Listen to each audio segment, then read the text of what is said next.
Hold on. Somebody explain to me how Keyshawn Davis is the number one contender at 147 pounds. He has never been a champion at 140. He lost his belt on the scale at 135. And now he's the mandatory challenger at 147. And the Haney camp is out here acting like this is the biggest fight in boxing right now. Nah, we need to talk about this. What's good, everybody? Welcome back to the channel. I'm Jay, and this is R2 Cents, where we talk everything boxing, and everybody's entitled to their own opinion. In today's video, we are going to get into the state of boxing right now, because between Devin the Dream turned into a nightmare Haney, Keyshawn Crash Out Davis, and Shakur Soft Touch Stevenson, there is a lot going on, and most of it is manufactured chaos. But before we do, punch that like and subscribe button so you don't miss a video. Drop your 2 cents in the comments as we go. I want to hear from everybody on this one. Support the channel through Cash App by hitting the $ at $2 cents boxing, or hit the heart with the $ below and leave a special thanks. Now, let's get into this because this situation is wild. Let's start with the elephant in the room. Keyshawn Davis is being presented as the number one contender at 147 pounds. Now, let me make sure y'all are following this because this is important. Keyshawn was never a champion at 140 pounds. He was a belt holder at 135, lost that belt at his very next fight, and moved up. Never won a championship at 140, never unified at 140, never did anything at 140 that will put him in the conversation as a top contender at 147. So, how is he the number one contender at 147?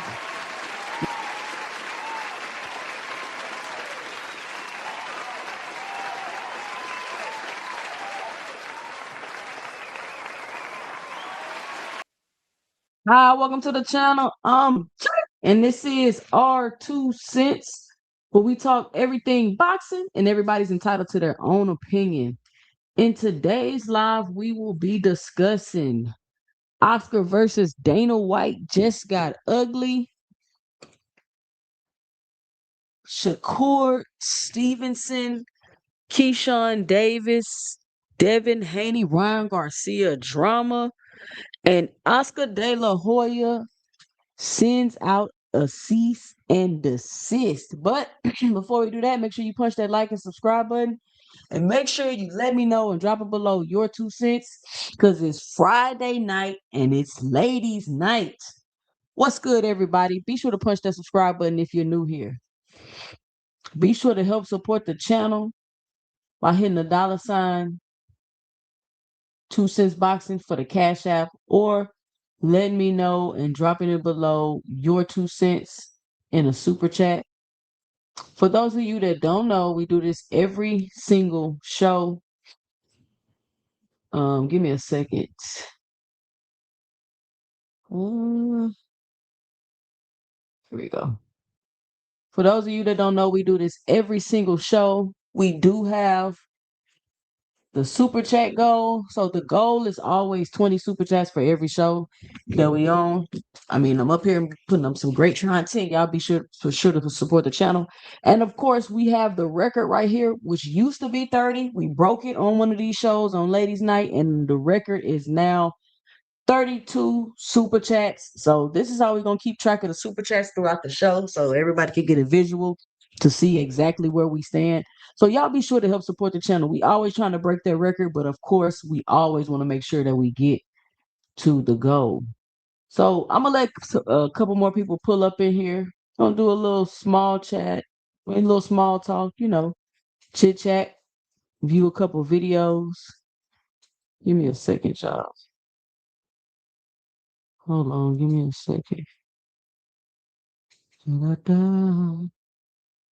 Let me fix my little icon real quick. All right, there we go. All right. Let a couple people pull up in here. 2 cents. Hell, what I do? Hell. I just started the show. I ain't even saying nothing. I haven't even said nothing. I just started the show, did my shout out. Let y'all know what was up. Come on, man. Hell already. But the video you seen playing at the beginning, if you were here at the beginning, that's the latest video that I just dropped, titled Bill Haney starting again and fans are fed up. So whenever we get done with the live today, y'all make sure y'all go check out that video and let me know and drop it below your 2 cents and let me know what y'all think. So we can get started with the small talk, because I want people to pull in here, because I always be get something to drink, getting started too early, and then I have to go back on my talking points.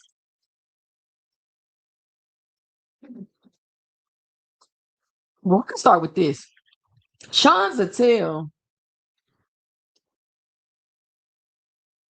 boxing corruption. You know what you're talking about. VADA, PEDs are prohibited at all times for a reason. It's why year-round testing imperative for combat sports. Going in off drug testing program to take them provides an unfair advantage and increases the inherent dangers fighters face.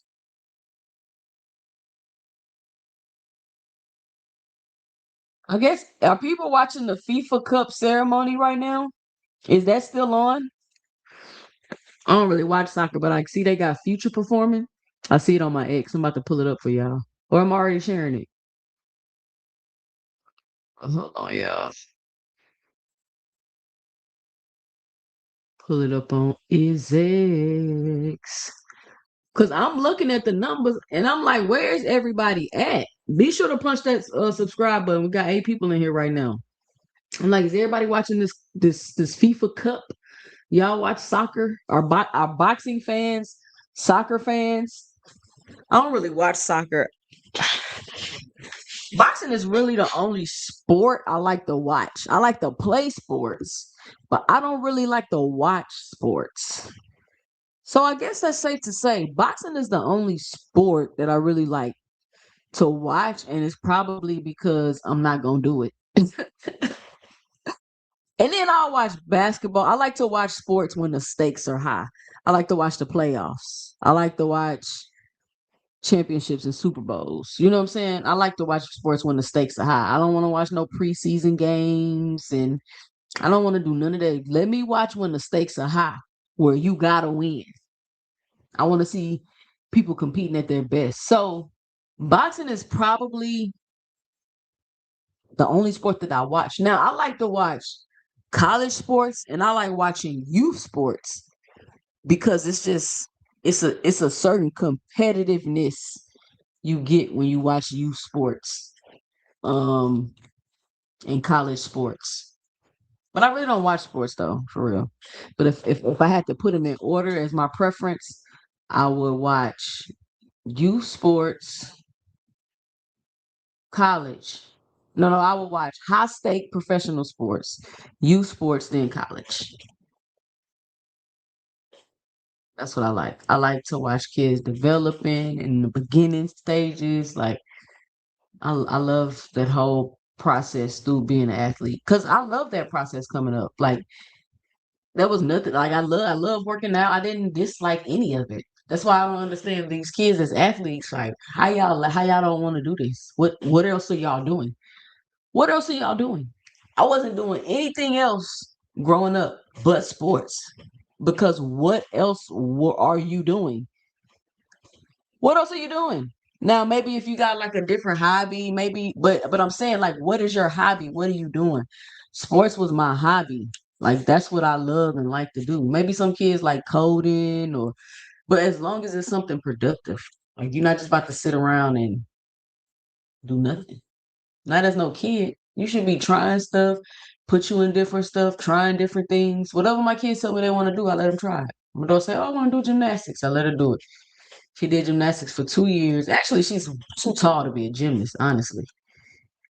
She did gymnastics for 2 years and she was like, this is boring. This is boring, mommy. I don't want to do it. She didn't really say it was boring. She just really got disinterested in going to practice.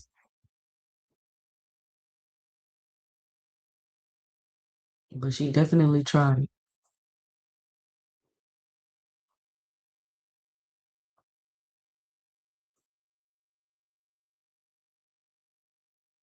So y'all didn't tell me if the FIFA Cup was still on.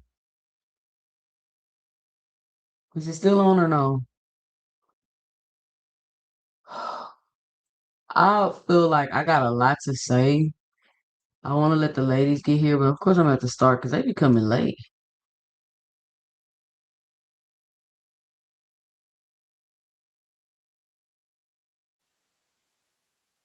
Sean Chantel has been getting a lot of backlash, and it's just small talk till everybody come in here.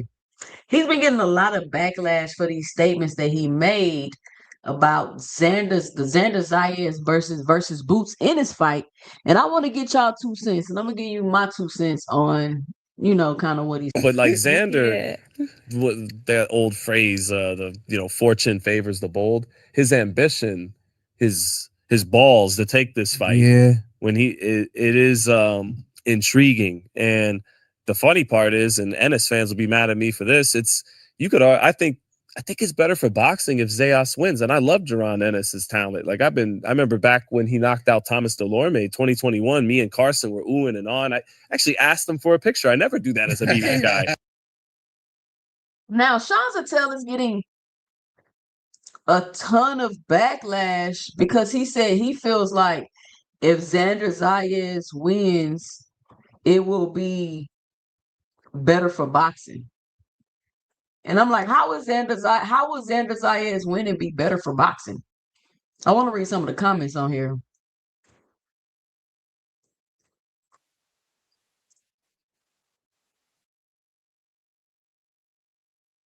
Hold on, y'all. Let me try to pull it up. I want to read some of the comments.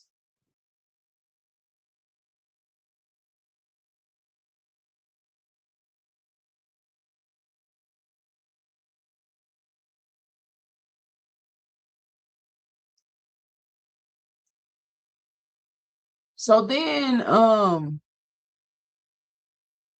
Sean Zattel puts up this post that he allegedly tweeted and deleted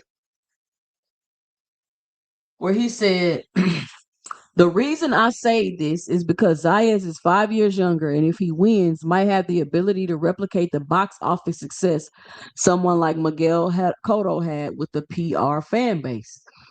Now that's all reasonable, but what does that have to do with what does that have to do with this being better for boxing? And let me say this, let me get my 2 cents. If this is Sean's 2 cents, if he feels like if Xander Zayas wins, it'll be better for boxing, then that's cool. That's his opinion. Like I'm just giving you my 2 cents. I don't think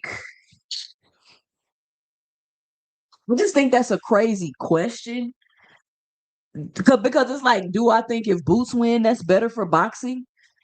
I don't think so. I don't think if either of them win is quote unquote better for boxing. You know what I'm saying? Like maybe I'm unclear on exactly what they're asking because he's like, so are you saying if Xander Zayas wins, then it's like going to be like refreshing for boxing. It's better for boxing. Now they have a Puerto Rican star that everybody can look forward to seeing. That'll be the star. That'll be the box office hit. That'll be the face. I can't say like boxing is boxing. I can't say whether Boots or Xander is in a position to be better for boxing because not right now. They're great for boxing, both of them, win or lose. But I don't think win or lose, either one of them is going to have any merit on good or bad for boxing. Because are you saying that if Boots win, that's bad for boxing? So if Zayas win is great for boxing, so if Boots win, that's bad for boxing? You feel me? So then you got Sean in the comments and he says, it's my wife's birthday this weekend and we're headed on a vacation. I decided I didn't want to be bothered on Twitter. But yeah, there's the reasoning. There's always a market for winners. And if Boots stays in the winner's bracket, he'll become a star. But that was my opinion. It's a super reach, but Sean Zattel earned his opinion. Got you motherfuckers talking. You don't think seeing a massive upset would be big for boxing, and then you get Boots coming off a loss going straight into a rematch for another big fight? Sadly, we probably end up with Xander Haney though. Okay, so people got to make up their mind. Is Boots like how was this such a big fight for somebody that's not proven? This is allegedly Boots' first big step up fight. This is his big step up fight.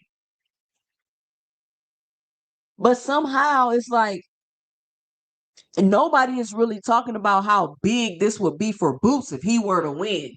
But everybody seemed to be talking about how big this would be for Xander if he were to win. So does one win outweigh the other? Let me put a poll up. Listen, y'all, I want y'all to start interacting more when I put these polls up. Because that's the whole point of my channel, to be interactive. And you know, y'all ain't on the panel. Does one win outweigh? Does one win have more value? And this is for people that's, well, I guess you still got to write in the chat. I'm finna say this for all the sneak watchers, but you still got to put a number in the chat. Does one win have more value than the other?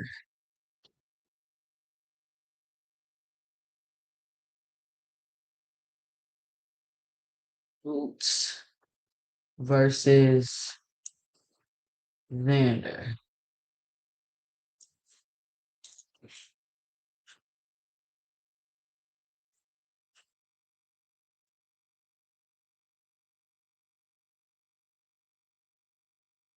All right, there y'all go. 1 for yes, 2 for no. Does one win have more value over the other? And if so, why? And how is that even like, how does that even make sense, right? So Boots beat Xander. Man, congratulations. Good win. You won a step up fight. People thought it was going to be competitive. Xander beat Boots. Oh my God. It's great for boxing. It's great for boxing. He'll be a box office hit. Then my why it's not registering? See, this is why I got to get we got to get this vote thing down because for future projects I'm working on, I need this to work right. Okay, we're going to stop the poll. Oh, it registered. Oh, it did register them. All right, I'm going to start it back. All right, y'all. Keep voting. It had registered when I stopped the poll. Keep voting. Keep voting. So everybody is putting a 1. Why? Tell me why. Because at the beginning of this, it was, oh, we give Xander so much credit for taking the fight. It's I mean, I get it though. I get it. I get it. I get it. I get it. I get it. I get it. But that don't mean I'm not gonna point it out. I still want to point it out and make reference to it. Because Boots can't win this fight. He has to knock him out at the 2 minute, 3 second mark in the third round, or else he's still gonna get clowned. If he knock him out 2 minutes, 4 seconds, he ain't getting no credit. I mean, the way he has to win a certain way, a certain round, matter of fact, he has to win 2 minutes, 3 seconds in the third round with a left hook and an uppercut to the body. And then he got to step around to the right, and it has to be on the side of the red corner. That's the only way Boots is getting credit for this fight. And then he have to knock him straight down to the ground. His glove can't touch, his knee can't touch, nothing. He has to hit him with the right hook and then the left uppercut to the body in the red corner. And Xander got to fall straight down to the ground. His glove can't touch and his knee can't touch. And that's the only way Jaron Boots Ennis is getting any credit for this fight. I mean, that's what that's crazy, right? That's what y'all be sounding like to me. But if Xander wins, it's better for boxing, according to Sean Zattel. And he's entitled. He's entitled to his 2 cents. I'm not tripping. If that's how he feel, that's how he feel. It's just conversation. Why you being so emotional? Why you mad? Listen, it's just conversation. I'm just letting people come in for the show. Shout out to everybody that's coming in. Make sure you punch that subscribe button before we get the topic started. Waiting for the ladies to pull up. It's ladies' night. Make sure you get your wine and your hookahs and Shakur Night activated. Shakur Night activated. Get your wine and your hookahs. We're going to relax. We're going to talk that talk. So much going on.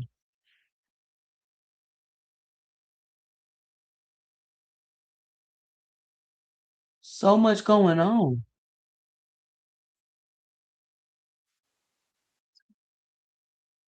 So let's see.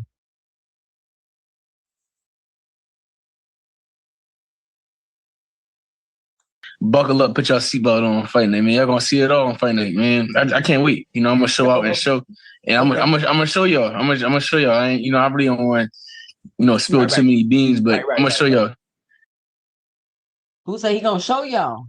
He gonna pop out and show. He seems to be very excited for this fight. And I don't know if y'all seen this clip of Boots. Hold on.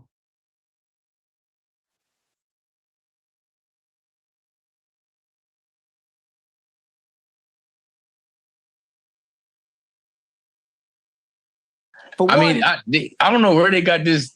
They got this crazy narrative from. I don't know where it came from. Yeah. But it's the only narrative that they keep saying. Like, you know, that I get hit too much, bro. Every time I come out the ring, I don't have no cuts, no bumps, no lumps, no. Mhm. Yeah, I might get hit. It's boxing. Everybody get hit. But it's a certain way you get hit. I know how to roll with the punches. I know how to. Right.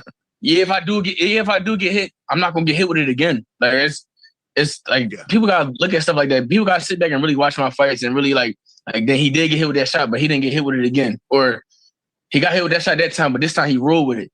Sometimes you feel what I'm saying? People just want something to complain about. The man win the fight 12-0. Oh, he got hit too much. How do I get hit too much and win every single round? Because if I'm getting hit too much to win every single round, you get what I'm saying? Like, let's say I am getting hit too much, but I'm winning every single round. That means I'm in there in dog ass war fights every single time I fight. That's what you're saying.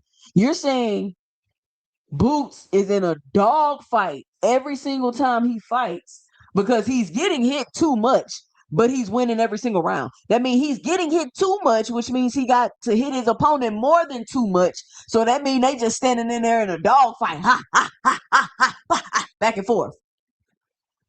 So, like, critically think about what y'all be saying. Think about what y'all be saying. He don't get wobbled. He don't get knocked down. But instead of, oh, he got a crazy chin, he get hit too much. I'm just saying, make it make sense. But I'm gonna play this again. He explains it. Let's listen to him explain. So how is he going to deny getting hit too much? You can't deny getting hit too much. We're watching the fight. When I watch Boots in his fight, it's never crossed my mind. Oh, he get hit too much. I've never been thought that he gets hit too much. I seen him take some shots, doing some shit on the inside, trying to fight on the inside, but okay, it's boxing. Name boxers that don't get hit. And what is too much? What does being hit too much mean? Is it 3 times around, 4 times around? How much is too much to get hit in a boxing match? That's a valid question. How much is too much to get hit in a boxing match? Let me know and drop it below. I mean, I don't know where they got this. They got this crazy narrative from. I don't know where it came from. Yeah. But it's the only narrative that they keep saying. Like, you know, that I get hit too much, bro. Every time I come out the ring, I don't have no cuts, no bumps, no lumps, no. Yeah, I might get hit. It's boxing. Everybody get hit. But it's a certain way you get hit. I know how to roll with the punches. I know how to. Right. Yeah, if I do get hit, I'm not gonna get hit with it again. Like it's like people gotta look at stuff like that. People gotta sit back and really watch my fights and really like then he did get hit with that shot, but he didn't get hit with it again. Or he got hit with that shot that time, but this time he rolled with it.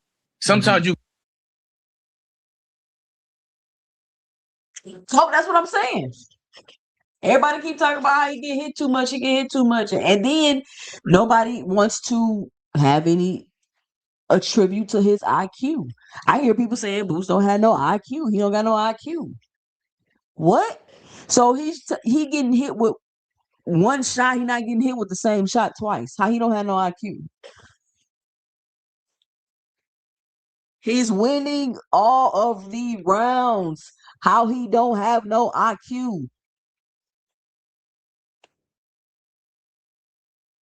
You see what I'm saying? Like, you can say you feel like he ain't fought nobody, and that's valid. That's cool. If you feel like I don't got no argument with you. If you feel like he ain't fought nobody, cool. But the other stuff y'all keep saying, he get hit too much. He ain't got no IQ. Y'all act like Boots Ennis is Ben Whitaker. He's not Ben Whitaker, bro.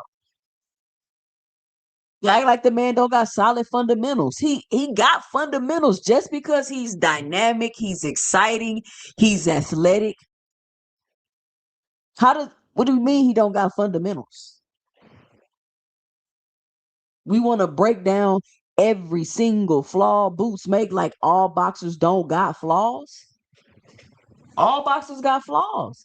All boxers got things that you can pick apart. And if somebody is to go in there and take advantage of those things, they can beat said fighter. That's every single last one of them. That's every single last one of them. So I'm not trying to take away your opinion. Oh, he ain't fought nobody. He got trash tomato can. Okay, cool. That's what you think. But the man ain't got no IQ. Come on. You don't know if he got no power for real? Because he been bigger than everybody he fought. Come on, man. I'm just saying, like, let's be for real about this. And since we on Boost Ennis, let's just take a look at his new drop, the Zone video.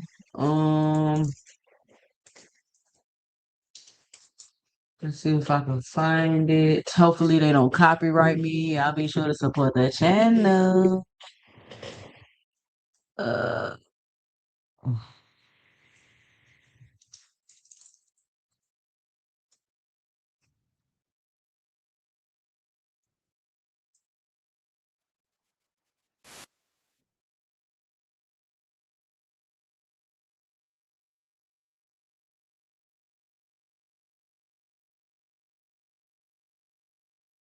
Take a look at some of these videos while folks still pull up in here.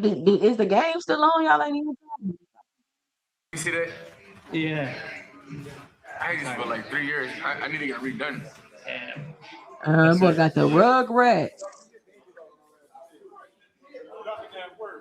Obviously, we got a full house today, haven't we? You got Brian Jennings? Yeah. Who else is here? Andy Cruz, Brandon Pizarro, his brother Angel, DJ. You got DJ, you got Mill. You know what I mean? They're the main ones. Hey, them boys in there working. Ain't no talking around. And they not standing around sniggling and giggling. They not all in each other's face, laughing and touching on each other.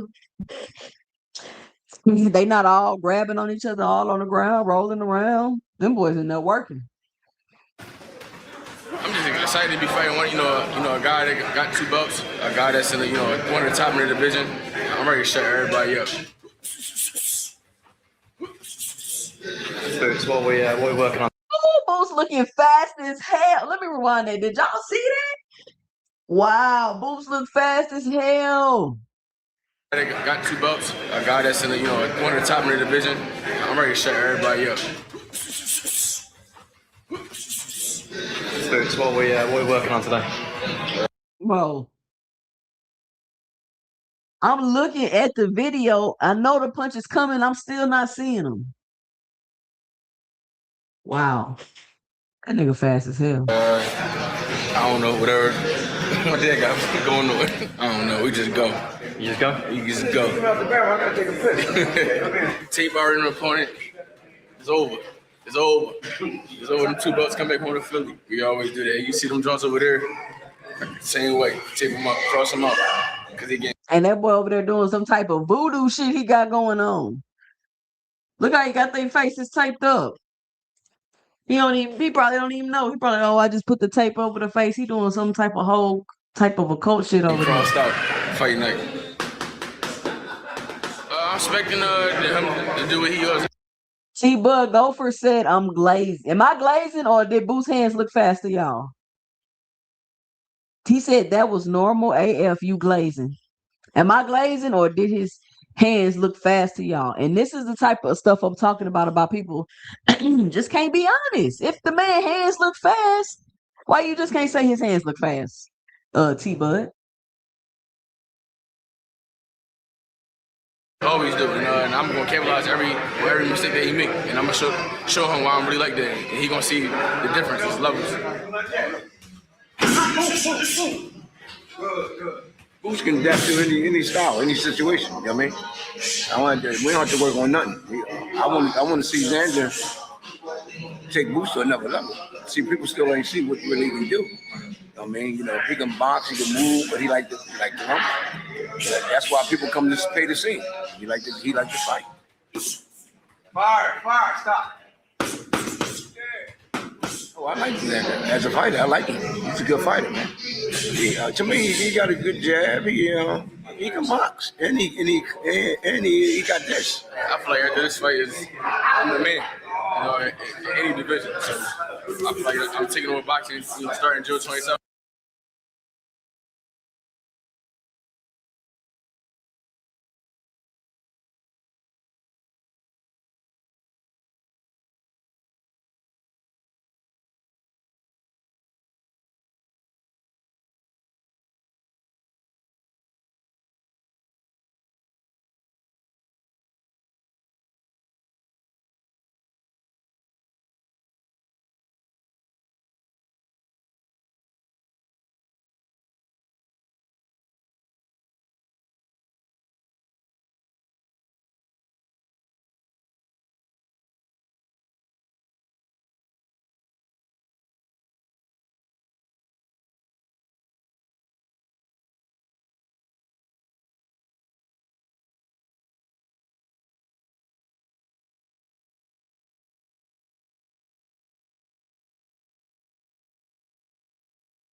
You will hear the words in the new on June 27th.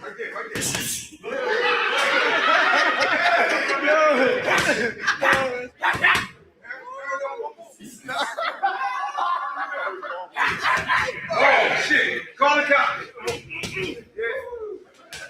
Hey, you know I've been doing this for years. That shit be coming through.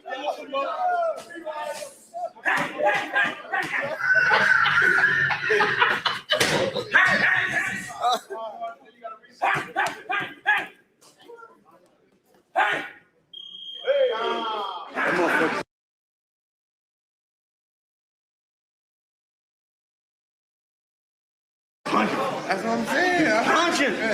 He don't know how technical Boots is. Don't be hating. So, yeah, I keep telling him the more technique, the more power. It don't matter how big and strong you are. Your technique is really where your power is. He got good technique. I'm gonna hit like heavyweight, like a dude like your size. I just told him the technique where the power is. June 27th, y'all know what's going on. In the new, it's time to have fun. Make easy work. Look phenomenal. Come home with a big knockout.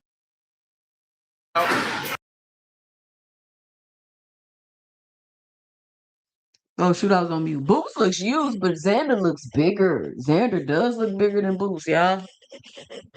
Boots look big right here, but Xander do look bigger than Boots. They got a Xander day in the life. We'll check that out after this one.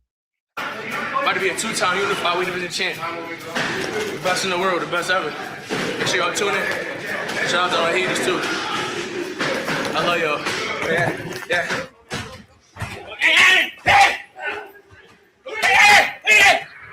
I usually go to like in the woods, just go chop trees in the woods. Well, I find a random tree and just chop that joint down. I guess my dad and one of his friends. Oh yeah. They came with the little plow joint and just dig this up. And now we got our own little.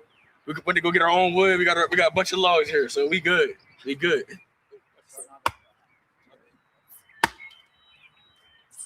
What is it really trying? Just like your forearms, getting your forearms, strong. I'm gonna need Boots to put some goggles on, bro.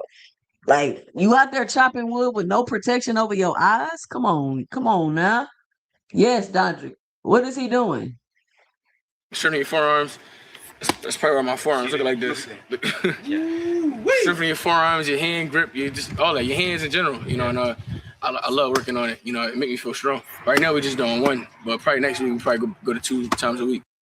Is the sound messing up for anybody in the chat? Put a 1 in the chat if you put an ear emoji in the chat if you could hear it clearly. T-Bud say his sound keep going in and out. Doing this. 3, 2, 1. Time. Put somebody in the headlight right now. There you go. Here we go. Dang. Good shit. That's a good. The little Xander, whatever is Xander, they cut him in half, split him in half. We're gonna work him up, cut him up. Make sure you bleed. Sir. Yeah, wow. We just got done working out. We about to go get some snacks. 154. I'm not gonna lie to y'all. People like standing around watching me work out. Well, maybe it just like depend on your personality if you would like that or not. I don't know. I don't think I want people standing around me watching me work out. But I'm also an introvert. I'm an introvert. So maybe that's what it is. Like either you're gonna work out with me or you training me or you can holler at me when I'm done working out. I don't need a whole hey, people standing around clapping. That shit is annoying to me. Man, shout out to 154. I'm feeling great, man. I love this. Love being at this weight division. Eat whatever I want. When I come here and I go gummies. These. Hold on. How you supposed to split the wood, Ali Gifted Bully? How you supposed to split the wood? Shout out to Mr. Greg with the $5 in the super chat. He says, good evening, 2 cents. Just getting back in. I see boots is the topic tonight. Go and cook, sis. Shout out Mr. Greg. Mr. Greg, we have plenty of topics tonight. This ain't even the main topic. This is just some little small talk so everybody can pull up in here. I don't know where everybody at tonight. I'm like, are they watching the FIFA Cup? Is it a finals game on? Or like y'all? Because my number's looking a little slim. People like, forget that show. I don't know what's going on, but let's finish up. And I see the gang is all here. The gang is all here. So I'm going to drop the link in a second when we finish up these videos. Shout out to Mr. Greg for the $5 in the super chat.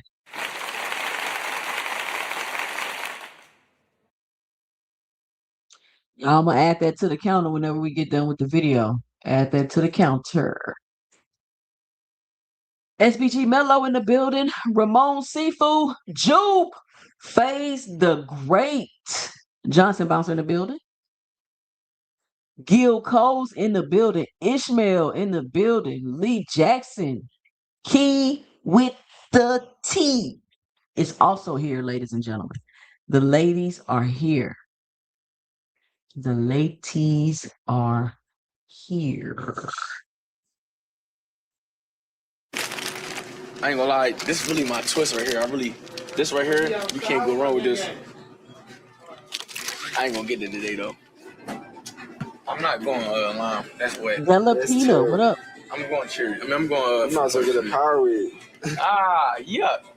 Absolutely not. We're not going Powerade, bro. That's wet. Hey, we gonna drink Powerade? Yo, check his feet out though. Yeah. Chill, yo. He's security. That's security. We in trouble. His foot hurt. Yeah, he hurt himself. Picking up them big girls.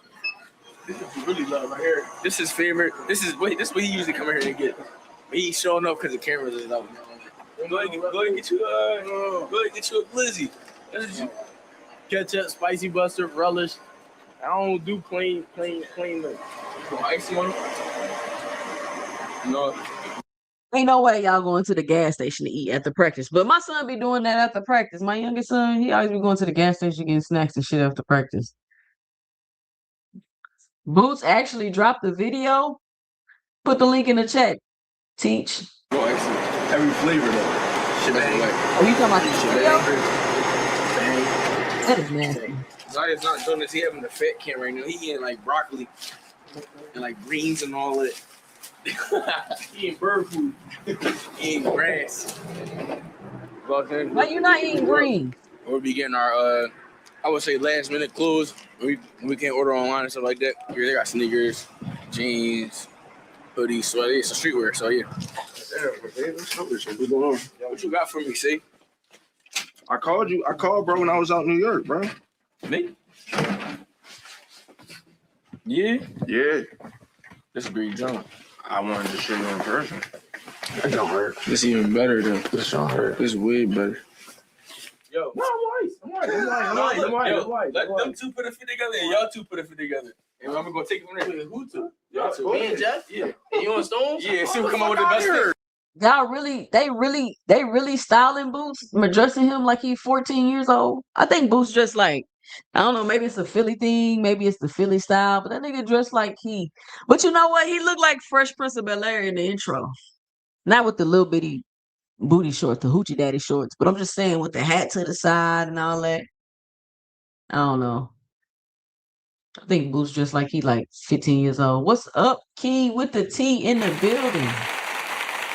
Hey, Queen. How are you? Who Key? It's so much Key. I'm so I glad y'all know. here. I was I just trying to keep know it it's light till y'all got ghetto. here. I was trying to keep it light. It's ghetto, girl. I'm Hold enjoying this. on. Oh, I'm finna say, don't start. Let's get through the video, but go ahead. Got you. I'm enjoying what Boots is doing. I see what they doing with him. Okay, go ahead. Okay, let's go, Eddie Hearn. It's like two come out with the best fit, yo. That's what we're gonna do. That's what we doing. See who'll come out with the best fit. We trying to find Boots a fit. I had to put the camera down. This really my man. He really know me for real. So I know he gonna put the fit together. You know what I'm saying? A6 out here, dickhead. Not grown ass men picking this nigga out of outfit, but okay. Tom Brown collab. Still got A6 out here. It's Tom Brown collab. It's Tom Brown collab. You let him decide if he gonna wear that or that dumb shit. First of all, sorry that there's so many shirts, but really, every shirt go, and I'm explaining why. Okay. If you like really respect and you feel Biggie, you gonna go Biggie. Right. Okay. C3. I got St. Michael. St. Michael shirt. This be you, Face? Face say he's a stylist. This be you, Face? Okay, man. You go Saint on Saint. These are Tom Brown Okay. A6 collab. You feel me? Burgundy, navy blue, and white chrome heart socks. Okay. They match the Tom Brown colorway. Either or you want to go, gray or black. They match the Satoshi t-shirt. Okay. Either way you want to go. The buddy. Saint, Saint. go with Come the on. Saint. Okay. Come on. Satoshi, Mm-hmm. it also go with the Saint. This if you want to pop out a little bit, you want to be a little bright. If you want to go the safe route, this all the way to go. This all the way to go. That's all songs. You might know a little something. I know, man. I know a little something. This is my department. I Okay. gotta make sure you look good. Okay. I ain't gonna lie, we really can move the Bottega. He's just here because Boy, that shit was zesty as hell though. But okay. he Bottega bull.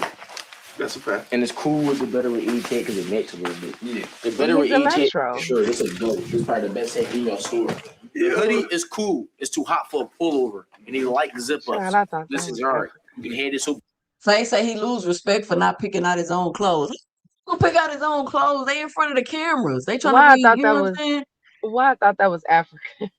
Don't that look like him a little bit? Look like a I'm gonna show you a little T and to show what? The JB and the other dude. We don't got no t-shirt there. Let me explain why. My man don't like extra stuff. This is already enough going on. He going low T underneath of there. Let the chain bounce off the low T. I got another Satoshi shirt too. The shirts got matches on it. Y'all messing with my homie image. No, we're not. Actually, the match is the tag to the better wage. Yes, it is. That's the signature. You are. You are. It's messing with my homie image. How would he love the hat? I got some better with What's on the hat? matches. What's on the hat? Rip it off. This is the tag. You do not rip it off. They come right off. What? Jeff saved you. What? No. This is the tag. You don't throw it away. This is the tag. Terrence Crawford should get his partners to help dress him. Now, that would be excused. Somebody please style Terrence Crawford, please. Look, it's the brand that they said. Well, you got either option. You got Same way they got 5 the t-shirts. Merlot Bottegas right there to match the hat, or you got the Red Rickies, which plays off the red on the Satoshi. And a red. Oh my God! Pick out a damn Red outfit, Rick's the Lord craziest Ricks Jesus! out right now, and you got the King Capitals. My God! It is not that damn serious. If y'all don't pick out this damn outfit, I want to fast forward, but we got to see what's going on. This is how we get to know Boots. Now we're understanding Not like with this. little of not his not with fashion this, sense not with because this. Come on. I was wondering why he dressed like he's 15 years old, and this is why. Because I guess I don't know if this is the Philly style. Is everybody in Philly dressed Oh like my they 15? God! Oh my God! If he don't go get a Nike jumpsuit, just call it a day. About to be summertime. Even though that's true. Only because it's about to be summertime though. No, but we gonna get this one and that one. After though. the We just gotta fight- figure it out though. You know what? That's the victory fit. That's the victory fit. We just won. Come on. I mean, it's a victory fit. Yeah. Biggie from Brooklyn. That's what I'm telling y'all. The trench coat Letterman that Terrence Crawford wore, I was done with Terrence after that. The trench coat Letterman that took it over the top for me. We got Juke in the building. What up, Juke? What up, 2 Cent? What up, Key? How y'all doing? Salute, We're Queen. trying to get to this video so we can get I'm cooked. cracking You up. fight listening in to y'all Brooklyn, you commentary. win in Brooklyn. What'd you say? I said I'm cracking up listening to y'all commentary about this outfit. It's just too funny. I'm gonna go big. I don't like my man with his arms out though. This is like that's a new chapter for you.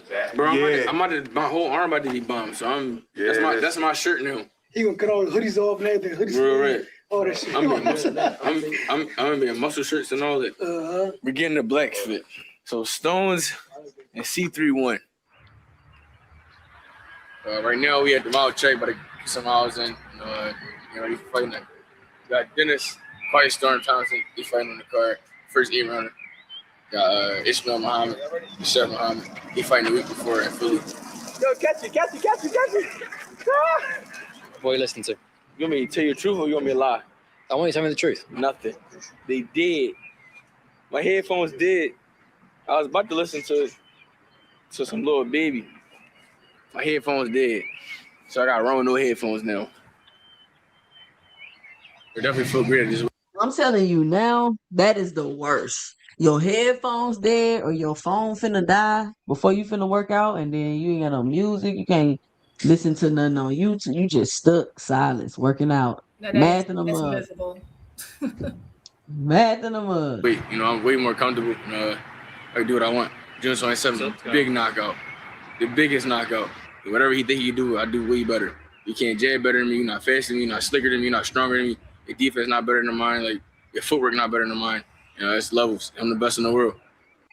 What did Boots just say? That was a lie. He can't jab. Can Xander jab better than him? No. Is he faster than him? No. Is his feet better than his? No. It's like, is his defense better? No. Like, where's the lie? Where's the lie? Chat. I mean, I'm trying to think of anything that Xander does, but I think Xander's really good. I think Xander might be more cautious than he is, than Boots is. Like if you like, Okay, he more scary. I think he's more patient. I think he's more patient. Scary. Hey, leave Xander alone, 2 Cent. See, what I've been telling you about Xander this whole entire time, even before anybody thought about me. What have I said about Xander for I don't know how long I've been saying it. What I say, Key? I got my hand over my ear. What I say? You said that Xander is the next Puerto Rican star.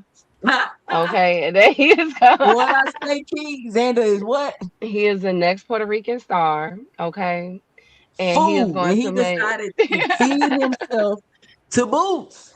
That's what's happening. Hey, no evidence. What keep me driven every day? Just my family, my team, just staying locked in. Depending on for my last name, taking my name to the next level. Because I want to just be generational. And carry the whoever behind me carry the torch. When I got a fight coming up and it's a big name or something for a belt or something like this, that drive me every day. Because I know what the hell is this is what I've that? been waiting for all my life since I've been an amateur. I always wanted to turn pro since I was like 15, 14. I hated the amateur, so my dream and goal was when I was to turn pro, like win every belt, every weight division that I'm at, and we starting it now. So I'm gonna make them dreams come true. 10 years time, me a retired undefeated legend, chilling in my mansion in Jamaica somewhere. Okay, shout out to Boots. Now Xander got one too. Did y'all want to watch the Xander one or just hop into some of these topics? No, I can't. It's a no on the Xander one. Key, you was just Johnson because man, that just exhausted me, and I was only here for a few minutes. That really pissed me off that they spent all that time on that outfit like that. That's you don't got nothing else to do, Key. All you do is work out. That's probably the most fun. So let me tell you what I got from this video.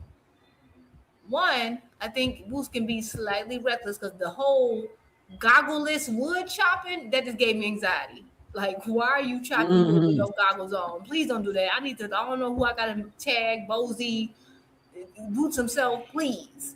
I don't know if I gotta go to that channel that like him. I need him to like never do that again. Number PPE wear. PPE wear. just please do something. The other thing is what I get from this video with this whole outfit situation. I think Boots is one of them guys where like his outfits, like he probably just his closet is just either gym clothes or church clothes. Because all he's talking about is gym and church. And so, he's gonna be out there more. This is big fight, and his homie's like, "Let me get you fresh," and it's probably just something he ain't used to. He probably not. That's probably the most time he's gonna spend on clothes because he probably ain't got nothing else. That's just what I'm guessing. Yeah, that's true. I could definitely see that. I can see that. I agree with you. Well, ladies, it's so much going on, but let's see where we're gonna start tonight. Jose Lopez says, "Who's better, Karen or Xander?" Ooh,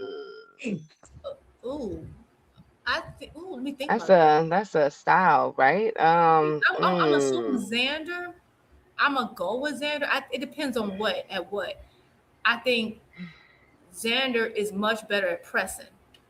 Like he's more, and I think he's a little bit better mid range. Karen might be better on the back foot. I'm just gonna take again. Karen is better at running. Yeah. Like Karen on that back foot, be nice. When I saw him trying to fight on the front foot in his last two fights, he did better in one fight. The last one, of course, that's why he ended up taking the loss. It was a split decision, but it is what it is.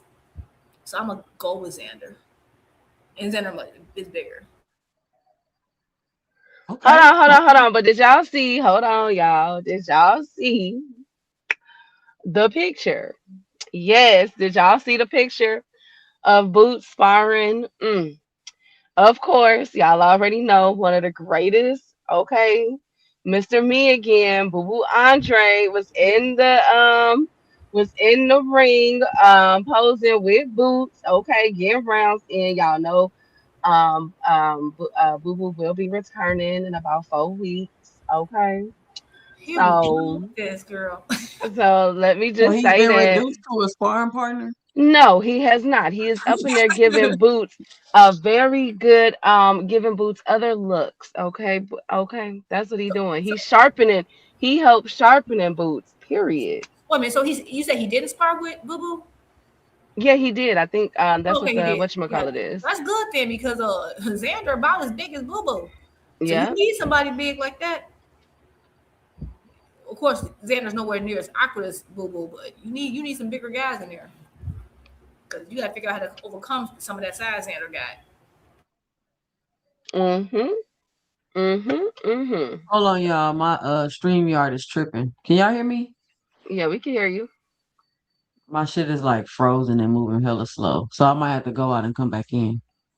But when we get back here, you see right here on the screen it says Oscar says he'll work with Dana, then sends a cease and desist.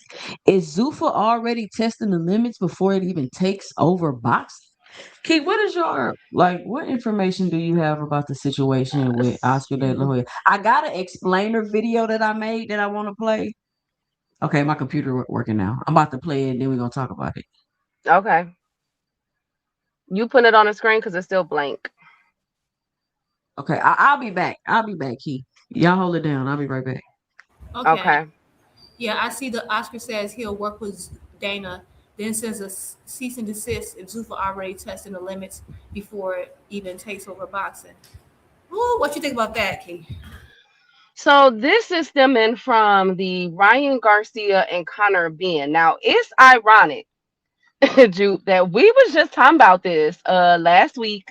Me, Jupe, and 2 Cents, we were saying how Dana and Turkey had got in trouble a couple of times for overstepping their boundaries with these fighters. Did we not, Jupe? We just talked about this last week. We actually did. Yeah. And so it appears that this is another one. Now, this is a back-to-back situation because remember, Salita is also suing or pursuing legal actions against Dana White over a fight. So, and I think that one has to do with was that Dillian White now? It was one of them that I don't want to get the name wrong. I gotta look at my notes again, but it was over that situation. So now we fast forward to the Ryan Garcia. Now I don't know why Dana, the whole thing is about promoting the fight. And I don't know why Dana and all of them think that they can come over and get over with Ryan Garcia. Like like y'all should already know. Oscar has sued Ryan Garcia how many times? About 2 or 3 times in about 3 years. I'm sorry. In about 3 years because Ryan been trying to play the okey doke. You feel me? Like he been trying to leave Oscar. Oscar like, wait a minute now. You under contract. You feel me? And he has sued Virgil Ortiz. We all saw how messy that got. So he don't play about his fighters. He's not gonna pull a Eddie Hearn and be in the hotel room crying. He is going to go after you. Oscar gonna go after you. You feel me? He not gonna play that game. What you think, Jude? Nah, he not. He ain't the one. And I think Oscar lives for that type of confrontation anyway. I think he because remember he was the actual fighter. Eddie wasn't. So he likes that. Like I think that kind of like turns his gears. But so my thing is like, okay, what number are we at now? Because so we know Queensberry suing. I think Boxer is suing them. So a lot of people who suing Zuffa / TKO whatever is. So now it's, I think Frank Warren has an actual lawsuit, like over $1 billion worth suing them. Boxer suing them. Yeah. There's a cease and desist. I think there's 2 other people too. So Oscar has a cease and desist, and I don't know if Tuesday going to mention this later. It's not just Golden Boy that has a cease and desist. You know that the Zone Network backed them up. The Zone, yep. So that brings in Eddie. Wouldn't that bring in Eddie? Yeah, that's why Eddie's. Yeah, so this is getting like. I'm like, how you. And then not to mention what we talked about last week. Not to cut you off, Jude. Remember with the WWE and TKO situation with that's gone federal. I think you had pulled it up and we was reading it. Oh yeah. Yep, with that situation too. So they hot right now. Right, yeah, and lawsuits or whatever was like, give us more boxing. They had given us more lawsuits than boxing. Like we got nothing but legal issues. Like this is a mess. It's really ghetto, but the thing is, what I'm very surprised is that it's not really making a big splash as it should be. Like all of these stories should be, you know what I'm saying, like up. And then what I found interesting too, 2 Cents, are you ready with the video? I don't want to cut you off. All right, this is an educational video I made to educate people on the topic because, like I said, this is 2 Cents Boxing High IQ platform, and we want to educate the people with the facts, and then let you formulate an opinion versus going to these places and they just telling you anything, and then you running around sounding like you've been indoctrinated. So let's listen to what they say about the De La Hoya situation because Key and Juke, what they've been saying, you can't fight for the belts, Conor Benn and Ryan Garcia, and fight for the WBC, and they keep telling you you can fight for these belts and do these things, but somehow when the time comes, some reason the shit's not happening. Just like what they telling you now, oh, they about to fight for the vacant IBF, and people are not realizing or admitting that Turkey and Dana, they just say and do whatever they want. They put whatever they want to out there.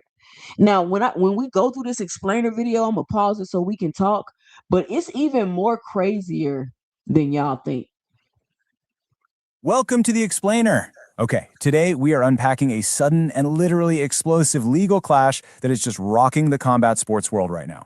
On one side, you've got boxing legend and Golden Boy Promotions founder, Oscar De La Hoya. And on the other, UFC President Dana White, who is representing the aggressively expanding Zuffa Boxing. And caught right smack in the middle of this titanic corporate struggle is boxing superstar Ryan Garcia. We're going to break down the timeline, the lawsuits, the high-stakes streaming wars, and honestly, what this all actually means for the fights we get to watch as fans.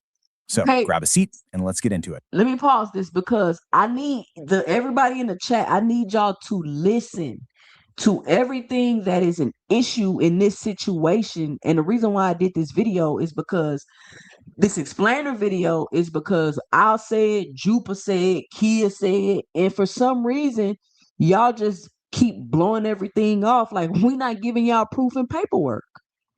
So maybe if I use a whiteboard animation, it'll be able to comprehend better and listen to all of the things that are an issue just within this one deal right now.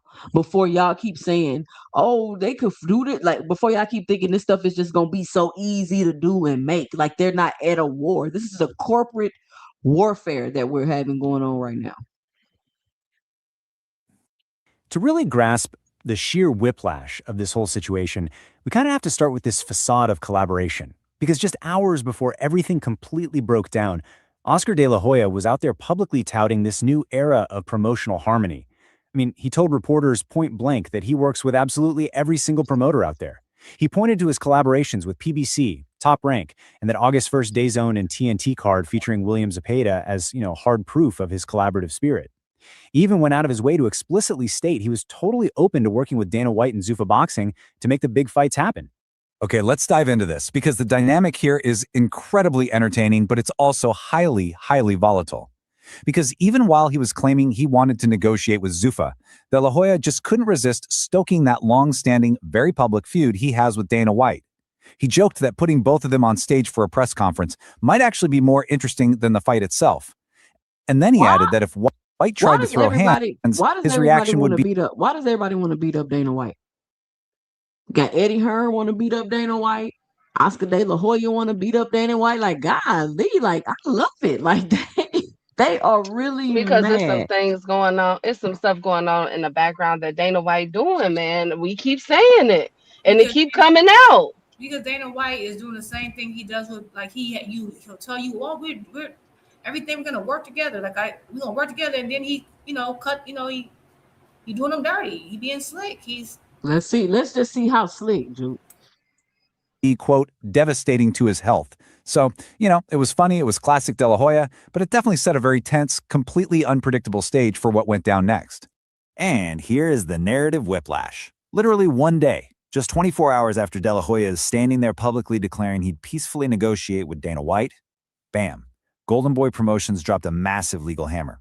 They issued a formal cease and desist letter. All those public smiles, the jokes about press conferences, instantly vanished, replaced by hard-hitting legal threats aimed directly at shutting down a major, globally televised broadcast before it even got off the ground. Now, when you look at the actual targets of this June 11th legal letter, which was sent by De La Hoya's attorney, Ricardo P. Sestero, it really reveals the massive scale of this battle, because it's not just Dana White. Golden Boy is targeting Zuffa Boxing, their massive publicly traded parent company TKO Group Holdings, the global broadcast giant Paramount, the Saudi Arabian entity Sila, and, get this, even Guadalupe Valencia, who is Ryan Garcia's own advisor. Oscar suing everybody, Key and Juke. Yeah. So can I ask a question? Can I play devil's advocate real quick? Yes, I had to pause it right here because I gotta see what y'all gotta say. Let me run it down for the people in the chat. He's suing Zuffa, TKO, Paramount, Sila, and Ryan Garcia's advisor. That's like Ryan Garcia's Al Heyman. Okay, but I thought it was just a cease and desist, right? And that's why I'm confused. I thought it wasn't a lawsuit. It's a cease and desist because, to my understanding, the way especially Eddie Hearn and other people explained it, is because and it's been for a while, unless you get their permission. Ryan has been exclusive with DAZN for a while. That's why DAZN doubled down along with Golden Boy. So I didn't think it was a lawsuit. It's the fact that they're just trying to do stuff without cutting out Golden Boy and DAZN, same way they tried to do the stuff with Benavidez we heard a few weeks ago. But they probably filed the lawsuit because of what they're trying to do, but they got to do the cease and desist to stop the event. And then, and my question is, playing devil's advocate on Ryan's behalf, did Ryan try to pull another Tank Davis 2.0? Because remember when Ryan Garcia fought Tank, he X'd Oscar out and went straight with Leonard Ellerbe, remember? And got all that money. That's how he did. And then Oscar tried to sue him he did sue him for his portion. You know what I'm saying? So I'm wondering now that Ryan Garcia advisor is involved in it, was there a play there? You know what I'm saying? For them to get involved with Dana and all of them. This is very interesting. Think about it. It's like the same thing they did with Virgil Ortiz. So now I'm starting to think, is Dana trying to force Oscar to put all his fighters on the shelf? He's trying to do what he did to Eddie, get his fighters over there on his camp. Yeah, I think but now you got the zone involved, and they're like going against it. So it's one thing if it was just Golden Boy. Now, But then Turkey, not to cut y'all off, but didn't Turkey buy a significant portion of the zone? That doesn't mean that they the contractual rights and all of that shit is going to be depends different. on how Okay. many shares he got too. Like if he's not majority, then what can you do? Okay, alrighty. But that's just what I'm thinking. Like we don't know what they could possibly work out, but Because I'm the just issue is he's not curious talking as to him to at all. it's just very funny that he's suing. Oscar is going after another advisor, and I'm wondering if there was some. Obviously, they have some type of evidence pointing to a double play, a backhanded deal, a backdoor deal. Go ahead, 2 cents. The core accusation here, Golden Boy claims that these entities are actively interfering with their WBC welterweight champion, Ryan Garcia, and completely bypassing his actual contracted promoters. And the timing of this legal strike, definitely not random. Golden Boy was reportedly completely blindsided by Zuffa's imminent plans. According to sources, Zuffa was actually poised to use the massive stage of Sunday's UFC 328 event, which, by the way, was uniquely being broadcast from the White House on Paramount Plus, to announce a mega fight. They were ready to reveal that Ryan Garcia would fight Zuffa's #1 contender Conor Benn on September 12th in Las Vegas. So Golden Boy essentially had to scramble and rush this cease and desist out the door just to stop that Sunday broadcast announcement right in its tracks. So, the crucial point here is that this isn't just a simple dispute about two guys getting into a boxing ring. What we are looking at is a massive territorial streaming war. See, Ryan Garcia is contractually obligated to have his fights broadcast on Golden Boy's streaming partner, which is Dazzle. Zuffa, on the flip side, was planning to put this massive Garcia versus Benn fight on Paramount Plus. And in the modern combat sports industry, the platform is just as important and, honestly, often way more lucrative than the live gate. It literally dictates how fans access the sport. You just can't take a DAZN star, put him on a rival platform, and not expect an absolute legal earthquake. But let's look at the fighters themselves, right? The guys caught squarely in the middle of this corporate tug of war. You have Ryan Garcia sitting at a 25-2 record with 20 knockouts, holding the WBC welterweight championship. Opposing him, you've got Conor Benn, England's top contender, bringing a stellar 25-1 record. What makes Benn so incredibly vital to this equation is that he recently signed a 5-fight deal with Zuffa. This matchup was really meant to be Zuffa's grand statement to the boxing world, using their newly acquired star to challenge one of the absolute biggest names in the sport. Which brings us to the core grievance Golden Boy is voicing, and it's shockingly simple. Oscar basically said, "Nobody's talked to me." Despite promoting Garcia to his third title shot just this past February, which resulted in that great unanimous decision win over Mario Barrios, Golden Boy was completely cut out of the financial negotiations for this Conor Benn fight. De La Hoya is loudly reminding everyone that he and Golden Boy legally have mutual final say. Exactly. Everybody crying in the chat about the video. I made the video, y'all. This is my information that I use and put it together in a whiteboard animation with the AI. So how is it not credible? What about the video is not credible? Because he said Dazzle. No, so he is. They're trying to pull a Tank Davis 2.0. I think this is Tank Davis 2.0. I think the thing with Tank Davis is that I think the problem that happened with that is that at Golden Boy, you had some people who were with it. It was Oscar who was behind it, and basically Ryan won that battle, which is why Golden Boy ended up kind of acquiescing and doing it, right? Even though because he was negotiating, they could have did a cease and desist with PBC, but eventually I think when they saw that money, he acquiesced. And I think this is beyond that. Because at least, like, they weren't trying to hide the negotiations, like they were open about it. In this case, they were trying to do some sneaky stuff and announce this fight on Sunday, without Oscar, Paramount, DAZN, no one knowing when they nobody knowing. So this is beyond the PBC stuff. This is you're breaking multiple contracts. You're breaking multiple contracts with this. But Ryan did this with the kickboxer, that Asian dude too.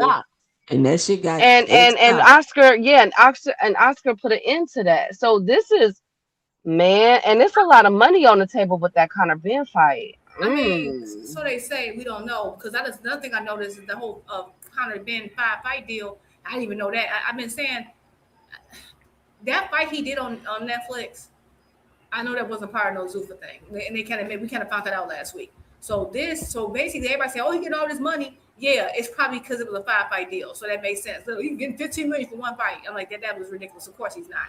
So I don't know. So if he's only getting 15 for 5, which is still good money, but we'll see. I think that they're trying to use Ryan, his star power, to kick off Zuffa to really kind of get folks looking to come over there. But the way they do it is kind of slimy.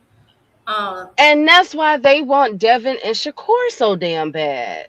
Oh, I got. Why? I'm gonna show you something. I saw somebody made a good point about that. Why? Why, Keith? Because they need that star. They need to bring more eyes. They're using them, the Devin and Shakur rival that was already brewed 2 or 3 years ago, and they're wanting to bring more eyes to that. You see what I'm saying? That's why Devin them is all on social media negotiating all this. You know what I'm saying? Attempting to negotiate all this stuff. Because That's one like, of the go ahead. That's one of the topics. We're gonna cover that too, Keith. In Garcia's career path. We got about 3 more minutes. Now, zooming out for a second, this whole Ryan Garcia situation, as explosive as it is, it's really just one symptom of a much, much larger industry shakeup. Zuffa Boxing is not just dipping its toes into the water here, they are executing a highly aggressive, deeply disruptive entry into the traditional sport of boxing. And quite frankly, it is causing absolute chaos among the established promoters. We're seeing this disruption send shockwaves globally. Over in the UK, Ben Shalom, who promotes for Boxer, recently slammed Zuffa's tactics entirely, going so far as to call their conduct scandalous. He explicitly accused Zuffa of poaching his fighters and his staff, including former cruiserweight champion Chris Billam-Smith. Shalom's warning that they have to protect their business because it's dangerous, that perfectly captures the sheer anxiety traditional promoters are feeling right now, as Zuffa steps in and starts flexing its massive financial muscles. And Zuffa's footprint is expanding rapidly. They're showing a surprising willingness to work with the alphabet soup sanctioning bodies, staging an IBF vacant title fight between Aaron McKenna and Idanosa Olia. They're making really aggressive pushes into the UK and Ireland, with a major event planned for Dublin on August 8th. But, they are also facing systemic pushback. For instance, Nico Ali Walsh is actively fighting against their influence regarding the Muhammad Ali Revival Act. So Zuffa is making enemies and allies at breakneck speed right now. And this brilliantly illustrates what is perhaps the ultimate hurdle in modern boxing, the sheer scale of the money. Oscar De La Hoya pointed out that top-tier stars, guys like Shakur Stevenson, are demanding somewhere between $15 and $20 million per fight. Let that sink in.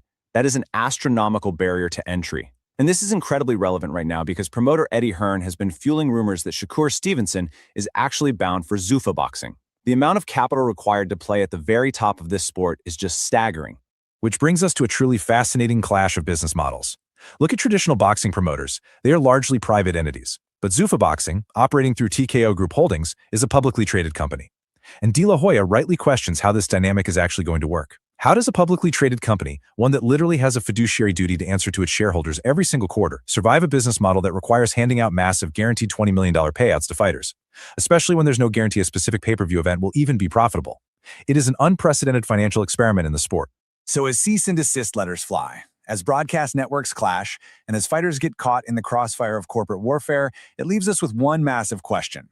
Is Zuffa's highly aggressive, insanely well-funded approach the inevitable future of a fractured sport?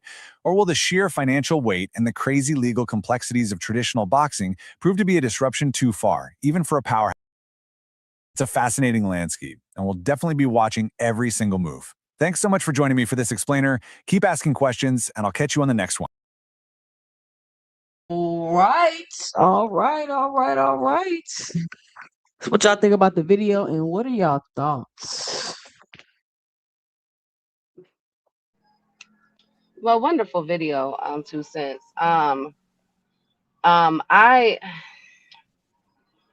You know what? I was just when you had went out just a few moments ago and came back before you came back, Jupe and I were saying that last week we were talking about all these pending lawsuits and litigation that's going on with Dana White and Zuffa. So am I surprised? No, because we literally just brought this up last week of all of the promoters and and managers or what have you not that has been voicing their concerns and putting litigation on them for these same actions. So I'm not surprised. I just wonder why they thought that Oscar would be different. Oscar, when it comes to his fighters, Oscar will sue you. You feel me? Just like Frank Warren. Frank Warren will sue you. And I'm just not sure why they continue to bend the needle and attempting to block to garner fighters. But it makes sense because Dana White said about 2 or 3 weeks ago at a press conference that all the fighters will be on Zuffa Stable when it's all said and done. And so I see the pariah, I see the piranha, the pit bull, you feel me, in him and what he's trying to do to solidify Zuffa boxing. He's just going about it in a very slimy, grimy way. Like, this is not how you go about it. Oscar is not going to play with you, especially when it comes to his number one. People could argue, I know I could argue, his number one fighter in Ryan Garcia as far as appeal go. You know what I'm saying? I'm not saying he's better than Virgil Ortiz. I'm just saying when it comes to appeal, we can't argue Ryan Garcia's star power. What do y'all think? Juke, 2 cents. T-Bud, go for it. What do you mean 2 cents hate Zuffa? What am I saying? What am I doing to hate Zuffa? This is the current news. This is what's currently going on with them. And this is how you know that the news is bought and paid for, because you only getting this shit here on 2 Cents Boxing. I'm breaking it down. I'm giving you the facts. Right. Like, I don't understand. I feel like people are losing the art of forming an opinion and expressing themselves. So they just say, "Oh, you hating," and that's why I don't even respond. Like, I'm at a point where I'm like, it's exhausting. Like, use your words. I don't know what else to tell you. This is what's literally happening. Like, I don't know, how do you hate someone if they're like, how we didn't tell them to infringe upon fighters' contractual obligations.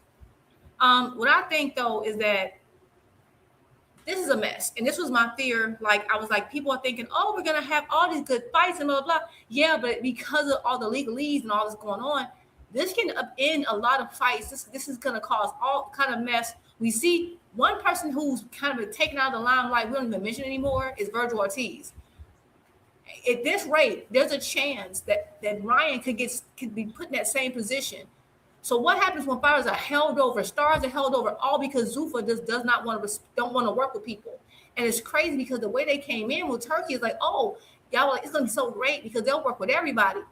Until I say, yeah, they're gonna work with everybody until they don't, until they get enough people, enough willpower to say made enough deals to where they can say, nope, I don't want to work with you. I want to take everything you own. I want to take it. I don't want to build the fighter up. I want to take all the fighters that you invested in, built up. So I won't have to. They're ready-made stars. I want them. Because Zuffa doesn't want to do any of the work.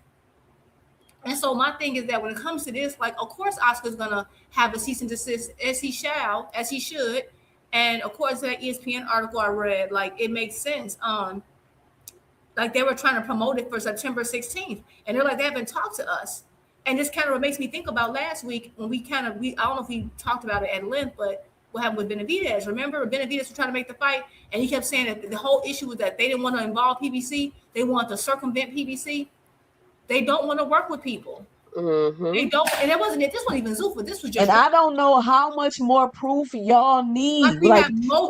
Listen, Key, Juke, congratulations. We done bust this case wide open. Okay. We're seeing time after time after time again that they're telling you they want to work with people, but behind the scenes, they're trying to snipe these fighters away from their promoters. And I feel like they're doing it so they don't have anywhere to go back to. I feel like that's one of the reasons why they're doing it. So we have an example with them doing it with the PBC. We have examples of them doing it with Boxer. We have example of them doing it with Top Rank. We have examples of them doing it with Golden Boy. I don't want to hear it no more. And go ahead, Juke. Go ahead. We're not getting. Meanwhile, what great fights have we gotten? We lost a fight. We lost Opetay versus Benavidez. you know, we I really We want, lost you know, Boots versus Virgil. we lost Boots versus Virgil because I believe I suspect with the interference. We didn't get Benavidez versus Callum Smith. Like they're costing us fights, and all we're getting is more legal drama. We're literally reading more articles and court drama than any fight announcements. Like, this is a mess. So everybody, it's just more boxing. No, it's not. We told y'all this. And now because of all the war, and I agree they're doing that so they don't have anywhere to go back to. Remember when I said the reason they're going to overpay in the beginning, because they're going to get these fighters to come over there and then try to get them locked in, and then they're going to start cutting them or bringing down their value so they can buy them for cheap. They want these fighters to ask for astronomical amounts, right? Because they say, hey, Zuffa can offer me this. Until, guess what? So guess what? If I ask for astronomical amounts and then Matchroom no longer exists eventually because all the fighters left, guess what? Zuffa has no reason to then keep paying you high rates. I keep telling y'all this. If you snuff out the competition, there's no one competing. Therefore, there's no more competitive wages. Like, y'all want Zuffa to run everything, but the best athletes are gonna stop going to boxing. You're going to kill it. You're gonna kill the entire sport. Because I know once Zuffa gets all control and fighters aren't making any money, why would I risk my life fighting for a Zuffa check that's way low? I have no rights. I can't make any money off my likeness. You just sending all our fighters to other sports. That's what's happened to the heavyweight division. They're gonna go to basketball. They're gonna go to other sports. Why would they? You have a better chance at getting a CDL at this point. All right. Let's see what Eddie Hearn has to say, because he weighs in on, because him and Dana got beef too right now.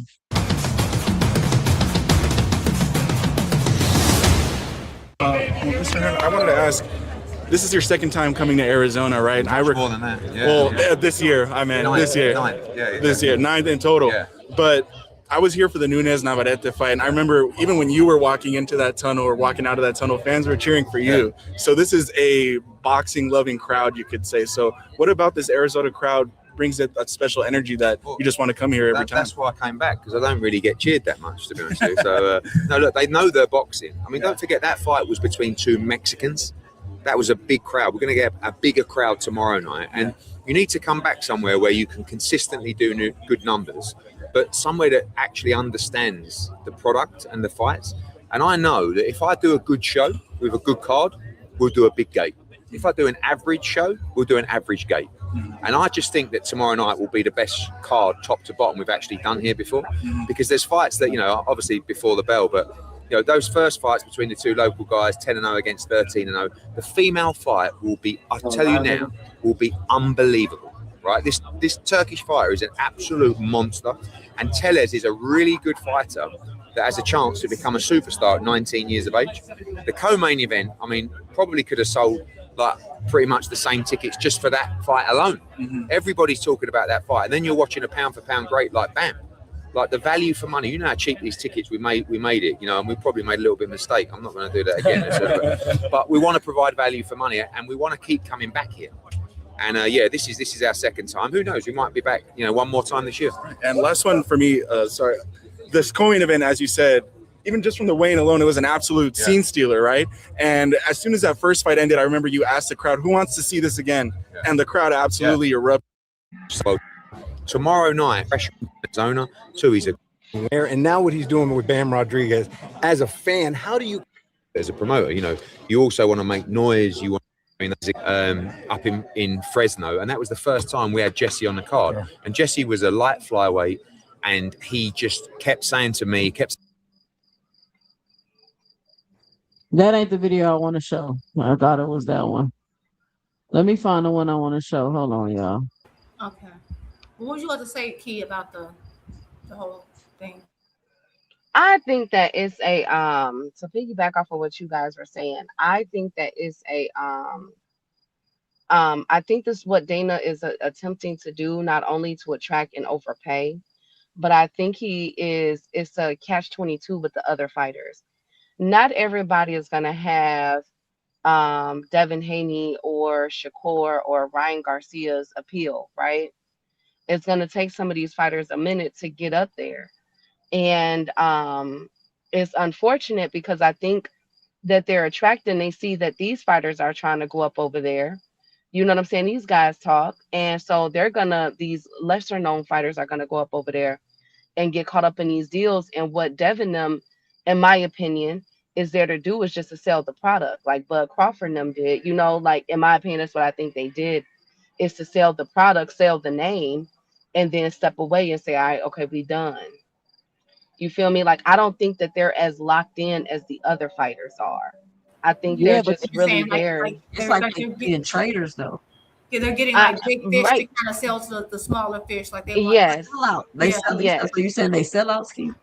Yeah, I wouldn't be surprised. That's I why mean, I'm they looking at it ushering. as. They're like, yeah, come over here. It's great. Yeah, it's great. And they're like, haha, you're stuck. I'm not. I'm out. I wouldn't be surprised because this is a cutthroat business. How many times we hear about that with boxing? Okay, well, listen. What I think Eddie Hearn was going nuclear on. Sent to Zuffa, seemingly regarding the Conor Ben Brian Garcia. Yeah, I mean, it's not really my business, and it wasn't just a cease and desist from Golden Boy. It was cease and desist from DAZN a few days before, and that's why Dana White. Boom, hit with another cease and desist from the zone. So they got a cease and desist from Oscar and the network. So they don't care who they screwing over. Wow, okay. They trying to go after the big dogs. Okay. Threw his toys out the pram about DAZN, even though I don't even know if he knows, but DAZN are the broadcaster for the UFC in major international territories, and he's out there going, I mean, who are DAZN? I mean, it's like they're your broadcaster. His head is. If anyone finds Dana White's head, like I don't know, falling off down there somewhere, like so. So I don't know if y'all heard him, but he said he was talking shit about the zone and the zone broadcast UFC. Yep. Dana has no loyalty to nobody. I don't know what we think. Like this was crazy. Like, and if he's okay, this is another thing I want people to think about. If he's willing to infringe upon the zone's contracts that he's done business with before, people that he's warmed up to, if he would stab them in the back, you really think those contracts gonna be solid and he just gonna give you what? Like you really think that? Despite, I mean, he already has to pay out $325 million for antitrust issues and all kind of stuff. You really think he's just going to be, I'm going to stand by my fighters and give them everything that they're due? Well, he's turning on his own business partners. He's currently working with him right now, Ju. No, and they're rooting for it. They're like, they talk about, I like them a real, it's the thing about these same fans about how they like real people and all this, but then they're rooting for stuff like this.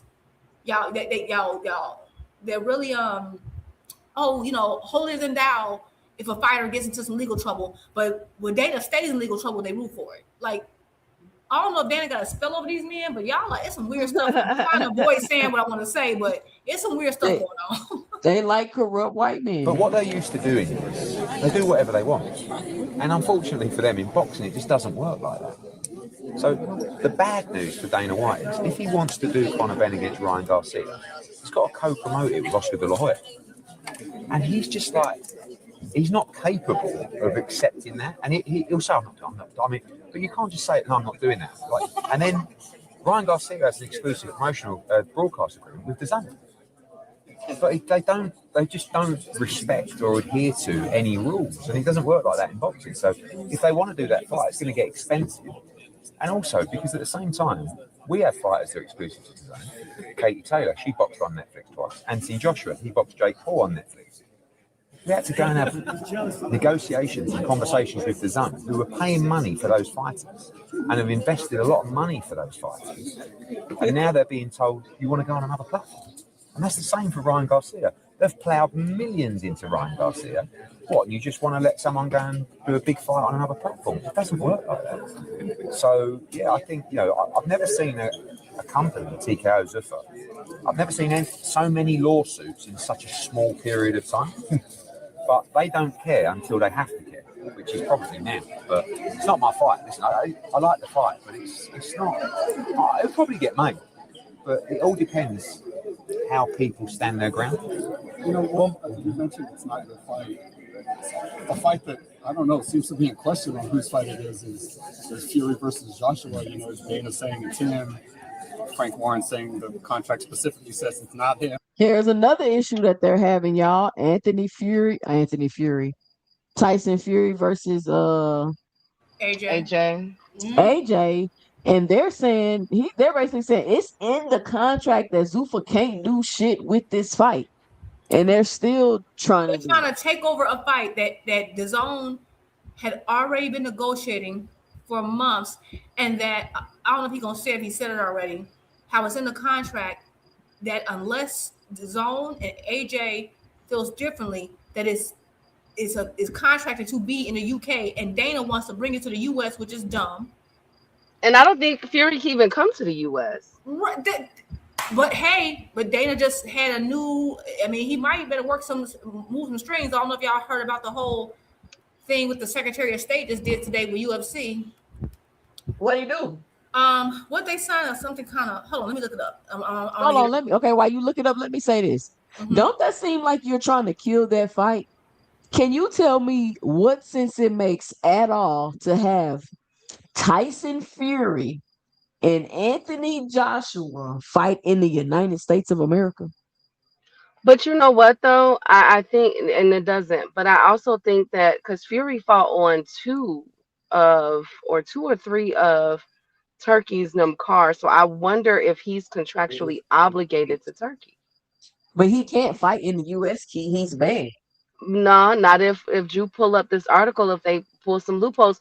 Remember, Dana White and them, all of them, Saudi Arabia and them, they all backing Trump. You feel me? So Trump gonna make it do what it do, baby. Yeah, he can't let you in the country, I guess. He might do that, but it's still stupid because you're taking it away from their fans. And the whole thing is that, like what Eddie, I think, was on to say, I don't know if it's this interview, he was like, okay, the whole point was that this is going to be the biggest fight in UK history. And he wants to take it away. Don't that sound familiar? Taking away big fights, put them in other countries. And saying, I want to take this fight from the UK fans and put it in the US where the majority of their fans are not. Like, it's so all the UK people like, oh, I like it. Okay, he's taking away the biggest fight you can probably have in the next 10 years. And bring it to the United States where people barely recognize either. Yes, we know AJ a little more because, you know, the last situation he had with the with the whatever fight he had with, what's his name? The little YouTube guy. Jake Paul. I keep forgetting that child's name. The point is, but is that's a UK fight, and that is so like messed up to be like, nope, I'm gonna take it away. And then you didn't even negotiate. Like, they've been negotiating for months, and you just hop in. Like, imagine, like you work for something, he just hops in and tastes it, and people are like, I like it. Like, I'm sorry. And it's just crazy. It's crazy. So you're doing this to all these different people, and everybody, I thought this was going to be a good thing. What happened to he's going to work together with everybody? He's not making any fights. We're not getting more fights. He's just trying to put his name on fights that were already being made anyway. Yeah, and Andre said, he's not adding anything to boxing. He's not adding anything.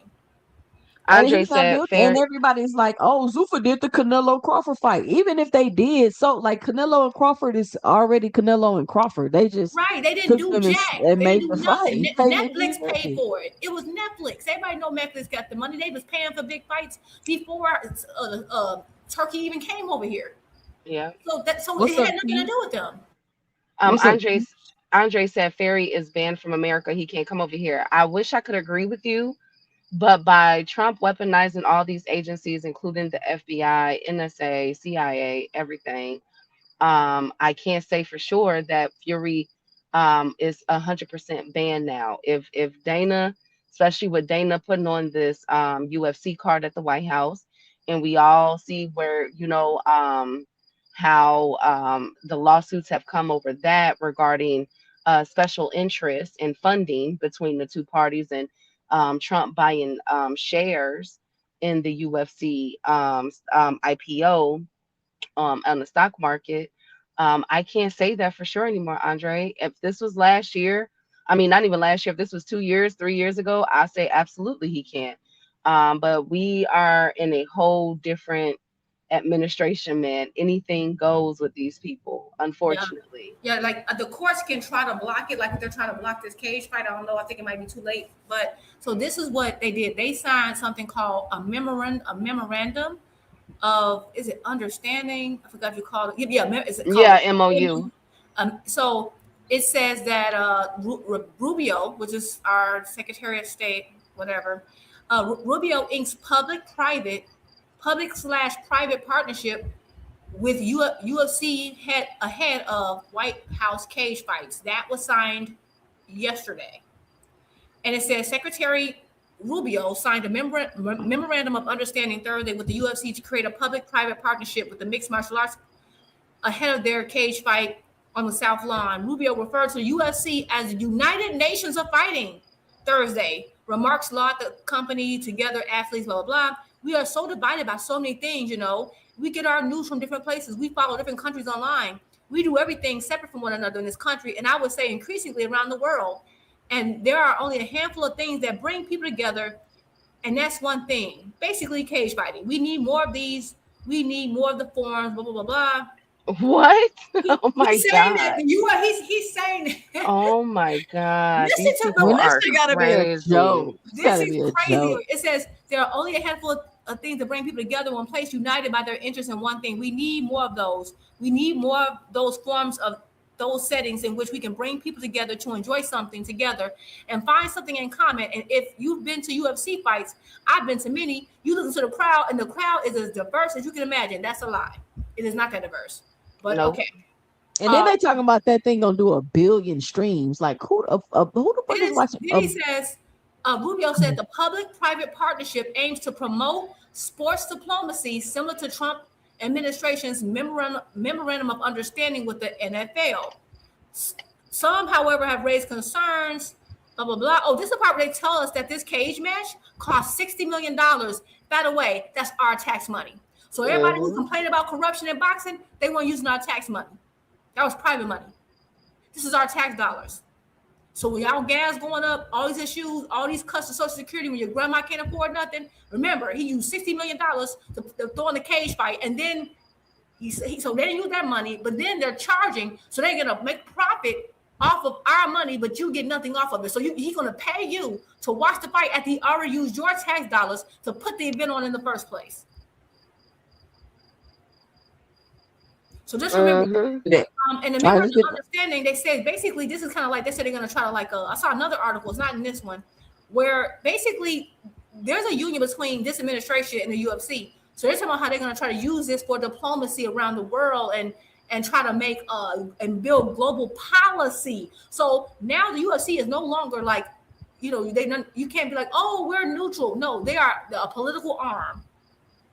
Gladiator. So that's what they're trying to do. Gladiator. What they call so what they call is circuses, bread and circuses. Bread and circuses, yeah. Because why? Because Trump's base is getting upset because they can't afford anything now, and so he's going to give them bread and circuses for $8.99 a month, and he's using their tax dollars to do it. And I was in one of the comment sections, and they were livid. They're talking about boycotting the UFC, all kind of stuff, and so they're going to basically this is going to be a political arm.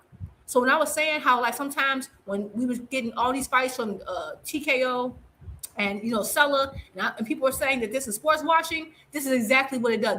They sports wash to make their image look good and to get a foothold into the administration. And so I don't want to hear anything about no corruption and oh my God and blah blah blah. Baby, Al Heyman never took your money from you. He never took your tax dollars and gave you something without you having a choice. You had to choose to pay for that pay-per-view. He ganked y'all without y'all having a choice. And you still got to pay for it. And the event is on Trump's birthday. So it's really got nothing to do with the United States and the birthday. It got to do with his birthday. He said, thank you, United States citizens. Give me the $60 million. I'm about to have a party on the line that you also pay for. Wow, on the White House lawn when people fighting. Let's finish this video because that is crazy. I don't even know how there's even a conversation. I mean, firstly, it's nobody's fight other than Turki Al-Sheikh, right? Because he's paying for the fight. But it's definitely not Dana White's fight. He's had no involvement in making the fight at all. Contractually, it's very clear he can't have any involvement. People still don't even want to acknowledge that. Like the media, Dana White, and all that Dana White has done, I think, is spoke to Turki Al-Sheikh about the possibility of that fight happening in Las Vegas because he got his contacts. Eddie Hearn making a good point. Nobody is telling the truth about what's really going on. And Eddie better be careful though. Hopefully he ain't got no skeletons in his closet. You think they're gonna get Eddie? Absolutely. I think they're going. Yes, I think they will. They coming after everybody who goes against them, and you looking Yeah. at like now Dana is protect like this is that what I'm saying? Like now you can't differentiate the truth. You can't differentiate anything whether it's Zuffa, whether it's UFC. You can't separate them from this administration now. They are banned at the hip now. So once you support them, you support this current administration. There's no you can't argue. Well, no. It's too late for that. So yeah, Eddie gotta be What careful. Dana White also doesn't know is that in Anthony Joshua's contract, it clearly states the fight must take place in the UK.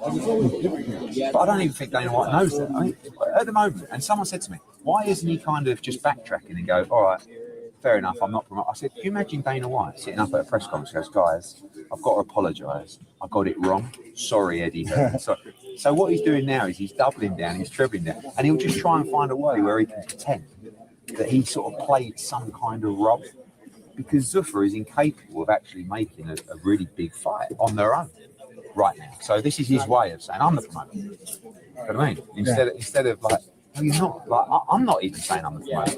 But I know one thing, you can't be, because it's in the contract of both fighters. You know what I mean? And the fight must take place in the UK, in our contract. Now, Turki Al-Sheikh is also paying the bill. So if Turki Al-Sheikh phoned me up and said, we actually want to do the fight in Las Vegas, I would say, okay, let me speak to Anthony. We'll renegotiate the deal and we'll look at that. Because we wanted the fight to take place in the UK, and that's what we agreed to. So if you want to make a fundamental change to the contract, that comes with a conversation and a renegotiation. Well, here's that first conversation with Turkey like after the Conor Ben situation. And all. One thing that you guys haven't even mentioned is last week in Bournemouth, Dana White came out with all this bizarre stuff. He got really sort of fruity and zesty. Did you see him? He said, Eddie Hearn doesn't know where the fight is. So I was like watching it, going, what is that? Right? I don't know, but no disrespect to that, but it was just him. It was the way that he was like, you're being really fruity with it, right? And then also, Zuffa got told to remove all their posts regarding what he said at the press conference, right? No one even mentioned it. You know what I mean? I even put it on my story because I said, good boy, Dana, take your post down. Because as soon as he made those, I went to Turki Al-Sheikh and said, he was like, oh, don't worry about it. And then next thing, the team said, don't worry, they've all been taken down. And he got his bum slapped. Did you hear him say that he talked to Turki Al-Sheikh and Turki Al-Sheikh made Dana White take that shit down? Take what down? Something he was saying at a press conference. Oh, probably. Yeah, I can imagine that. I didn't hear that part, but yeah, I can imagine that. And you know what? I'm gonna just say this, right? With this whole situation, he just said that Turkey wants it in Vegas. He wants the Fury versus AJ fight in Vegas, and I'm not surprised about that. And they don't respect fans. Yeah, well, it's not even that though. I think it's a little deeper. So remember when the Bud Crawford and Canelo fight was going on, and they had all these different tiers. Remember, I was reading them down. And the buy now, pay later. Yes, and also with the hotel suites. Now, for a fact, I know this for a fact, was being reported right now. Vegas is engulfed in a lot from water wars due to these data centers, and also with the hospitality sector, which we know fuels Vegas at least 70-80% of their economy. Well, Vegas is taking a hit right now. It started last year. If you guys don't remember, I had brought up the fact that in 2025 there were 3 big hotel chains sued by the federal government due to money embezzlements, all that stuff that they do with money, but basically washing, right? It was around the same time when the NBA, when Gilbert Arenas and all of them got caught up in that that sports betting stuff, right? And I kept saying, this is not these are not mutually exclusive. I think it's something there, right? And you know what I'm saying? This is all entangled. Well, Turkey when they had the Bud Crawford and Canelo fight, what they were hoping for, one of the reports I had read, I got to find that report. What they were hoping for was that this was going to bring in an abundance of people to offset the bleeding that Vegas is currently undergoing, and I suspect that it did not, because Fight was not that they big, had all Steve. that, huh? That fight was not that big. They act like he Well, they tried. tanked Well, that's what they or tried to somebody. say. Remember, Turkey is the only one that came out with those numbers. Nobody else have corroborated any of the other numbers. Everybody just went with the, oh, okay, they did X, Y, and Z. Well, I think what's going on now that he wants Fury and Joshua back there, I wouldn't be surprised if it's another one of those type of deals that they got to make up for. Because from my understanding, when you add up the total cost to put on that venue with that fight and the money that was recouped from the live gate And they and had to pay to move a pay-per-views. college football game. And yes, exactly. And then not to mention the astronomical purses that both Canelo and Bud Crawford had gotten, they did not break even. There seems to be some red lining there that they actually lost some money. And so I'm not surprised that they want the next big fight to be there in Vegas, Fury versus Anthony Joshua. And I'm But wondering that's if that's the not a play. big fight in Vegas, Key. You can't I just know it's not, and I money and think think it should everybody be gonna an show up. I think that it should. I 100% agree with both of y'all what y'all are saying. But at the end of the day, they trying to wash some stuff though. That's my opinion. I don't know. Because Like, that's what you're saying they're trying to do some stuff with the money and exactly No, I because get what that's you're saying. what because they just if y'all look up, I think Caesars was I one. can see what you're saying. Yeah, I think Caesars and MGM always involved in some stuff though. I ain't surprised about that. But it was one other hotel that got hit too for embezzlement and all of that. So I'm wondering, and then next thing you know, they hurried up and tried to put this fight on with Canelo and Bud. And I'm wondering, I don't think that Well, any of they this is tested it out exclusive. before. Remember the whole Right. Fury Wilder too, and all Yep. that Yep. money and who was involved and people from But those were actual big fights though. Like real ones. I know, but they were also certain people involved that, and the fight Right. was weird. And I'm gonna shut up, but y'all picking up what I'm putting down. And that was the first run of Absolutely. the same person who was in that same, who lived in that same country. And yeah, they need Vegas. So, and it's all good. They do what they do, you know. But I just think it's so funny because like it was so many UK fans in here, like, oh, Zuffa, duh, duh, duh. And it was cool when they was doing it to American boxing, but now they're doing it to UK boxing. Now it's a problem. They're like, they taking Fury AJ. Of course they're gonna take Fury AJ. They don't done care already about y'all. gutted UK boxing. They gutted UK boxing already. Yeah, they don't care about y'all. They don't care about the baby. Boxing is something that they can use for their own. This whole time you thought you're gonna get the best fight. You're gonna get the best fight, the best. You're gonna get what you're gonna get, so they can do what they got to do with it. And it's like at the end of the day, the whole buildup of Fury AJ. And I do think it should go to the UK fans. It's really that would be so unfortunate if that happened. And then you would lose. I think you would lose money on it too because you're not gonna get American fans. I'm not saying we don't like it like that fight, but it's not gonna be that big. It's just not. They're not as known here. And I just think that's so unfortunate. But hey, you know what? Y'all rooting for this man. Y'all didn't heed not damn warning. So it is what it is. All right, y'all. We're gonna finish up this. I'm gonna read these super chats. We're gonna finish up this video, and we're gonna switch gears to the topic of the night. Y'all make sure y'all punch that like and subscribe button. Support the channel. Let me get these super chats. Shout out to SBG Mello with the $5 in the super chat. He says, salute 2 cents, the chat, and the panel. Shout out to SBG Mello supporting the channel.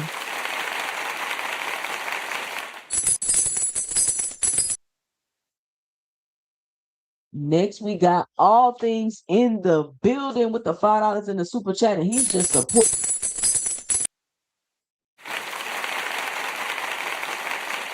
Again, because this is the thing with Dana. This is what, see, in the UFC, major company, great business, incredible. White House, wow, right? But in boxing, they can't hang with it because it's every day he's just getting his bum slapped, you know? And it's quite embarrassing. And I can't believe, he come out early. He said it's like smacking or beating up babies or something like that. I mean, that's a bizarre comment in that little whole world there. Do you know what I mean? I don't want to get involved in any of that, but also I can't believe how easy he is for me just to play with, just tickle him, roll him around and smack him every now and again. Do you know what I mean? Then he comes out, I'll fight Eddie Hearn, yeah. Like, all right, then let's do it. No, we're bummed. It's like, mate, what are you talking about? Yeah, I'm the promoter of Fury. Yeah, no, okay. But he doesn't understand, Dana White, how much I actually had to do with the UFC event at the White House this weekend. Oh, so yeah, talk on. I don't want to talk about it, but have I ever lied to you? Do you know what I mean? Hey, another business question, man. TNT working with DAZN. Yes. TNT obviously under the Warner Brothers umbrella. Warner Brothers obviously about to get acquired by Paramount. Paramount obviously has a deal with TKO Zuffa. Well, that's a long connection. Yeah, explain that, dude. Like, what can fans expect? What fans can expect about the TNT deal with DAZN is just massive exposure for the shows and our fighters. That's the principal benefit to us. Long term. Yes. So DAZN have done a multi-year deal with DAZN to broadcast a select number of those shows. So okay, they're gonna be on Eddie Hearn. Them gonna be on TNT too. So now we're gonna have some fights that are now happening on network television. Ain't this what people were saying boxing needed? Yep. So now you got Top Rank on TNT. We're gonna have Matchroom on TNT. Whoever else? Who else y'all think we gonna have on TNT? Although I did hear that Boots, I thought he said this. I could be wrong. I think he said Boots versus Xander won't be because they weren't able to get that deal made in time. Right. I think it's only DAZN, yeah. So I mean, that's awesome. So I mean, boxing is headed in the right direction, y'all. Y'all just needed things to shake up and give it It's trying time. to go in the right direction, but folks gonna be. My fear for Ryan is like don't end up like Virgil, because don't even mention Virgil anymore. He just got wiped off because you playing with Golden Boy, man, and have you on the shelf dealing with this. Like we've seen stuff like this before. That is not what you want. You finally a champion, and I'm saying Zuffa doing this type of stuff, like they have all day. They got money, they got time. Fighters have a limited time, and they know this. They know that once you're in a situation like that, once you put them in that type of bind, when you break that contract, the person who's gonna pay for it is the fighter. Zuffa's not. They could potentially cost a lot of fighters a lot of opportunities and money, and that's what's so. It's like folks ain't thinking about it. We ain't getting fights. We just getting holdups and mess. Like I said, we would. So I don't know. Okay, are y'all ready to move on to the next topic, or y'all want to finish the Eddie Hearn video? No, we can move Because he on. dropping some gems. He dropping some gems. So But, Eddie's dropping some. He's dropping some gems. I would say this just to end it, because I mean, we've been calling this for months now, but I would say this for me, like what I'm looking at, what I'm viewing is three snakes all fighting each other. We know how Oscar get down, we know how Eddie get down, you feel me? We know how Dana get down. And it's just so funny. It's just the irony in all of this is that when everything was fresh and it was 2 years ago, everybody is all praising each other, all three of them praising each other and saying what they're gonna do and everything else. And now we're seeing the three-headed snake just get split apart, sliced down the middle, and now all of them are practically turning on each other. You know what I'm saying? Eddie exposing stuff, Oscar exposing stuff, Dana exposing stuff. They all talking about each other. And it's rather unfortunate, but it's like really the irony. Y'all really came in thinking that this was going to be, that y'all were going to be three peas in a pod and y'all were going to take over, and Turkey was running stuff. You had Eddie saying he would spit shine Turkey shoes and all kind of stuff. Oscar saying Turkey is the new wave and giving Turkey and Dana credit in which to things that Al Heyman was attempting to do all those years ago.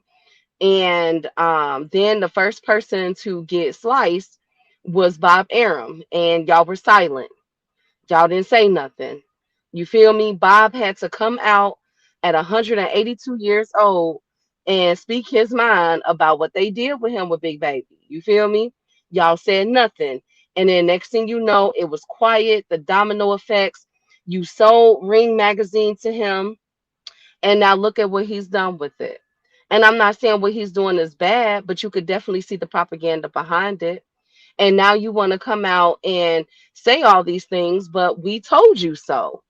A lot of people were in the background. Now you have journalists, boxing journalists who have been in the game for years that can't even get a ring, a backstage pass. You know what I'm saying? They're getting denied from Turkey and his team.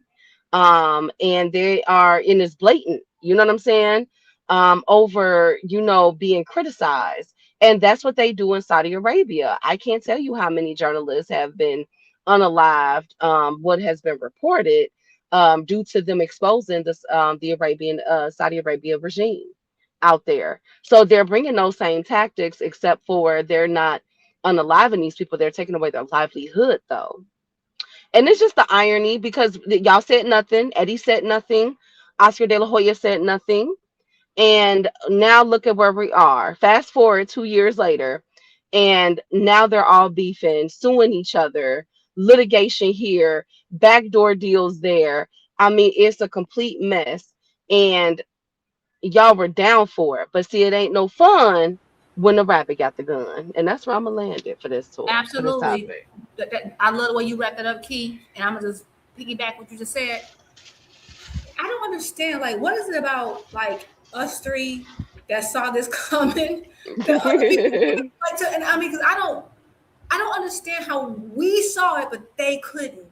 Like, they're like, even I'm talking about even the Eddie Hearns, even after De La Hoya. How did you not see that Turkey was,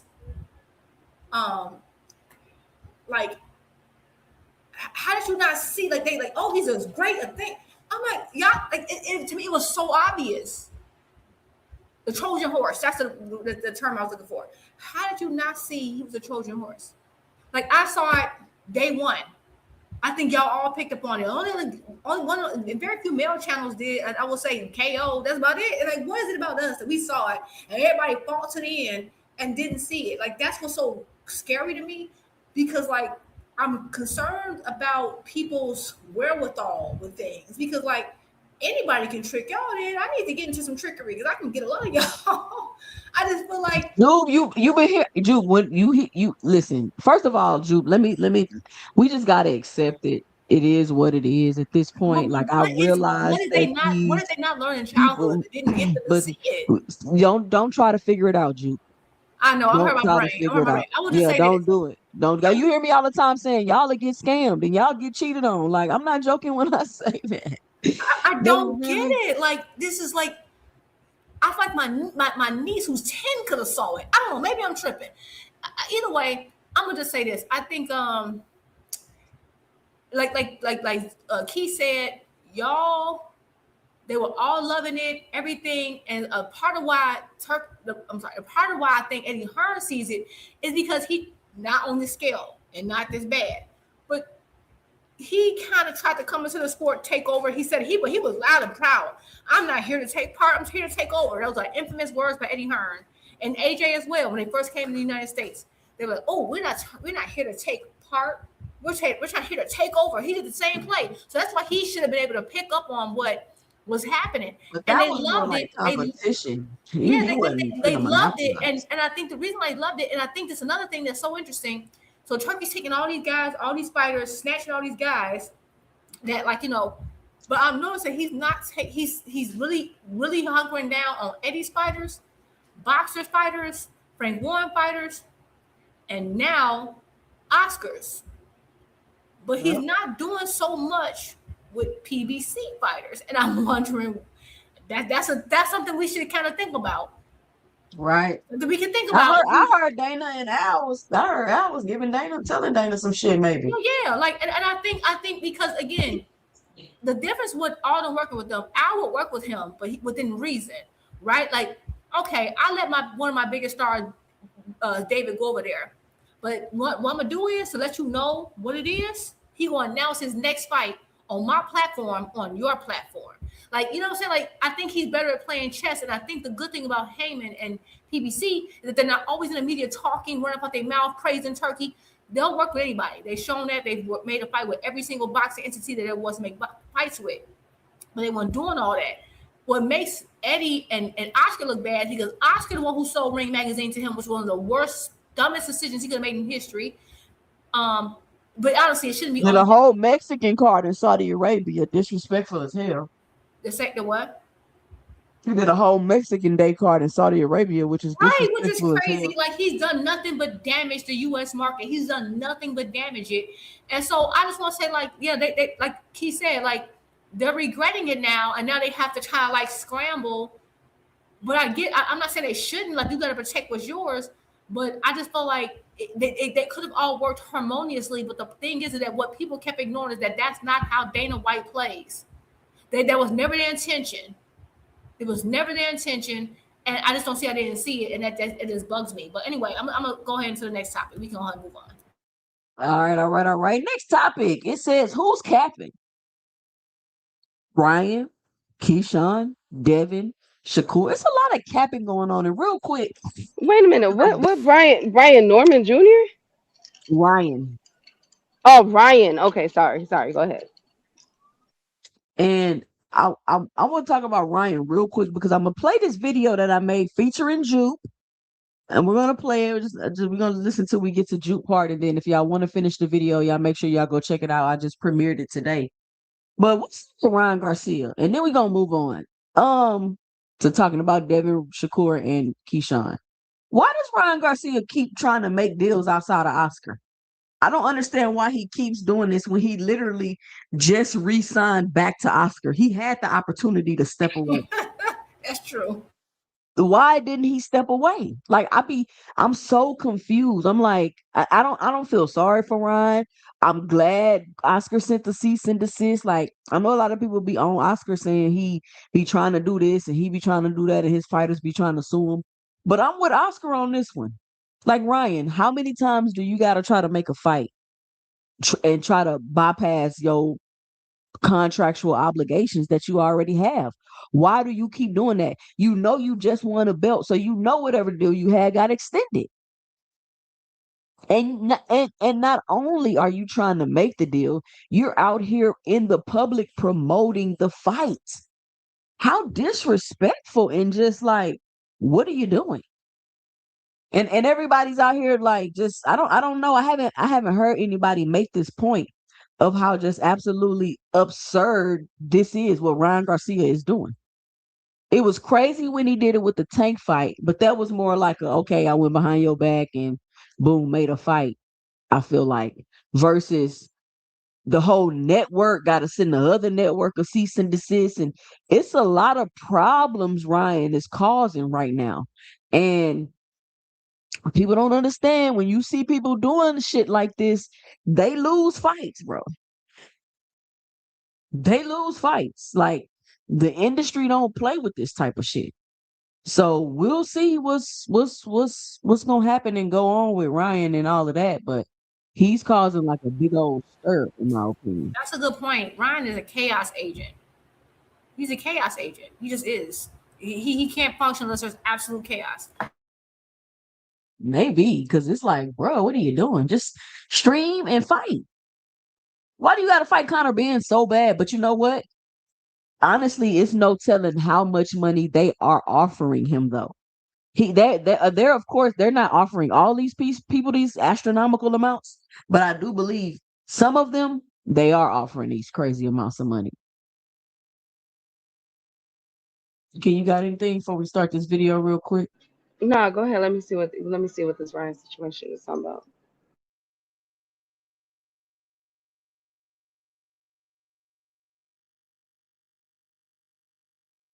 Hold on.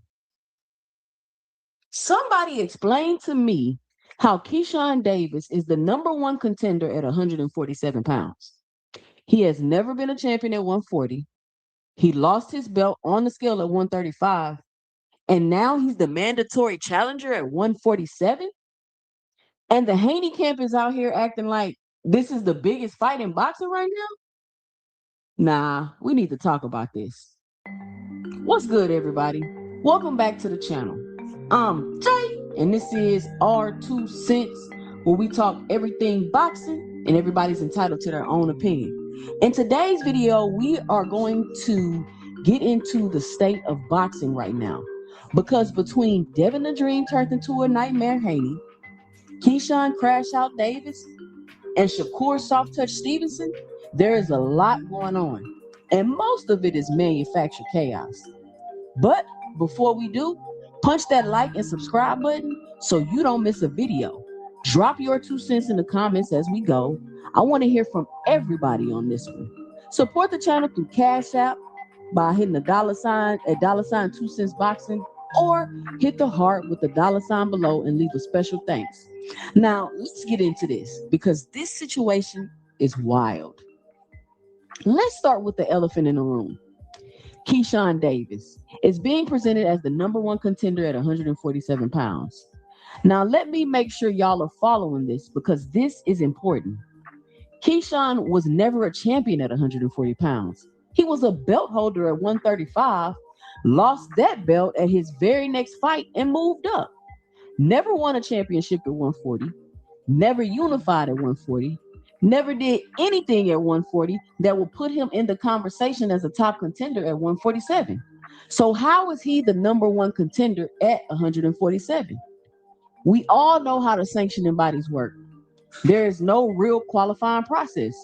According to what's out there, Jay Prince went to the WBO and petitioned for Keyshawn to be ranked #1. That's it.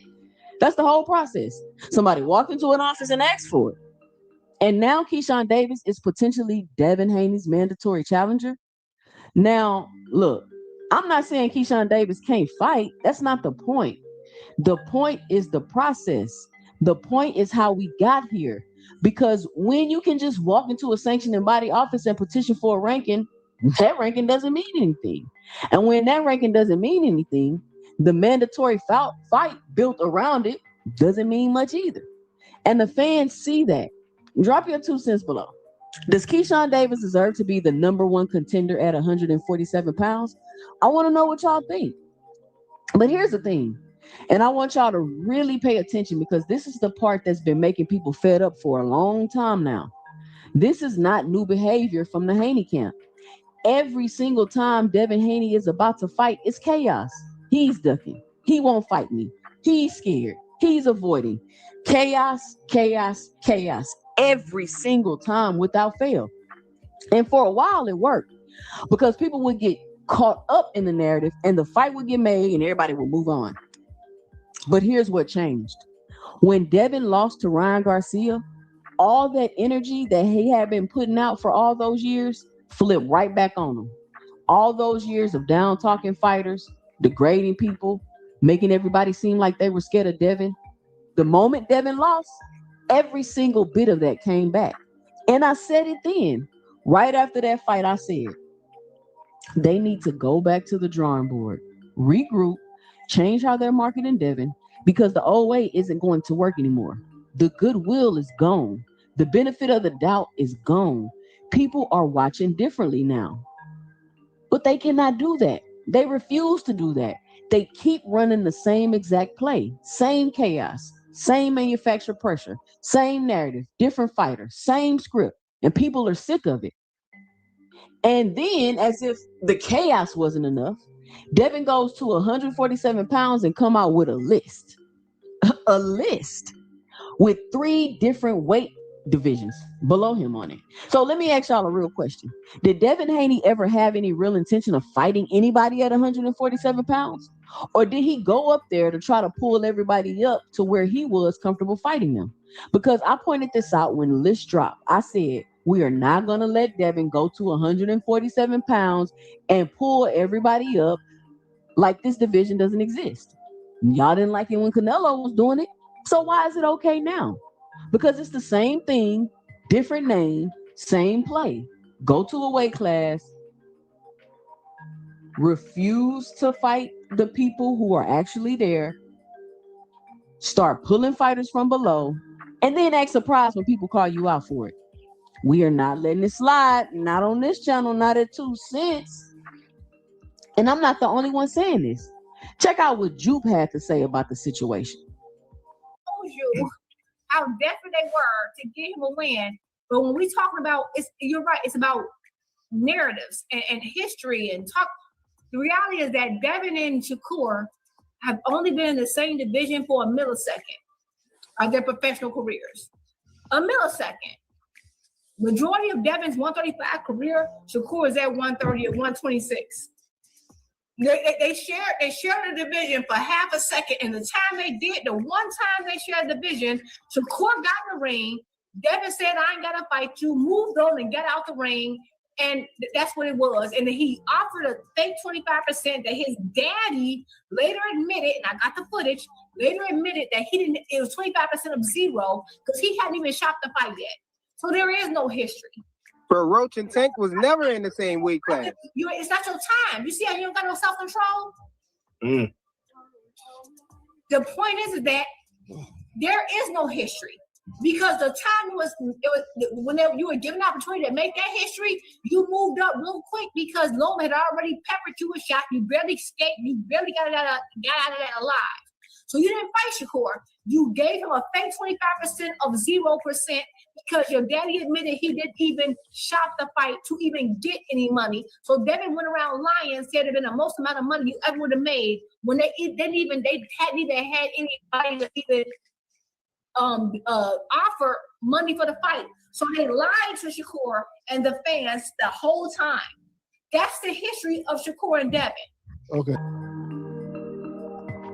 Okay, now that's an important point that I want to make sure everybody heard clearly, because Jupe just said something that a lot of people are conveniently forgetting when they talk about the Shakur versus Devin situation, like it's some massive historic rivalry. She said, and she's right, that Devin and Shakur have only been in the same division for a millisecond of their professional careers. A millisecond. That's it.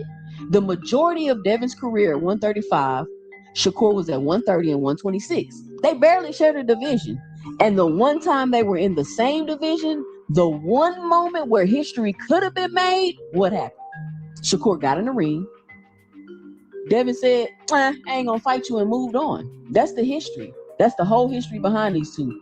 And it get worse because Devin came out talking about a 25% offer, making it seem like he tried to make the fight happen, made it seem like he was offering Shakur real money.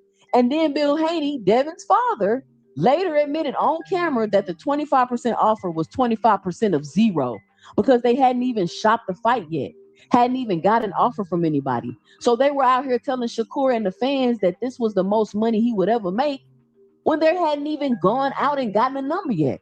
They lied to Shakur, to the fans, and on the record. So when people talk about this fight like it's a massive historic rivalry with years of buildup, what history are we talking about exactly? Because the actual history is Devin avoided the fight when he had the chance, offered fake money to make it look like he was serious, and his own father / manager / promoter confirmed it later. That is the history of Shakur and Devin. And now they want you to believe this is the biggest fight in boxing. Jupe is right. The narrative doesn't match the reality. And we are not going to let this slide on this channel. Now, let's talk about where things stand right now, because this is where it gets really interesting. Shout out to Jupe.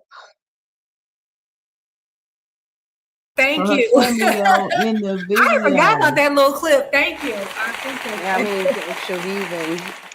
I don't think there's. So, what's the question, 2 cents? Because you pretty much summed it all up. Both of you guys did.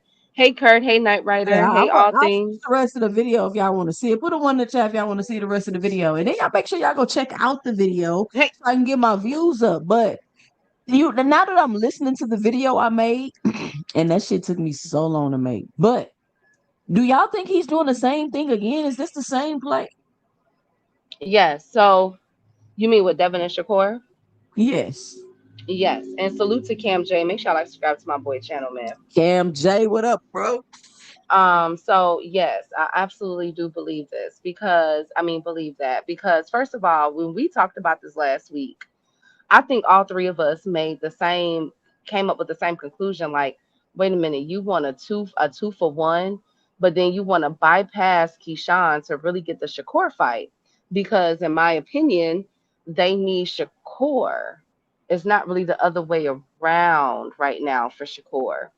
And they have made that has been made clear. Sean Zitto or Zadell, I don't know how to say his name. I hope I'm not butchering it, but he did an excellent analysis of this a few days ago. I don't know if y'all caught it, where he stated that Zuffa, Dana White, of course, we're going right back to them again. That they really want the Shakur versus Devin fight. They really don't want the Keyshawn fight. So then Keyshawn made a video. I don't know if y'all saw this, upset saying, yo, why do you I only got so many fights. Why don't you want to fight me, Dev? Like, we shook on it. And we brought that up last week, remember?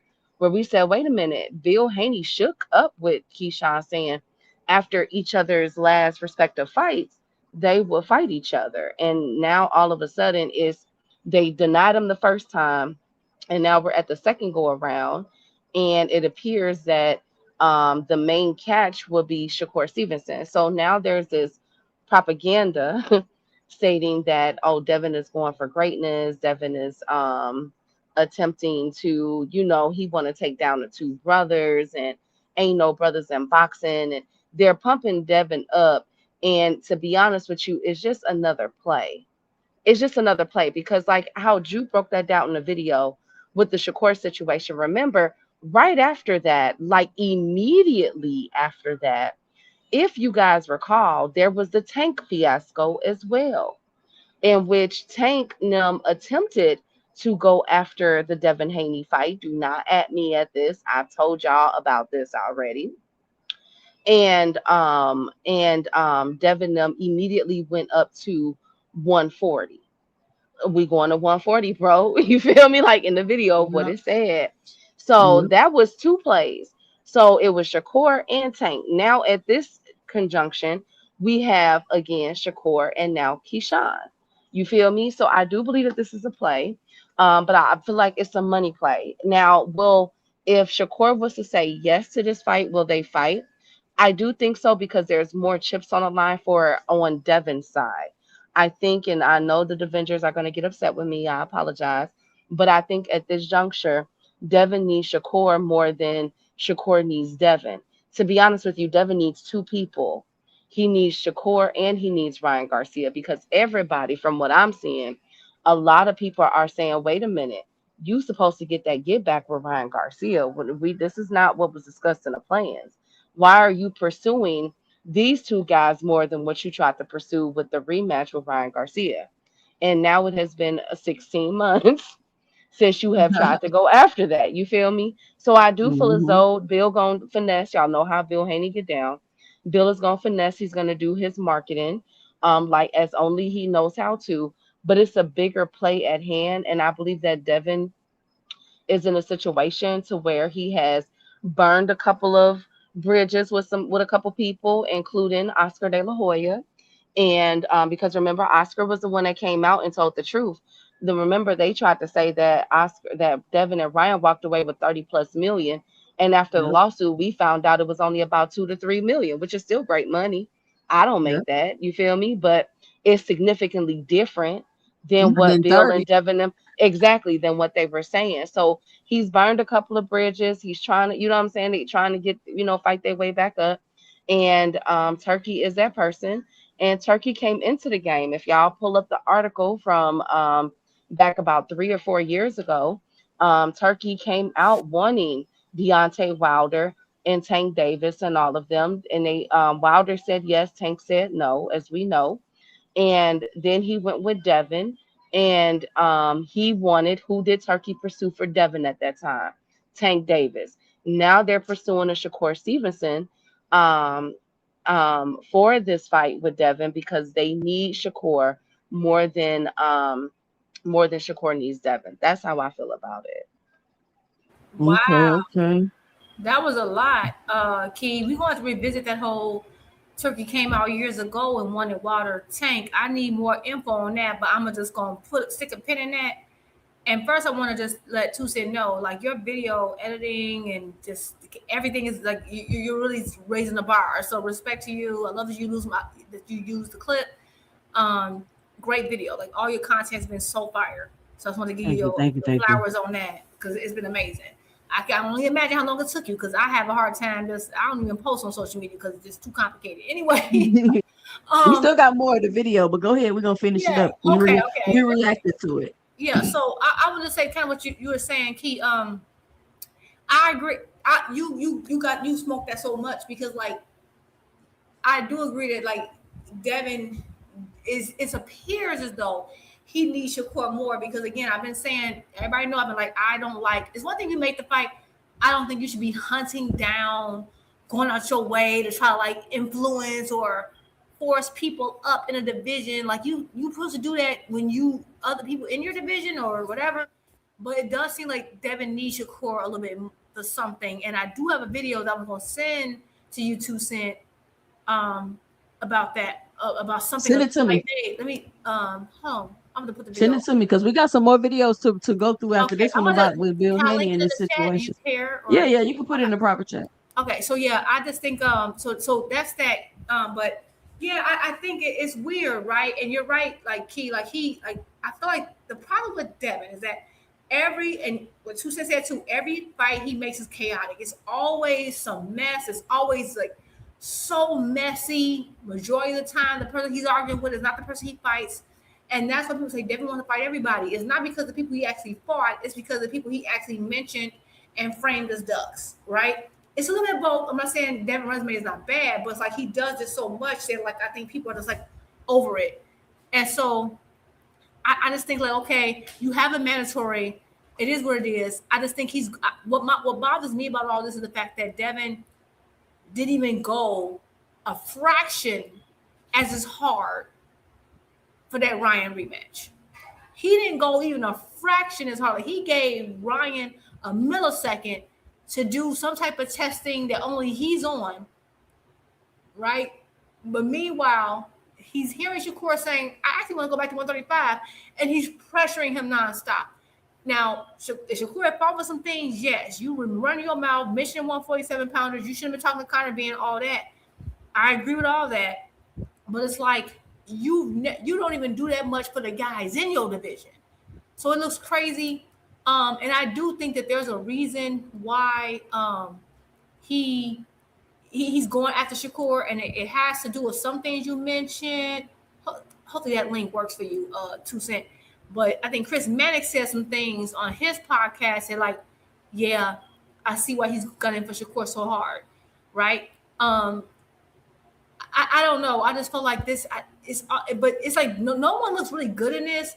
I know they're trying to say, "Oh, Shakur's a duck." I'm fine with that, but like I don't believe if that's what they want to believe. But I would just say I don't think you can truly duck someone unless like they were mandated to fight you at some point, or they're actively in your division. It doesn't make sense. You can't like he doesn't have to accept coming up. Now he did run his mouth and say, "Yeah, I do 144." If he doesn't do it, is that a problem? Well, I don't know. Then that's the case. Well, yeah, that is a problem because he did say he agreed to it. But the thing is, he had already agreed to the situation with O'Shaquie. So, you know, I don't know. Like Shakur had been running his mouth a lot. But I would say his first agreement was O'Shaquie, so he would have to fulfill that first before he even considered Devin. And by that time, you would have to fight your mandatory at this point. And I don't understand why people aren't rooting for him to fight his mandatory because, like, I can't remember the last time Devin fought a mandatory. I can't remember it. So I just think it's a lot of mess going on that's just so unnecessary. And I just feel like it's this whole ordeal is annoying as hell to me. But I do think Devin needs to really try to put 147 back on the map. And I think Shakur needs to fight O'Shaquie like he said. But I want to ask that link I gave you because that sums up why he's going after Shakur, in my opinion. I think he's right. I think Mannix is right, and I don't even like Mannix. Okay, we're gonna watch it after we finish these videos. FaZe, can you tell me the last time that Devin fought a mandatory, FaZe? Shakur has already told you what it is. He's given the terms and conditions for the fight. Jay Prince has already told you what it is. It's out there in the public, on record. But the Haney camp keeps going around acting like the fight is easy to make, going from channel to channel to channel, creating pressure, pushing the narrative, making it seem like Shakur is the one holding up things. And then Devin goes on social media and somebody writes, I think it's Keyshawn. Keyshawn writes, Devin versus Keyshawn is the biggest fight of the year. And then Devin responds, me versus Keyshawn is the biggest. Our fight would be big though. Bruh. Shakur doesn't want to fight you at 147 pounds. He has already told you that. His team has already told you that. Jay Prince has already told you that. So why are you out here on social media still pushing this like it's a fight that's being avoided when the other side has already given you the terms and conditions? And remember what Juke just told us. The one time you were in the same division, you ran. You offered fake money. Your own father, manager's promoter confirmed it. So this isn't even a situation where the fight almost happened and fell apart over money. This is a situation where you never actually tried to make the fight in the first place. This is not a call out. This is a diversion. And here's my theory. And y'all tell me if I'm wrong because I want to hear your 2 cents on this. What if Devin and Shakur are actually in cahoots with each other? What if this whole back and forth is coordinated? Because think about it. If Shakur and Devin fight, what happens to Keyshawn? Keyshawn needs that step aside money. So maybe everybody is working together behind the scenes, and this whole public drama is just the marketing for a fight that's already been agreed upon. I'm not saying that's definitely what's happening, but I'm saying it looks like it. And the more I watch it, the more it feels like a coordinated show. Because nothing about this feels organic. The Crawford and Spence situation felt organic. Those arguments were real. The buildup was real. Nobody was running from channel to channel manufacturing the drama. You could feel that those 2 men genuinely wanted to fight each other. This feels staged. This feels like a script. And when boxing starts feeling like a script, you start losing people. And the Caney camp is dangerously close to losing people for good. And it's not just me saying this. The fans are saying it too. I pulled up the comments under Devin Haney's post, and y'all, the people are done, like genuinely done. We can read some of these because this is important. The first one says, you ain't fighting Kerr this year, Davis in September, or are you saying you running from Key? You running from Key now? That's where we're at? Because that's what this person is saying. You got the number 1 contender literally in your face. People are starting to wonder if Devin is running from him too. Not just Shakur, not just Ryan, Keyshawn, the mandatory. That is wild to me. This one says, you still need to run the rematch with Ryan. Stop acting like you didn't lose that day. Never forget for 2024. If you can't beat Ryan, you don't deserve a match with Shakur. Just saying. And see, this is what Bill Haney doesn't want people saying. Because Bill keeps trying to present this like the conversation is Shakur or Keyshawn. Like those are the only 2 options on the table. Like Ryan Garcia doesn't exist. Like the fight didn't happen. But the fans remember. They always remember. And until the rematch happens, there will always be an asterisk next to everything Devin does. Always. You cannot erase that no matter how many times you change the subject. But this is the one. Bro, shut the up and fight Keyshawn. Sign the contract, Goofy. Goofy. They called him Goofy, bruh. I can't. But they're not wrong, though. Because that's exactly what this looked like from the outside. You got a man standing right in your face, contract ready, willing to fight, and you out here on social media talking about Shakur, who already gave you his terms and conditions. That's goofy behavior. I'm sorry. That's goofy behavior. This one says, bro, you can't get your get back on Ryan instead of dragging smaller fighters up. And here it is again, Ryan Garcia.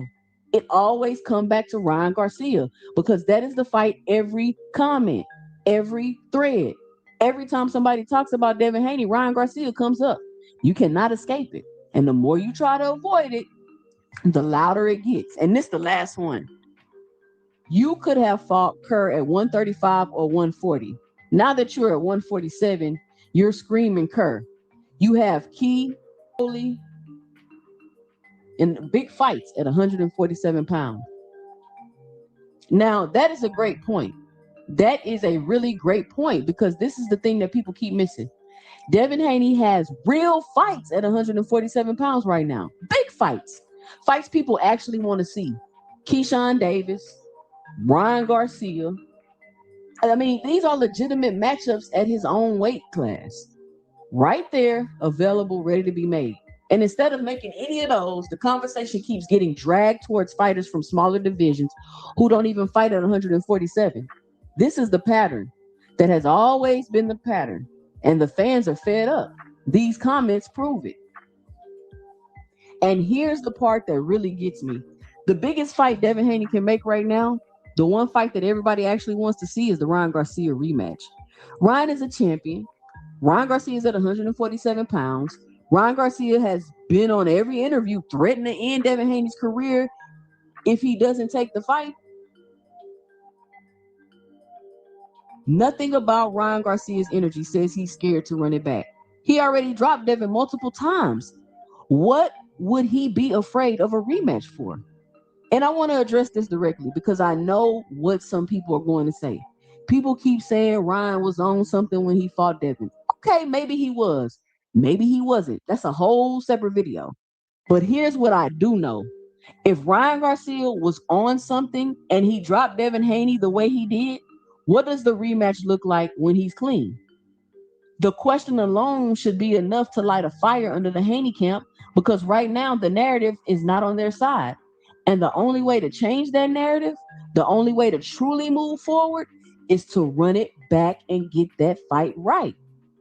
But Bill Haney keeps presenting this like the only options are Shakur or Keyshawn, like Ryan Garcia doesn't exist, like the loss didn't happen, and the fans are not going for it. Nobody wants to hear anything from Devin Haney until he fights Ryan Garcia. That is the legacy fight. That is the fight that defines this era of boxing at 147 pounds. Everything else, everything else is noise until the fight gets made. And here's the bigger picture I want y'all to sit down with before we close this out. This isn't just about one fight. This isn't just about one ranking. This isn't just about one tweet. This is about what happens when a camp loses the trust of the fans and doesn't know how to get it back. Because that's really what's going on here. The Haney camp lost the fans' trust after the Ryan Garcia loss. And instead of rebuilding the trust by making the fights people want to see, they kept running the same play, same chaos, same manufactured pressure, same narrative. And you cannot rebuild trust with the same behavior that destroyed it. The fans are not stupid. They see the list. They see the channel hopping. They see the fake 25% offer that Bill Haney himself confirmed was 25% of nothing. They see Keyshawn Davis standing right there with the contract ready to be signed while the Haney camp chases fighters from smaller divisions. They see all of it. And here's what I want Bill Haney to understand. Because I think deep down, he knows this is true. The window is closing. Devin Haney is not going to be at this level forever. The opportunities that are sitting on the table right now, Ryan Garcia, Keyshawn Davis, the real fights at 147, those don't stay on the table forever. Fighters move on, divisions change, and moments pass. And if Devin Haney camp keeps running the same play, keeps manufacturing chaos instead of making fights, they are going to look up one day and realize that the window closed while they were busy going from channel to channel. That is the real danger here. Not the rankings, not the sanctioning bodies, not Shakur's terms and conditions. The real danger is wasting the moment. So let me leave y'all with this. The fights are there. The legacy moments are there. The division is there. Keyshawn Davis is right there. Ryan Garcia is right there. The window is open right now. But every week that goes by without a real fight being made is a week of legacy that Devin Haney is never getting back. Stop manufacturing chaos. Stop pulling fighters from other weight classes. Stop running from channel to channel with the same script. Make the fights. That's the truth. Two Centers, let me know in the comment section. Is this all one big coordinated play between Bill, Devin, Shakur, and Keyshawn? Or is Bill Haney really out here using chaos as a marketing strategy and running it straight into the ground? And what am I saying in this video that is not a fact? Tell me where I'm wrong. Drop it below your 2 cents. I read every single comment. Like the video if you found value. Subscribe if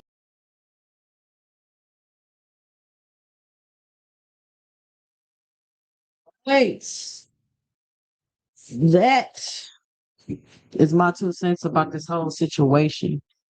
Now, y'all can react to the video, and I'm gonna pull up another video because y'all, Bill Haney and Mill City have the most hilarious interview. Have y'all seen that yet? Have we seen what now? Mill City and Bill Haney have the most hilarious interview. Y'all seen that yet? No, I haven't. No, I haven't. Okay. Did y'all want to react? Give y'all 2 cents about the rest of the video? Yeah, I will say, first of all, job well done again. You be up your game on these videos. I would not be surprised if Shakur and Devin and Bill were all in cahoots. I would not be surprised at all. But I do feel though that like the Haneys, like I think that again, I've said so many times, I think the Haneys are great for boxing talk. If you have a channel, they're gonna always give you content. They're great. When it comes to actual boxing, like it's just they get a lot of talk about. Like there's more. The most of what we talk about with Devin is not his performances in the ring, it's out the ring. And that's kind of the problem with him. And that's why like he's always, this person ducked me. And so I do think it's interesting. And I think you kind of alluded to it like, okay, you're calling out Shakur relentlessly. And I have a problem with that because Shakur kind of put himself in a situation. But like you're calling him out now at 147 when at 135, you have this, 20% take the leave it like under, like you didn't have that energy at 135. You didn't have that energy at 140. At 147 now you do. So I think that's odd, right? Because like you could have been did it, but I just think that neither one of them look good in the situation, like I've said before. So I agree with all that. And I do think that it is a kind of, I think all this is smoke and mirrors, and the video that the Twitter post, which is like a snippet of it's like a video from a paywall under a paywall. Someone snipped a portion of it that Chris Mannix is talking about. I think that explains why Devin's doing what he's doing. But that's all I got on that. All right, I'm gonna let Kigo. Let me get these super chats real quick. Shout out to Boxing Hacker with the $5 in the super chat. He says, people keep saying that DHP marketing don't work. But people been talking about Devin Kerr all week, even more than Boots, who got a fight coming up. Shout out to Boxing Hacker. Shout out to Oddly Gifted Bullies with the $10 in the super chat. He says, I love it. I was telling everybody who would these guys blame for these fights not being made. Now that Tank's out the picture, all of a sudden, they're all ducking each other. Shout out Oddly Gifted Bullies. That's an excellent point. It's crazy. Like you would think these are the guys that don't smoke, don't duck no smoke, the best fighters in the world. Tank was the problem with all the boxing, and now they got all space and opportunity, and all we got is like we didn't have this much duck talk when Tank was active. This just goes to show you if they can't make fights with each other, you think they were gonna like think about this for a second. That just shows you that Tank wasn't the problem. They've been capping this whole time. They was just using him as deflection. Shout out to Kurt Hurd with the $5 in the cash app. He says it's ladies' night. Shout out Kurt Hurd. What you got, Key? So I agree with your video, and yes, shout out to you. Your videos are amazing. And I agree with what Jupe said. I just want to add this in. This is how I feel about it, right? As far as this whole Devin, are they ducking each other? Is this a play? I'm going to say it like this. A couple of weeks ago, I brought up on here, we discussed, all three of us discussed how I I feel as though Keyshawn is in the shadow of these fighters. And we brought up the question of if Keyshawn is being fed to the wolves, and what is the trajectory of his career path in boxing if this is what it's going to be. He was supposed to fight Tio. We've seen, then it was Shakur, and now he's being lined up for Devin, and now all we could talk about is Shakur. Now, I do want to say that the WBO, if I'm not mistaken, came out today and made it a point to state that that the WBO mandatory will be enforced. And there is speculation occurring that if Devin does not fight this WBO mandatory, which I have to believe to be Keyshawn Davis, that he will be stripped. So are we going to be dealing with another Devin and Sandor Martin type of event where Devin dropped the belt from Sandor, instead of fighting his mandatory Sandor Martin? So I do want to say that. Also, I want to add in the fact that, listen, I get what Hacker and everybody is saying. I get it. We got the Avengers in the chat. They're going to ride for their boy. I get it. I understand. But at the same time, this week I was in New York. Oh, I'm sorry. I was walking. But at the same time, if you are going to continue to call out other fighters when it comes to big fights like this and what you're supposed to fulfill as a champion, then I have to question the integrity of these call outs. I'm sorry. I have to question that. And if the conversation in which you all shook on, I'm going to continue to go back on that. You guys agreed to fight Keyshawn Davis last year. There's a video of a handshake with Bill and Keyshawn taking place. There was one situation. Then now there's another situation. Whereas you want a quote unquote 2-for-1 deal, where if we fight Keyshawn, then we'll fight Shakur. Now you guys are trying to bypass that and look at strictly at Shakur. And so, and I just, it's not, for me, it lacks integrity. You know what I'm saying? Like, it lacks integrity. And that's why I feel where my point is that they need Shakur more than Shakur needs them. I'm not going to lie about that. I really feel that way. Now there was a question brought up about is Shakur Stevenson. Somebody said that Shakur is ducking and they don't like the way basically that he's moving. I would say this: Shakur is on his Mayweather. That's what I feel. Now it's a janky Mayweather. It's a Mayweather 3.0, 4.0. You feel me? It's not up there yet. But I'm not saying that he's not a great fighter. That's all what I'm saying. But my whole thing is Shakur Stevenson is in the position to where he's riding on his own tide. He's riding high right now. And he's going to move. He done been cussed out. He done been dragged for all kind of things for the past 9 months or 12 months, for the past year. You know what I'm saying? From Padley to the Tank Davis to the all kind of things he's been being dragged for. And that is not going to incentivize Shakur Stevenson to get in a ring to fight Devin Haney. He don't care. Okay? He clearly feels as though that he's in a driver's seat. So that's what I have. Okay. Let's listen to this video that Juke requested we play, that she says explains kind of what's going on. This week I was in New York and I was walking down the street and I hear this voice from half a block away. And it's Bill Haney, who was sitting there at a coffee shop, and he's doing an Instagram live. He's doing a YouTube live with shout out Champside Boxing, doing a YouTube live with those guys. He drags me onto the live and he asked me the very same question. He said, is Shakur versus Devin the fight? Is it a big fight? And I said the exact same thing. Did you really? I said, no, it's not. It's not. Did he let you have it? It's not the fight. No, look, I think Bill respects multiple opinions.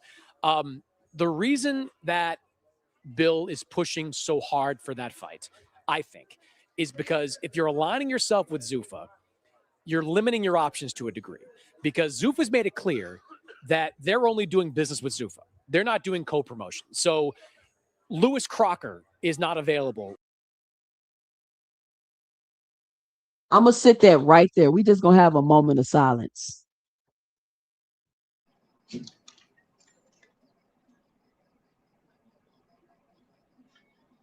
Yeah, Because yeah, Zuffa's go made it ahead. clear that they're only doing business with Zuffa. Their fight, I think, is because if you're aligning yourself with Zuffa, you're limiting your options to a degree. Because Zuffa's made it clear that they're only doing business with Zuffa. They're not doing co-promotion. So Right there. Hold on, Black. Hold on, Juke. We So need a many moment of silence. Hold on, Juke. We need a moment of silence.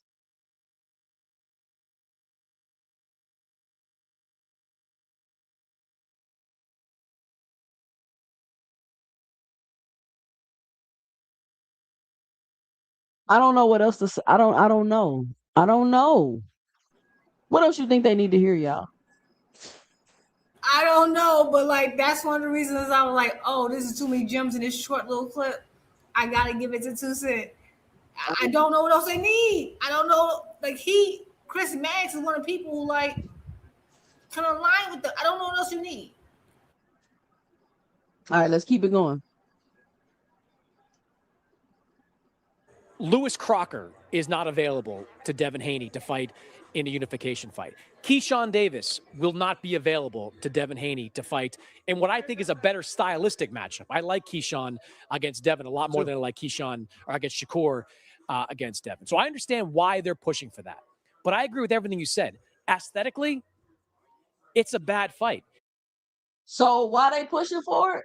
If they both going to Zuffa, why they can't fight? Keep letting it go. Oh, okay. I'm like that. I'm still all right. It's not a terrible fight for the purist. Like you and I both sat there and called Raymond Murataya versus Andy Cruz. That was a tremendous fight. Loved it. It was a similar type of fight though, because you had two guys that were cagey, high skill level, not a lot of punches thrown, a lot of defense in that fight. It was a high level fight, but it wasn't the kind of fight that I think the fans are looking for. And when you with Shakur and with Devin, they both need dance partners. Shakur needs a William Zepeda to come right at him and make him work. Devin needs a Brian Norman to prevent the threat of a potential knockout that's out there. I would argue that if Shakur gets in the ring with Devin, it would set a CompuBox record for fewest punches thrown. And that's not an insult because both of these guys are disciplined, judicious punchers. They're both very difficult to hit, and neither one of them lets their hands go with any kind of regularity. It's just not a fight that makes me sit up and go, I got to make sure I know where I am when that fight happens. I would much rather see Devin figure out a way to get into the ring with Keyshawn Davis because I think the build-up to that fight is great. I think stylistically it's great. I would love to see Shakur figure out a way to fight a Dalton Smith, to fight a Gary Antoine Russell, to fight another title holder at 140 pounds, and then get there. I don't think we're there yet with Shakur versus Devin, where it's such a big fight that you can put aside the fact that it's not going to be very good in the ring. Like the way people around them sell it to me is that the press conference will be great, the buildup will be great. And I agree with all that. I agree it's going to be a great buildup. But when they get in the ring, these guys have shown us who they are. They are high-level, top 10, pound-for-pound boxers. They are not punchers. They are not risk takers. They are boxers. And I don't think that translates to a television-friendly fight in the ring. No, it doesn't. I mean, and we've seen the brilliance that is Shakur Stevenson against Teofimo Lopez, who's Is that Mike Coppinger talking shit too? Yes. And so the reason why I sent this, and Well, hold on. We got like a few more seconds, Juke. a boxer puncher or a puncher boxer, someone that goes on the front foot, very at the brilliance that is Shakur Stevenson against Teofimo Lopez, who's a boxer puncher or a puncher boxer, someone that goes on the front foot, very athletic. Shakur shut him down. So if you're not going to be They're playing with us. Go ahead, Juke. So I just want to say this. I don't agree with everything Chris Maddox says, and I see the chat. I'm not saying he's like the golden voice. I'm not saying that. But Chris Maddox has been aligned with like the establishment. He's been anti-PBC, all that, folks, many years. What I'm saying is that the beginning of his rant was most important. He said that Devin needs Shakur because if he's aligning himself with Zuffa, a lot of options are taken out because they're secure right now. Shakur had a multi-fight deal with Matchroom. Turkey's trying to like negotiate him to go to Zuffa, or potentially, right? And so he might, so he needs a name, and what Zuffa's trying to do is they need, just like they're trying to do with Ryan behind Golden Boys and DAZN back. They need certain names to say, hey, there's Zuffa, and slap Zuffa on them. Devin is aligning himself with Zuffa, so they need to align him with a name so they can promote Zuffa. That's what he said. He don't have a lot of options because he said that Devin won't be able to make the fight with Crocker. He won't be able to make maybe Romero. They tried that already. They want Zuffa involved. So who can he? Ryan, they tried to get him, but you already see the cease and desist. So Devin is basically Zuffa's entryway, and that's why he's trying to latch on to another big name so they can make their entry. And they're saying, hey, but Shakur's already with Zuffa, allegedly. Allegedly. We don't know yet, right? Right. So he might be. So he don't have any other welterweight, so he has to go and grab downward, right? That's who he got. He got Africa though. Like, to be honest, he got Africa. But Africa already got a fight in Africa, but Africa's not a name that's gonna bring other fighters to Zuffa. They need. Think about it. Think about it like you're fishing. You doing some bait. They need some bait. That's why they're trying to get Ryan versus Conor Benn. They need some bait. They need a name enough for some bait. Hitch is not always there yet. Shakur is a little bit more further there. That's the whole point. That's why they're going so hard. Like I said, like they haven't gone this hard for anybody ever. And then once they sign to Zuffa, all the other options are done. They're trying to take someone with a belt, attach them to Zuffa, to give Zuffa legitimacy. That's the whole game. Yeah, And think about it. He said he was out. He happened to see that Bill Haney. Bill Haney started asking him, isn't Devin and Shakur the big fight? And he told him no. They're trying to convince everyone that them and Devin is this huge fight. And as he explains in this clip, y'all a good fight, but you're not a big enough fight to excuse the way that you're going to fight, because if you guys fight, is more than likely to have the lowest output in CompuBox history. But they're trying to upsell it because Zuffa needs that right now. All this is about Zuffa.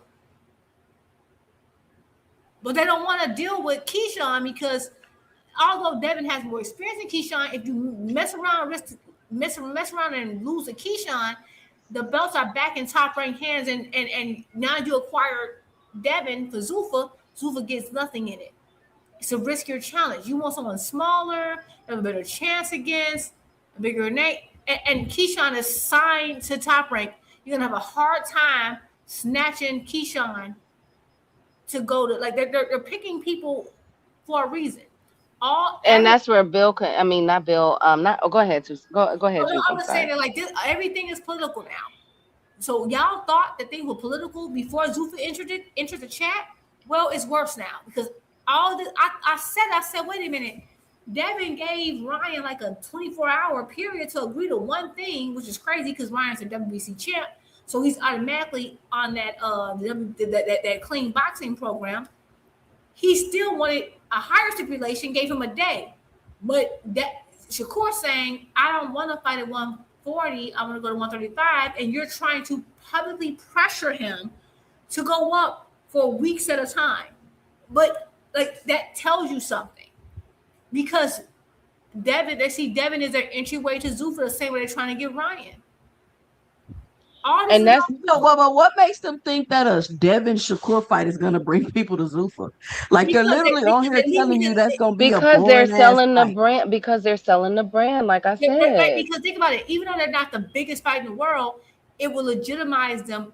They feel like it will legitimize them in the boxing world to hardcores because they have two people that hardcores care about. That's the whole thing. That's why they need to Canelo and Crawford didn't do that. How the hell is because Canelo and Crawford was not Zuffa.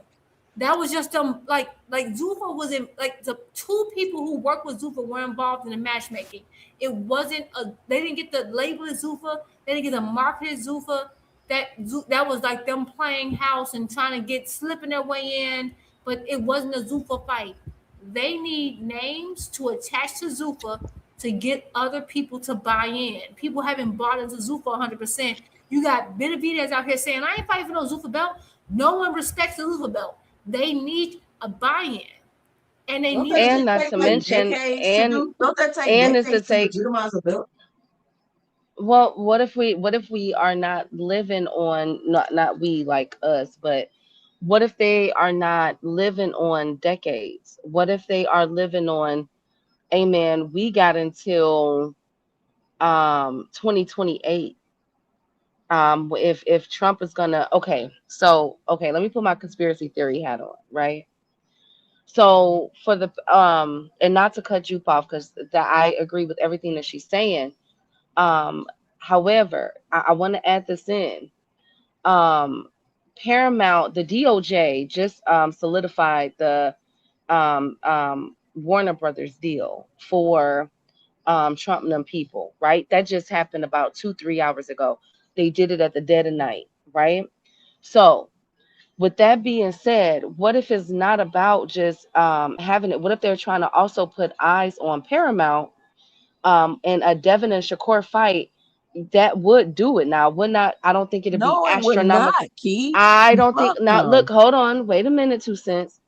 I don't think it would be astronomical numbers, but I do believe that they will have people tuned in. I can't deny that. We can't say that just 0 people will be tuned in. I'm not saying millions or billions will be tuned in, but it will garner enough eyes. I'm not saying that they will be casuals, hardcore. I'm not saying none of that, but they will garner some eyes, right? Now, with that being said, I think that will be the play. Move it away, because remember, DAZN just sent them something. So what if it's about moving it away from DAZN, putting it on Paramount, where it's all in-house with a Devin versus Shakur, 2 fight fans, even though they kind of low-key share the same fight fans, but at least it will be a big enough fight. And we know, I can't deny that the live gate will be decent too.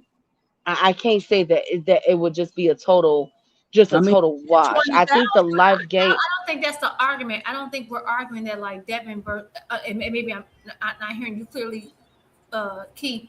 I don't think I'm arguing that like Devin versus Shakur would be a wash. I think it would still be. I think it would be a big fight. I don't think that they're saying it won't be a big fight. What Chris Mannix said is that he was walking down the street. He saw Bill, and Bill was doing a live YouTube social media post, and saw him and was like, hey, isn't Devin versus Shakur the fight, like the biggest fight in boxing? And he's like, no, it's a big fight. But it's like that's why I wanted her to play the whole thing. He wasn't saying like, oh, it's terrible, it's trash fight. Oh, no, it's all of it, Ju. Huh? That was all of it. Yeah, I know. But what I'm saying is that he said that Bill asked him, is it the fight? Like, you know what, like when you say the fight, he said, no, it's not the fight. Like, and he said in that clip, I don't know if y'all heard it, he like, it's a big fight, but it's like not to the point where you think it is, that you can give us a product that's not going to produce a whole bunch of action, because both of them are technicians and are very cautious. It's not going to sell the way you might think it's going to sell, which is what I've been saying. It's a big fight. But the way people are acting, like people are, what he said is like they're trying to sell Devin versus Shakur as though it's Tank versus Ryan. It's just not. It's just not. That doesn't mean it's a good fight. I would buy it. I would support it. It's not Tank versus Ryan. It's not Spence versus Bud. It's just not. That's all he was saying. That's what I was just saying in my video. But look, fight, and it's not for what they're trying to spin it. Let's look at this video, because he's trying to. Let's listen to him talk to Messi Mill, because he's really trying to push that same sentiment of it's really a big fight. Did you have something you want to say, Keith? No, and well, I get what I understand that what Juke was saying, and maybe I had missed that part, but I think it's a play going on, y'all. I'm gonna stand on this. I think it's It's a clearly play. a play, but I what? think it's a There's no play going disagreement. on. There's no disagreement on that, Key. It's definitely a play, and I think what Chris Mannix is saying, he believes a play, is that the Haney's need Shakur right now because they're aligning themselves with Zuffa, and they gotta get a name, 2 names, to kind of garner support for Zuffa. The same way they're trying to steal the whole Ryan Conor situation. Ben. Conor Ben, they're attaching themselves to AJ Fury, despite the fact that AJ Fury been in negotiations for however long. They're trying to like garner attention to them. They're trying to make already made fights, slap their name on it. That's all I'm saying. So like, yeah, I agree, and that's because I just thought that Devin fixation on and Ryan, and I know like, oh, 144. The 144 situation is this week's old. According to what Bill said and Devin said, we've been trying to have a fight for you for months, which means you've been trying to pull a guy up for months. But meanwhile, you bowed out of the negotiations for unification for 2 different people very quickly. Shakur called him out for the fake negotiations in the public with And Rolly Romero. And I do, because I know you want to play this video, but I also want to get this out before I lose my train of thought real quick, 2 cents. This also benefits Top Rank, because if what WBO was saying with their notice that they put out today, if Devin versus Davis is announced and Devin has to drop the belt if he chooses not to fight Keyshawn Davis, right? Then that benefits Bob, because that's a belt that Keyshawn will be able to fight for. And y'all know that the WBO stands for whatever Bob orders. That's what they always say. And Top Rank will be able to have that belt back in his pocket. So there's a lot of boxing political moves being made behind the scenes regarding this whole Devin, Shakur, and Keyshawn fiasco. Will Keyshawn take step aside money if Shakur agrees to fight him? Or will the WBO be immovable due to the fact that they don't like Zuffa Boxing and Dana White's and what they're doing because of that whole situation with fiasco with Bud Crawford dropping all the belts and saying what he said and everything else? Will they be, amping it up like the WBC and the rest of it? So this is all very, very interesting. It has huge precedents and implications set for the future. And I agree. And I personally believe the reason why I was so leery of Turkey and everything was coming down the pipe is that people claim that they don't like the politics of boxing. I said this is going to make things even more political. You thought you complained, like basically we were in a better position 3 years ago. Boxing was healthier 3 years ago. Now that once you start laying down a gauntlet, you thought politics was bad. You thought sides of the streets. Now it's sides of the ocean. Now it's signs across the universe. I said it was exacerbate all the problems, and I can't blame WBO, WBC, WBA, IBF for fighting for their lives, because Dana White has already put out a gauntlet. Turkey put out a gauntlet and said, I'm trying to eradicate you and your entire history. So I can't expect for them not to fight for their lives. I can't. So of course they're going to do this, because you see what, for them to go around as if everyone's happy will be crazy. They've literally, Turkey and Dana have declared war on them. They declared war. So I expect them to move in a way, so I can't even be mad at them, even though, because again, no one was mad when the WBC said, oh yeah, Buck, and we're going to rank Bud at 168, despite the fact that he never fought at 160. No one complained. People don't even realize that Turkey is the reason that Bob Arum and PBC lost their network deals. Talk about it. They don't even realize that. But anyway, let me get to this video.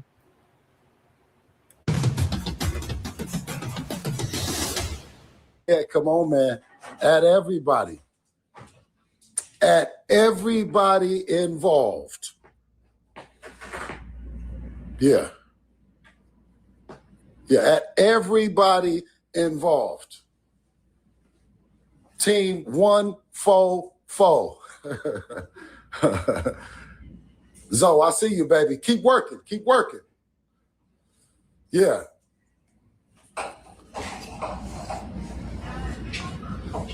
Let's start with Gilly, Wallow, Jay, Shakur, Core. So first of all, he's starting the whole live telling whoever watching the live to at everybody, Shakur, they team, everybody. So he want everybody to see this. That's the first. Antonio Leonard. Come on, Tony.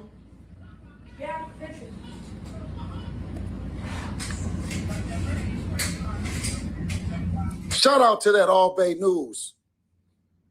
If you didn't see it there, it didn't happen. Tell me, like, all of a sudden, Devin wants to go down to 144. No, it's not all of a sudden. 144 is in the welterweight division. Are you people crazy or what? No, it's not all of a sudden.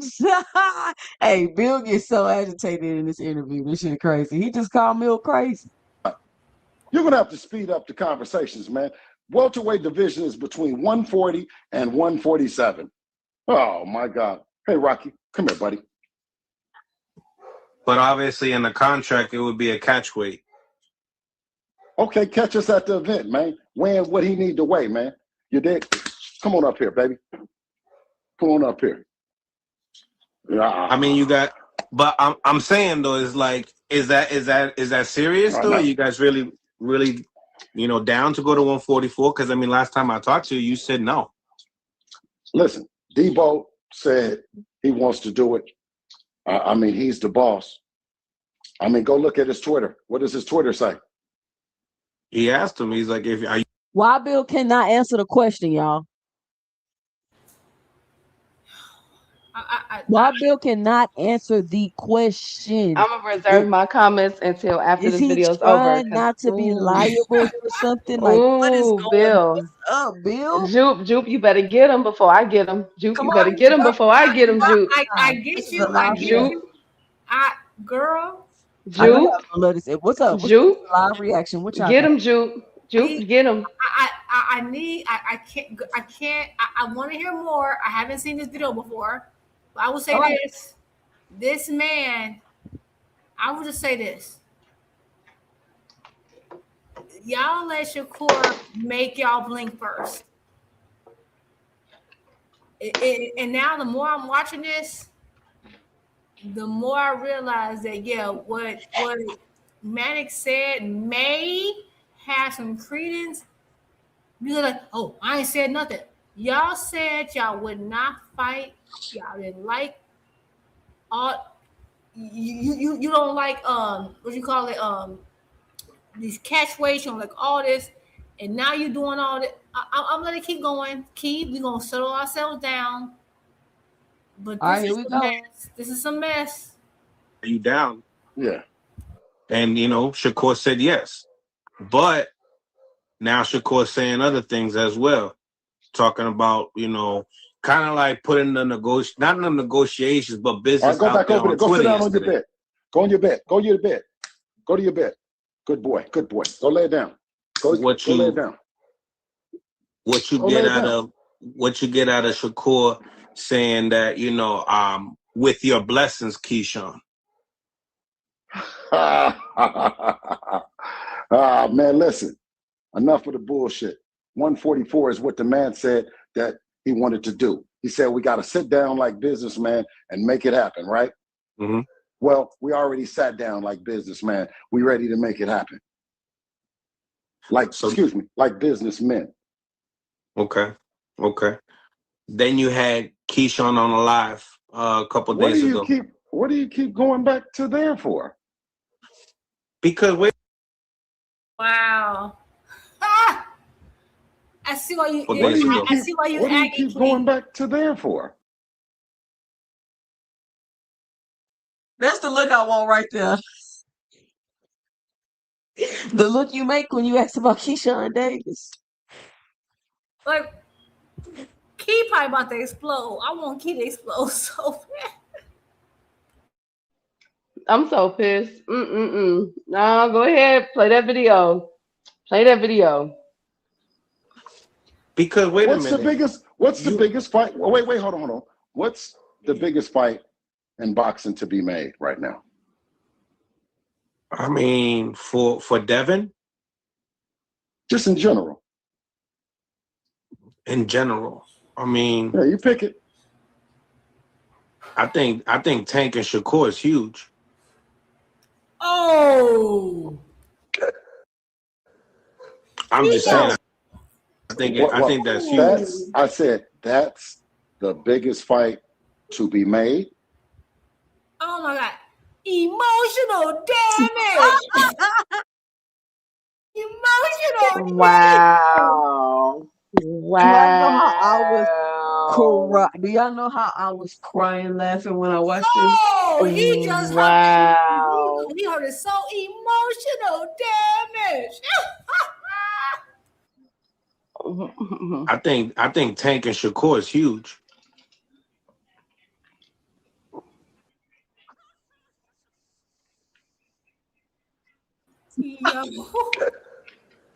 I'm just saying. I think that's huge. I said that's the. Look how he start doing his hands. That's how you know you mad when you start doing your hands and you moving them little places. Like, watch how you do his hands. Biggest fight to be made. Today? Considering everything that Tank is going through and everything that that's what y'all want to do to Tank? Y'all want to jump on him that bad? Why don't you get him on the bench, man? No, I hear you, but you asked me. You asked me a question. And now he mad at him for his opinion. Yes, despite all Tank going through, the biggest fight involves Tank. Like, what are we doing?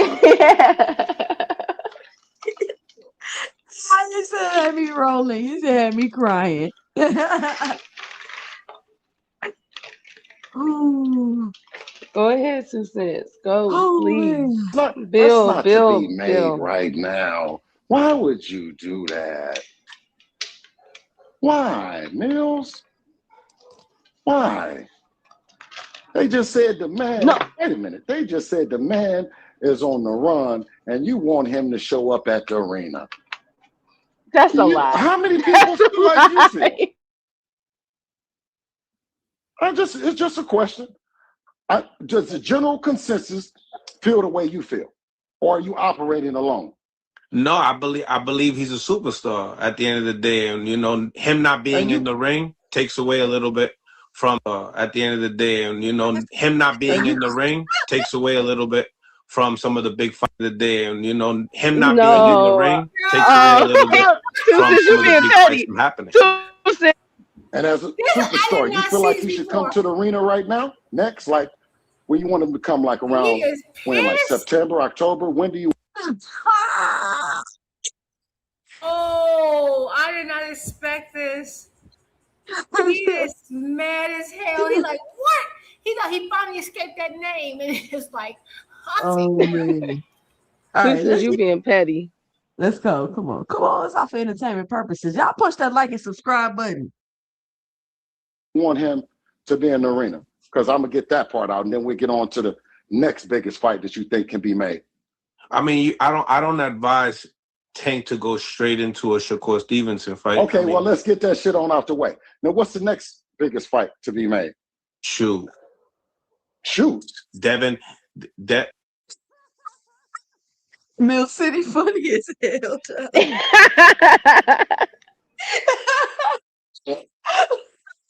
Mill City is fucking with Bill Haney right now. He said, shoot. Man. Devin and Ryan or Devin and Shakur? Okay, so is Ryan not in negotiations with Conor Ben? Shoot. Did you hear? Shoot. I mean, either that's. I don't have on no shoes. I'm in the house. Bill is so agitated. He don't know what to do himself. Oh my God, Bill mad. He said, "Shoot." Rewind that to say. Man, Did you shoot. hear? Situations with Conor Ben. Shoot. Did you Shoot. hear? Shoot. I mean, either that's. I mean, you know, I got on. Listen, I don't have on those shoes. Man. I'm in the house, man. I just don't. So I don't need no shoes, man. No more shoes. Is so No more mad that shoes. he brought Now, that man up. Conor Ben and Dude. Ryan Oh Garcia my is in God. negotiations. Correct? Oh my God. Wait, Bill messed up by Is saying. he saying shoot? Is he saying shoot like the Whitney Houston song from Waiting to No, No, he's saying like shoot, like shoot, like like instead of saying damn, he's saying shoot. somebody else said shoot, like, Okay. shoot. Right, that's what he's saying. And Bill is just irritated because he asked, he thought, oh, Tank out the way. I don't know why he thinking this layoff. This is another proof, y'all. Like, oh, he ain't been fighting for a while. And what's the biggest fight? I think that Bill expected him to not bring up Tank, and I think once he did, he like, oh, wait out this dude's shadow yet? Like, I think it just pissed him off, and that's what he said. Well, what's the next biggest fight? God damn it! Like, he's just so mad. Oh man, this is Correct. Which they say. I mean, De La Hoya is saying otherwise, saying that, you know, that side of the street is trying to negotiate without him and DAZN. And Okay. supposedly DAZN has an exclusive deal with Ryan Garcia. So that's a little. Great reporting on that. Now let's move that along. Now what's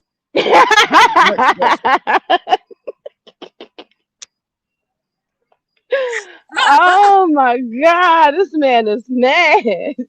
I get what he doing. I get what he doing. And why is the chat saying he's saying Jupe? He is not saying Jupe. Stop it. He said not Jupe. saying my name. Jupe. That's not my name. Oh my God, Bill. Oh man, Bill. what is Bill got going on? So you telling me he ain't sending Bill the script before the interview? He is he's so irritated with this man. This is terrible. fight to be made in boxing? Shakur Stevenson and Devin Haney.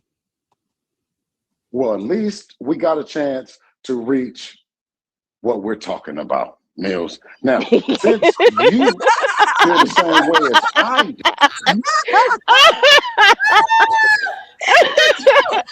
Oh my God.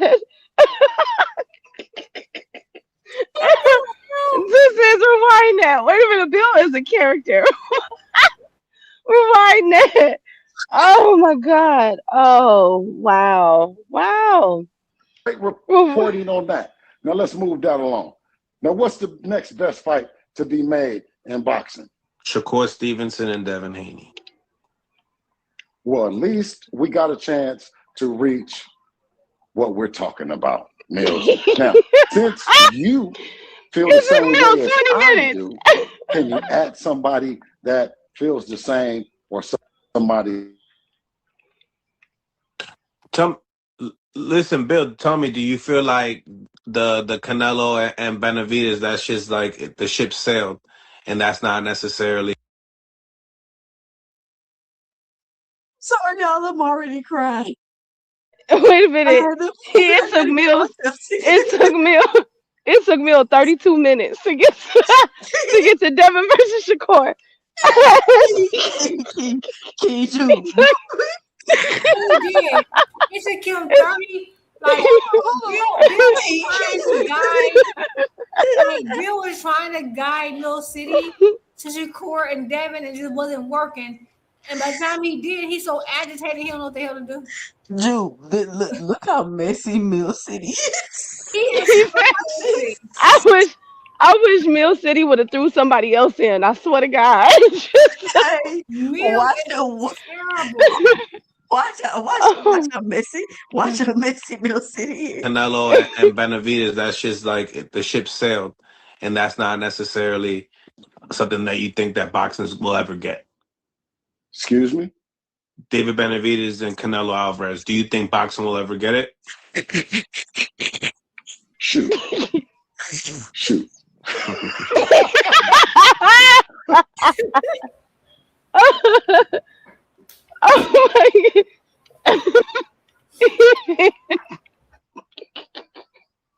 You are cracking the hell up. Because what is up with him and his words? Shoot. Shoot. Hold on. Because Mill messy. Just told Mill. What?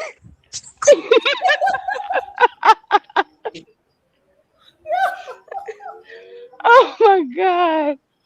Oh, Bill, the game been missing you, Bill. That is hilarious. And Mill City asked, okay. He gonna ask about Canelo and David Benavidez. Wait, Nigga, why Bill, you said came in? shoot.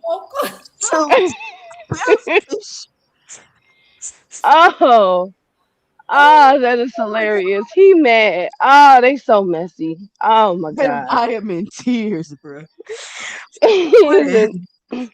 What Bill say? This is a What classic. Bill This say? is a classic. This is the classic Bill interview, right?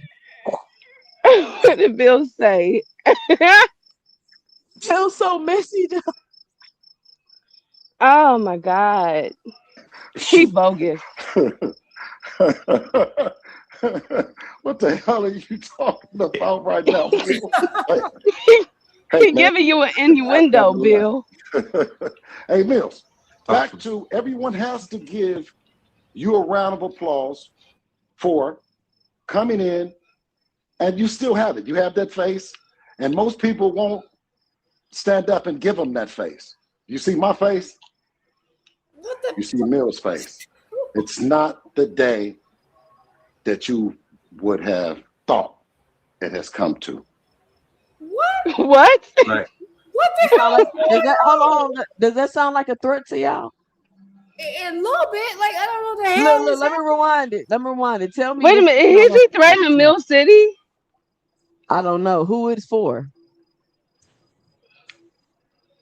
Let me hear it. You a round of applause. Hey, Mills, back to everyone has to give you a round of applause for coming in, and you still have it. You have that face, and most people won't stand up and give them that face. You see my face? You see Mills' face. It's not the day that you would have thought it has come to. Right. Right. Okay. Listen, I told you, Debo is something different. Now you did. He's something different. I did. I told you. I never Y'all lied. proved me wrong. Y'all proved me wrong. You know, for sure. I'm shocked. You know, just the way you guys are moving right now. Honestly, like I think everybody can applaud that. You know, and if these fights that you guys say that are gonna happen, like No, you they said, said that 2-for-1 deal type of deal that you said. Listen, he said it. He came out and said 144. Did he not? Yeah. Where's And he you at? called it, and y'all Where's called he it. at? Well, I know, but where's he at? I know. That's 144. Yeah. Devin said 144 is cool. Where is he at? What do you mean by that? What's going on? I mean, have you and Jay Prince talked about this further? Because I mean, earlier you were talking about Gilly. Ed Jay. Somebody do what's name Ed Jay too. All right. Why he cut that man off like that? Why he cut that man off like that, y'all? What was he about to ask? Talked about this further? Because I mean, earlier you were talking about Gilly. Ed Jay. Somebody do what's the name Ed Jay too. Or add Wallow so Wallow can three-way. No, you listen, hold on. You can add Wallow so Wallow can three-way him, or add Gilly so Gilly can do it. I just talked to Gilly a minute ago. Hold on. So Adam. Hold on. Hey, listen. You know better than that. You know better than that. You didn't add it enough. My thing is, you guys did a 2-hour episode, right? And you guys talked to Jay Prince. My thing is that Keyshawn is ranked number 1 in the WBO now at welterweight. He hasn't fought at welterweight yet, but he's ranked there, and he's positioned them, themselves to be there. My thing is that now you got Keyshawn saying, why are you guys straining your body just to fight Shakur when he's your mandatory? What's your reaction to all that? Let's go back to the biggest fight that can be made in boxing. Wait a minute. Oh, Consistent I'm finna cook. with that. Oh, Let's go Look at back his to face. Look at his Guys face. straining your body just to fight Shakur when he's your mandatory. What's your reaction to all that? Meal. let's I'm go back to the scared. biggest fight that can be made in I'm boxing. scared. And we have to stay consistent But it's with not. that.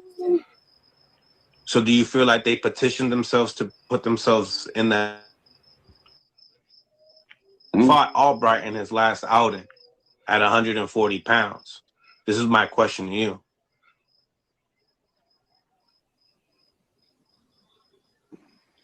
You said what happened? Like you feel like they petitioned themselves to be ranked number 1 for the WBO. Do you feel like it was like a strategy, a chess move on Jay Prince? But in the same time, you guys had a 2-hour episode on $1 Million Worth of Game. Why wasn't that ever discussed at all?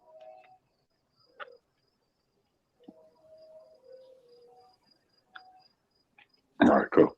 Hey, what the fuck do that got to do with 144 and the biggest fight in boxing? Wow. Powerful, 2 guys on the pound for pound list, and the one guy said that he wants to fight and meet him there. I'd hate that my, big homie Jay give me some pounds and then take them back. You don't want to give some pounds. Remember he said something about the 4 plus the 7 plus 3 more. You know what I mean? -2, add 1, and then you end up at 144. Okay. I do remember that. All right, we just took some adding, and when we went and added it all up, it makes sense. 144 is cool.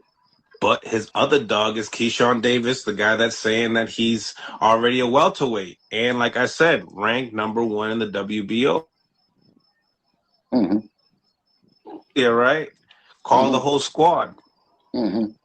Yeah, okay. Well, I mean, I'm saying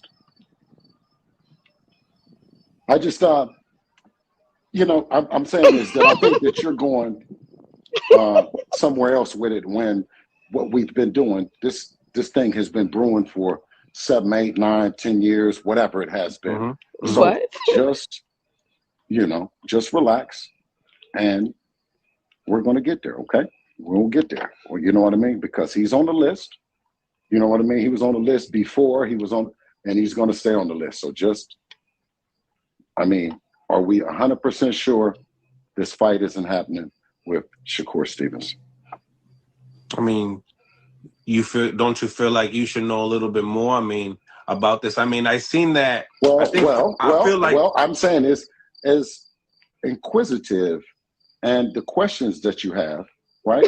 Can you start to maybe at some people and ask some questions? That way we can dispel any of this so we can get on to the other shit that you might be concerned about. But remember, you got control of everything. I told you this earlier. You do it in there. You do it in there. What? Wow. Juke, go, Queen. Go get him, I Queen. want to say I knew y'all would love that interview. I could not wait to play that. Oh my God. Hey, Get y'all him, let me know Queen. drop below. What's y'all 2 cents? What y'all got? Juke, get him. Get him, Juke. Oh my God, because I have so much. Oh my God. I ain't got much because I've been saying the same thing. Go ahead and go. Go ahead and go, Key. Plus I didn't spill some shit, so I gotta wrap it up. First of all, leave it to Bill to make this comical. That was absolutely hilarious. When you first played it, I put my phone down. I had to walk away. I still had my headphones on. And I had to do something. And from the beginning opening of that video, I heard dismissiveness on Bill's part. I felt like he was being very disrespectful to Mill City. And that says a lot because Mill City has given his platform, whether people agree with Mill City or not, he does have a following. And he's always given fighters, managers, trainers a floor to discuss upcoming fights and anything. You feel me? No matter how he may feel, he may feel like his fighter, the person that he's rooting for, may beat that other person, who's on that other line. But Mill City has never gotten disrespectful or nothing like that. So for Bill to come on there and, in my opinion, be very dismissive, a very curt tone with Mill City, after Mill City has had Bill Haney on his platform numerous of times over the past 2 years. I didn't like that. And that was from the opening scene. Okay. From the opening scene. Secondly, But I want that's to a clip from something. So that's a clip from something. So I'm wondering if Mill was doing him like that the whole interview. but let's say that he was. Mill City wasn't being bogus. Those were good questions. You know No, what I'm saying? Like, but if Mill was if being passive aggressive too, Key. no, I feel like no, because everybody, when you ask a subjective question like, what is the biggest fights in boxing to be made? You know what I'm saying? Like that's what Bill asked him. And he said he ran down the damn list. Like, wait a minute, I'm gonna get to you in 32 minutes and 17 seconds. But these are the fights right here. I don't feel like that was being passive aggressive because let's keep it 105. How many of us have been saying Shakur versus Tank? David Benavidez versus Canelo. He didn't even say Devin name though. That, you feel me? Like these are fights that everybody has been talking about. He's heard Bill saying this shit. No, but I know you think it's Shakur versus Devin, but I think it's Tank versus like anything. But he didn't ask that. He didn't ask to open. He didn't ask one of he literally asked on the spot, what is the biggest fight in boxing? And he gave it right then and there. He can't be mad at that because that's a very opinionated. That's where you stand. You feel me? I'm surprised he didn't say Bam versus anyway. Messy Mill was for sure doing that shit on purpose. No, okay, okay. So let's go with that. We'll agree to disagree, right? But at the same time, no 2 cents. This is how I feel. Now, because he was brought up in this conversation, what Mill City said, I just cannot. Again, the hypocrisy, bro. The freaking hypocrisy. Because I remember, oh my God, I remember when Devin couldn't make 135 anymore. And they reached out to Dev for a fight, Tank Davis team. And he skedaddled. He went to 140. And so people ask, who remembers this? After the Regis fight, the only person that Bill Haney kept talking about in that interview was Tank, Tank, Tank, Tank. That's literally what he said. Tank, Tank, Tank. They asked him about Matias, and he said, Tank, Tank, Tank, Tank, Tank. And one of the questions was, can we do a catch weight? Now, if this Shakur Stevenson fight goes through, this is going to be what, the second catch weight at 147 that Devin has fought, because he fought that Hispanic guy last two Ramirez, yes. He fought him at 147 if I'm not mistaken. And now all of a sudden he's willing to do it for Shakur. Now, first of all, the divisions how they have it in Zuffa is very different. It's very different than what they have in on the opposite side of the streets, right? With PBC, Top Rank, and everything else.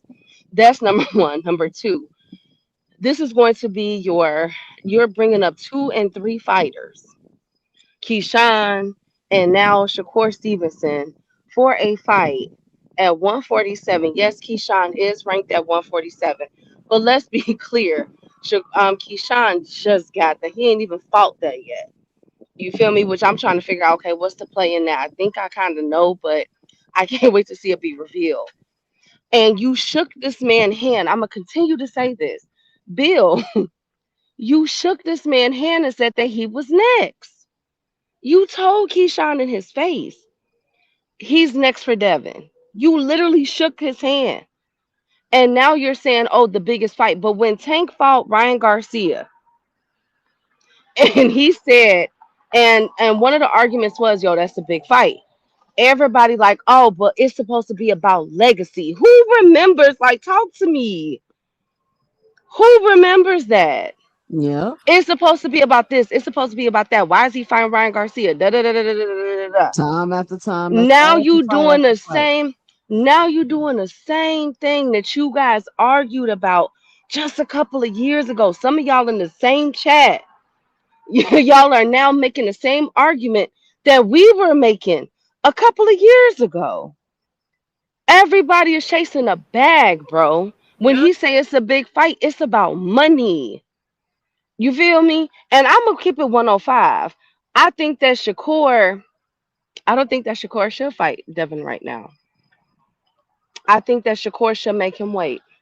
Make him wither and wait. Because you know why? When you came with that bogus offer at 135 and you had everybody thinking that you was ducking and everything else, that Shakur was ducking and everything else, scared of Devin Haney.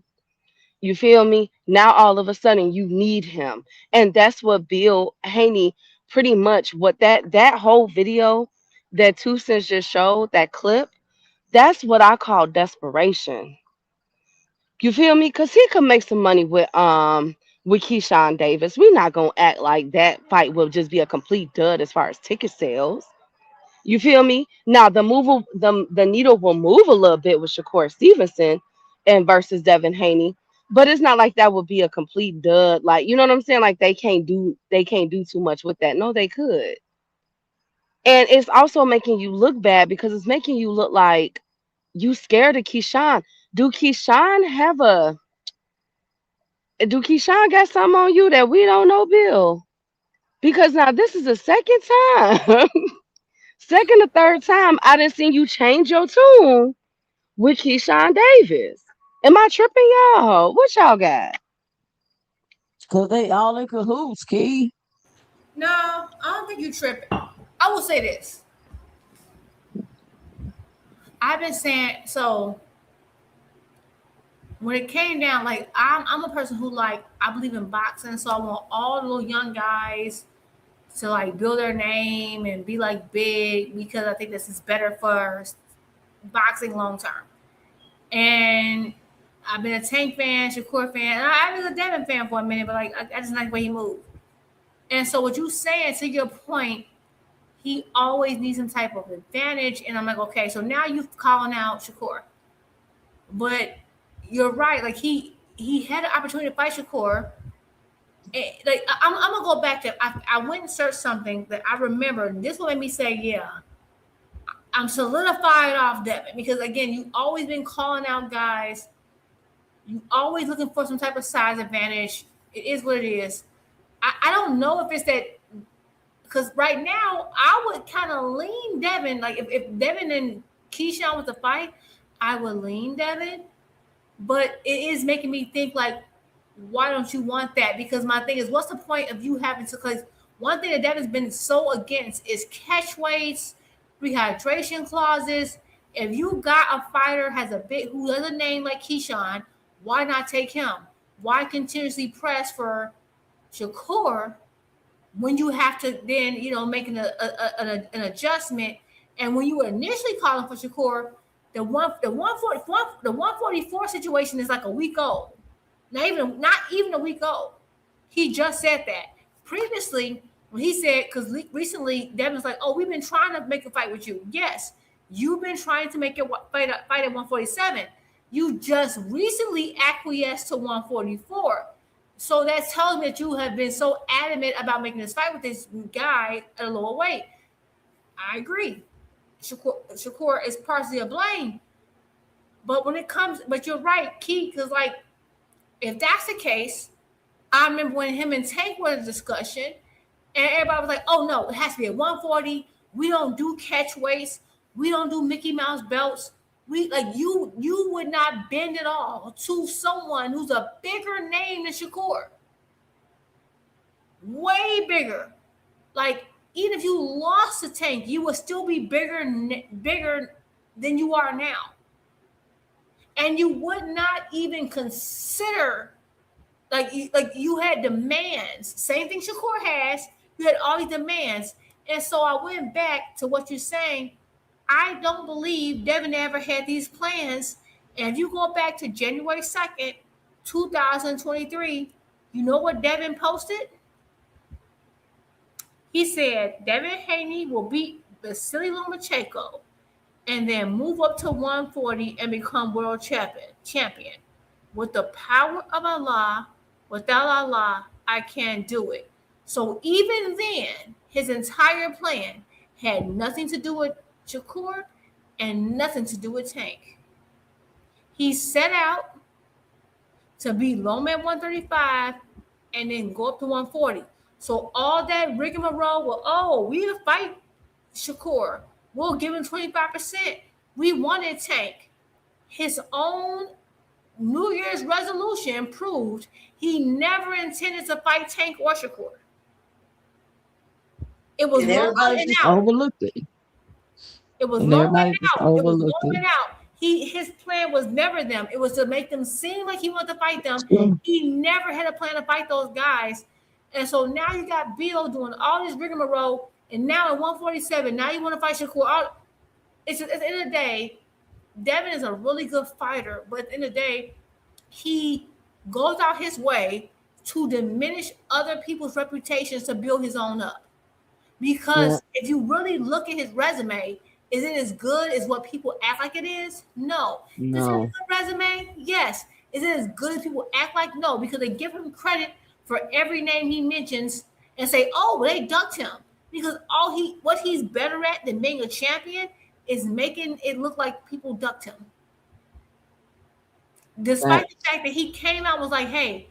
They finna do the same thing to Shakur again, Jude. Yeah, he's been doing it. That's why I said, like, has Shakur shut the hell up? Yes. And Shakur has some blame in this. But this is what Devin has been doing for years. Devin and Tank were both on Showtime Boxing. Devin left Showtime Boxing, went to Matchroom, and started calling out Tank.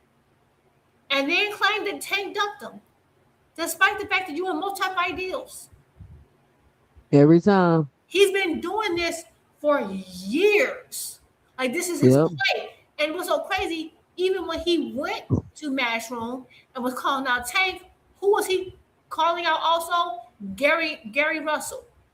When he was calling out Gary Russell, he had already signed to fight Gamboa, the person that Devin, that Tank already knocked out, and he said, I'm going to knock him out quicker. This has been a Devin staple for years. And I'm not saying Devin's not a good fighter, but Devin is notorious for seeking out guys smaller than him and then making everyone seem like ducks. And the fact that we're still going through this 6-7 years later is ridiculous. He called out Matias people, so-called. Find out the people he talked to never even met Matias. Like, he's been doing this to fighter after fighter after fighter after fighter. Like, how many times? Like, at some point, I'm sorry, like, without an abundance of proof, I have to, based on pattern recognition, believe that everything Devin's saying is a lie because he's lied on so many people. Yeah. You said you wanted the Tank fight, but then your New Year's resolution, you never wanted the Tank fight. You wanted to get Loma and get out. Well, that's a good segue, Jude, because speaking of lying, let's talk about Shakur Sawtouch Stevenson, who is also another name all wrapped up in the fiasco, who is not only caught up in the Bill Haney fiasco, he's also caught up in his own fiasco with O'Shaquie Foster. Let's listen to this clip of him on talking to Andre Ward. I'm a fighter at the end of the day. I ain't never ran. And I just want to say that all of the fiasco that Shakur is caught up in outside of Bill with O'Shaquie, all of this is because he got beat up in sparring. And been scared of nobody. I don't have that inside of me. So the more you keep talking is the more you're going to fuel me, bro. So right now, Ray Savage got him. Hold So on, Hold on, Key. Why you doing that, Key? Because you know damn well who Shakur, like, what they feeling, Shakur? What you call him, soft touch? What they feeling, Shakur? You know how he get, Key. Oh my God. Go ahead. Okay. Whew. leave it to Ray Savage. I believe in Ray Savage. Yeah. That's how I feel. But let's just say miraculously he did find a way. Wait, what? I answer phone calls. If you feel some type of way about me, I don't got no real. I do got a real issue with him because he a jealous type of dude. Yeah. But if you feel some type of way about me, let's go see under the bright lights. You say you did this in sparring, you did that, because that's where Y'all do got history though. Y'all done been in the ring. Right. That's where my main issue with him comes from. My main issue comes from he get on the camera, he don't have integrity. Like he just lie. Like he was just saying. Oh my God. These people can't be serious. Oh my gosh, Shakur, come on, bro. We already pulled your tea last week, baby. You was already Foster's mandatory. Like, come on, Shaq. Come on, Shakur. Come on, Come Shaq. on, bro. I've been asking Shakur to shut the hell up for years. I don't know what to do. Shut the hell up! You're making my job hard. Come on. I try to tell you about Shaka. Oh my God. Hush it, too soon. One part of the story and not explain the entire part of the story. When he got on the camera, he said, he sparred me and he ran me out the gym. I'm like, me? Where am I going to run? Yeah. I don't run. I don't do that. No, Matter of fact, if I yes, you recall did. correctly- Yes, you did. You Who else did ran him out run. the gym, Keith? Who else ran him out the gym, Keith? No, it's not about to run out the gym. He ran in that ring, though, against Edwin De Los Santos. Didn't Coach Kenny say Tank ran him out the gym when he knocked Tank did. Now, I'm not going to say everybody. We don't have any proof of that. We don't have any proof. What? We don't got any proof of Shaq ran him out the gym either. We don't. No. That's why we have to see the fight. Y'all got to get Shakur a chance. Man, I'm trying to, Jupe. I really am, but come on, I'm bro. gonna be real. He is stressing. Like, okay, I thought Tank was stressing me out with his legal issues. Shakur is stressing me all the way the hell out. I don't even know what else to say. Come on, bro. Like, come on now. Like, I saw him run north, south, east, and west with Edwin De Los Santos. We all saw it. I agree. That Santos fight, that's a fight I want to see again because I got questions. Ladies, I'm being authentic. Y'all know I like Shakur. Obviously, I like Shakur. But I'm being honest when it's on BS. Same thing I am with Tank. Like, I'm not gonna lie. Shakur got me stressed out. He got me on the ropes. Like, I need him to shut the hell up. And what's so crazy is if Shakur and Devin wants to fight, I got Shakur. I do too.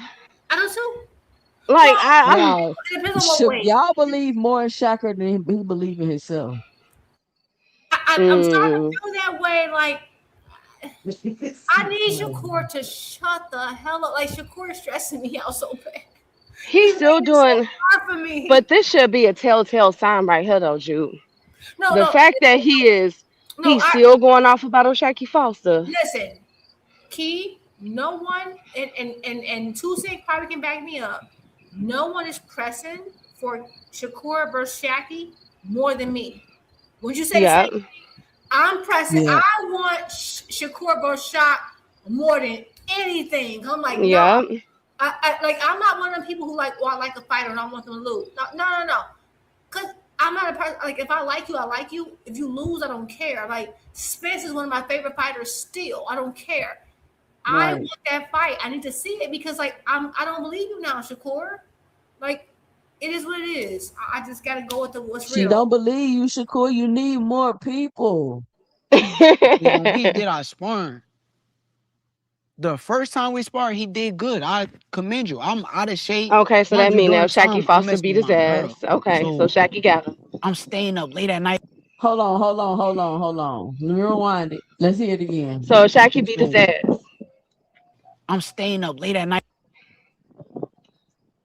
Girl, so I'm staying up late at night. I'm out of shape. Mind you, during the first time we sparred, he did good. I commend you. I'm out of shape. Mind you, during the time. So this is where the lying and the capping gotta stop. Yeah. In that dude come out like he was being held hostage and put on the video? Yep. He was there every single time, And and that Shakur was absolutely annihilating him. he never won. Key Yep, that's what he said. one time ever. Yep, that's what he said. So that's what I'm saying. Either they're doing this on purpose because it's no reason for this man to come out and go viral line like that, and then you come sit right here and contradict everything he just said. Well, Trying to Contradict tell your, you. this is why I keep telling Shakur to shut the hell up, because this contradicts what you said earlier. You said the shot was lying, and now you're saying he did good in sparring. And it's crazy because there's no reason to lie about sparring because, like you said, Toussaint, it's practice. We don't know, like, sparring does not mean the person can beat you in a real fight. So it's okay to say he did well in the sparring, like, but you acted like Shaq was just making up some stuff. And now you're telling, oh my, like, just shut up, Shakur, please. Like, this is what's crazy to me. Like, I do agree that sparring should not be like the focal point because it's practice. We don't. You could be working on saying you can be a orthodox fighter working on southpaw the whole day, and get beat up in sparring because you're trying to see how you fare in the southpaw position. So they might not be fighting the best version of you. You can be working on defense. So that's why sparring is never the end all be all.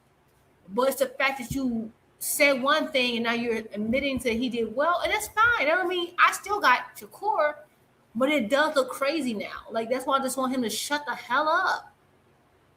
Shut up. I'm messing with my girl, so I'm staying up late at night with her. Then they got to spar at 10 a.m. in their gym. They spar at 10 a.m. So I go to sleep probably like 6, 7 in the morning. Gotta wake up, go to Main Street Gym at 10 a.m. I spar them. He Doing lying. good. They got the gym hot. He lying, 2 cents. He lying. You Why already is you up at 6 or 7 o'clock in the morning? No. 2 Okay, but wait a cents. minute. He Key. Hold on. lying, G. Let him hit him. Let me hit him with this one, Key. Okay. Y'all I'm remember? getting cooked in the chat because of Shakur. Hold on. I'm not gonna abandon him, but he can be cooked in the chat. Hold on. Listen. Didn't Devin build his whole like career thing on sparring Javante Tank Davis off a plane after he been drinking? Yep. Yes, he did. Yep. Did anybody care that Tank had been drinking and was out of Nope. shape? Nope. And we saw from the video that Tank was fat as hell. Tank looked so rotund. Hold on. Let's stay right there. Did anybody care that Tank was out of shape, off a plane, and drinking with AB? And you see AB, y'all know they was drinking. You know they Shut was up, drinking. Shut up, No, it's real. No, you're right. Like, no one And that Devin's whole career was built off of that sparring. Yep. Yep. With AB. And what's crazy is that it's not just Devin's. It's not just like Tank. This what's crazy about that. Tank didn't tell us I was drunk. I was fat. Like Tank didn't make the excuses. Nope, he didn't. He said it was He good didn't. work. Think about it. Tank never defended it. Tank didn't bring up the sparring. The sparring came to fruition from the Haneys, and then AB chimed in saying he was out of shape. And then we saw the footage, and we saw Tank was fat as hell. Like, but Tank never made excuses for it. He was like, "We had good work. It is what it is." Bye. But they still pump their chest about it. They pump even after the tape came out. They still, who won the money? Who won the money? Like, we seen the tape. But no, they said who won the money after they said. Remember, Devin said he beat the hell out of Tank, and then we saw that footage. Once we saw that footage, we was like, "You actually didn't," because all the big moments in the sparring, he beat your ass. He got tired, and you hit him with all your might when he wasn't looking, and it didn't even do nothing to him. And because remember, Devin was preparing for a fight then. With his back turned, and Tank had his back turned. And remember, at that time, Tank was not signed to Mayweather Promotions. At the time, Devin was the golden child of the floor. Yeah, they was pumping him up. Devin had Floyd's father as a trainer. They had Tank was just off the street kid that they was using. Tank hadn't had a deal. That sparring session got Tank the deal because they were like, oh, even with you tired and exhausted, you gave our guy a problem. That's what got Tank his deal. Devin was the TMT darling.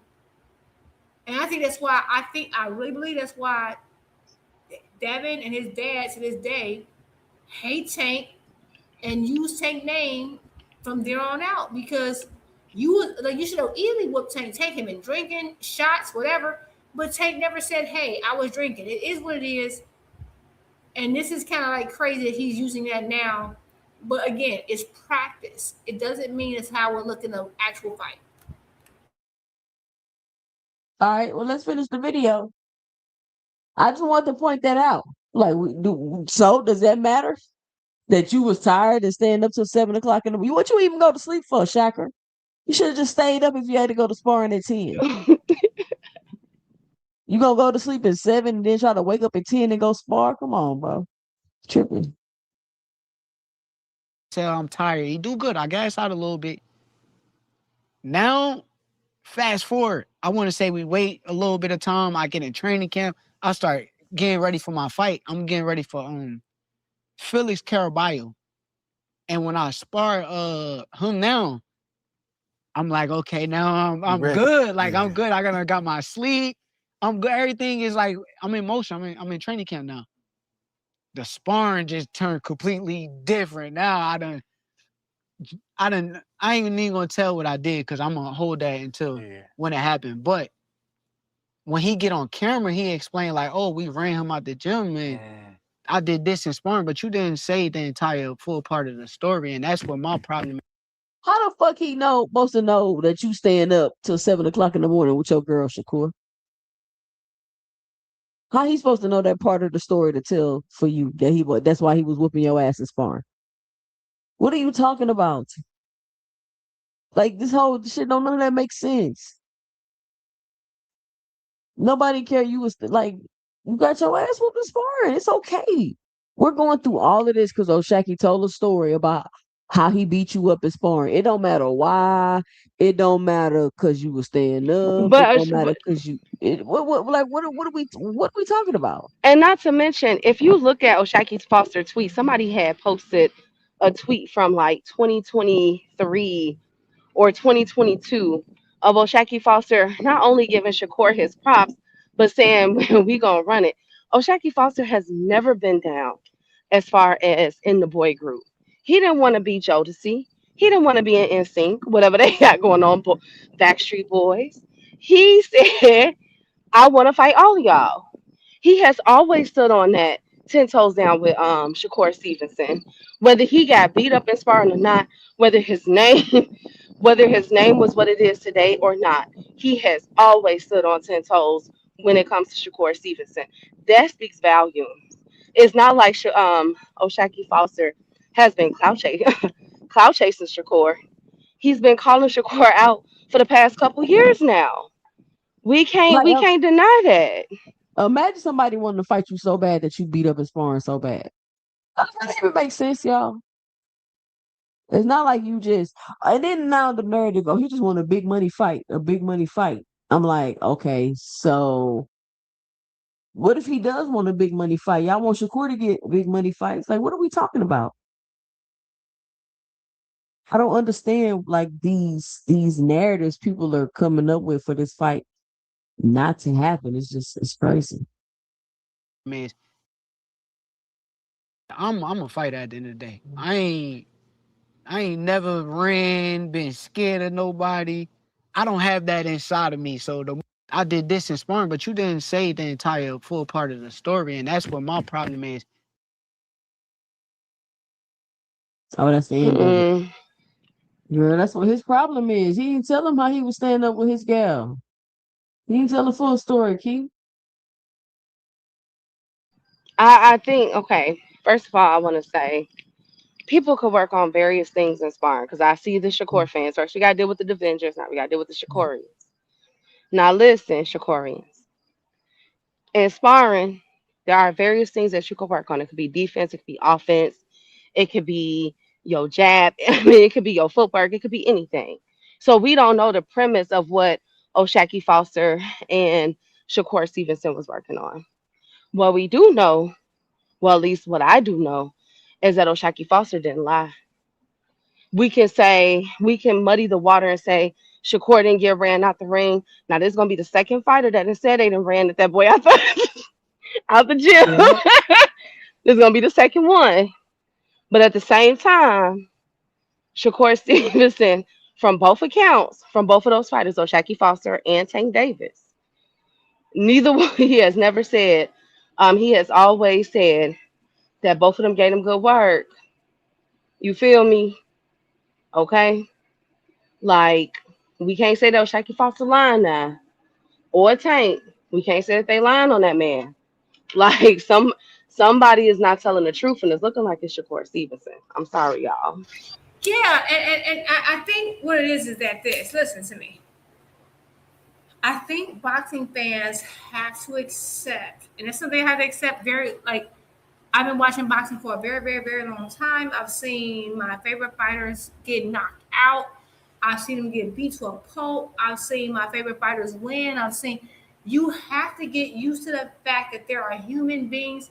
Yes, they are superior physically to the average human being, but no one's unbeatable. And I think that's why I don't have that bias in me, because like I understand that they all have flaws. And when it comes to Shakur, I think because he's, especially when it comes to the pure boxers, defensive fighters, people have a problem accepting the fact that like they're not perfect. Like I think people want to say like Tank ain't perfect. Like once you have power, but you have these deficiencies. But once you're a pure boxer, people don't accept those same deficiencies. Like I think Shakur is an amazing fighter. He's one of my favorites because he's such an amazing fighter. Same with Tank. But he's not like, he has to practice like everybody else. And sparring should not be that catalyst, right? So do I believe that Oshaki beat him in sparring? Yeah, I do. I think the thing is Jupe, that you just broke their heart, Jupe. Jupe, you just broke the Shakur. You just broke the Shakur fans' heart. You just broke their heart. But it shouldn't if you're a true boxing fan, because you want your fighters to lose in sparring. That's where you're supposed to lose. If you're beating everybody in sparring, what are you learning? Think about that for a second. If you're just perfect and you're winning everything, you're gonna plateau. You have to get beat. That's not how you learn. Like we heard, Floyd lost every sparring match. Tank lost every sparring. You have to get some adversity somewhere to grow. If not, you're going to plateau. This is the nature of the sport. So if you have an idea about Shakur that he has to win every interaction he's ever had in his lifetime, you're sadly mistaken. That means he's growing, or he's just like superior to everyone and just will always win. Maybe he is that. That's like a 1-2% chance. Well, he is the best fighter in the universe right now. Let's see what Oshaki responded with to that video. He says, laughing emojis. I thought I was lying. Though. And that was Exactly. our second to last sparring session, not the first one. He capping. But on another note, what's up with all these dudes blaming females using all these excuses? I'm willing to demonstrate in front of the world, though. Let's lock in. We waiting. Tell them call my phone. And that's Tell the them call same my phone. energy. That's the same energy that Oshaki Foster has been on. That's why I'm like, I'm with you. I need that fight.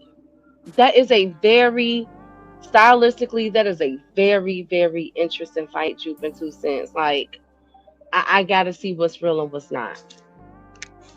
Facts. Well, I would want to thank everybody for joining me tonight for another great episode of Ladies Night. I still had so many topics to cover that I still did not get to, but I had a great laugh tonight. Bill Haney. I don't know what's up with Bill, y'all, but he's a little unraveled, seeming a little unraveled right now. Or I don't know if Mill must have pissed him all the way off. I gotta find that full interview because I definitely want to watch the rest of it. Y'all got what's your final 2 cents? What you got for the show? My final 2 cents. Thank you so much for having me. 2 cents. Queen Key, both of you guys are amazing. I just want to apply 2 cents because you're really leveling up when it comes to the videos, production. That you giving out whole documentaries out here, girl, and I love it because I learned a lot. Thank you. I'm loving all of it. I would just say that, like, unfortunately, boxing is in a place where I hoped it wouldn't be. And I get it. We got to make room for Zuffa.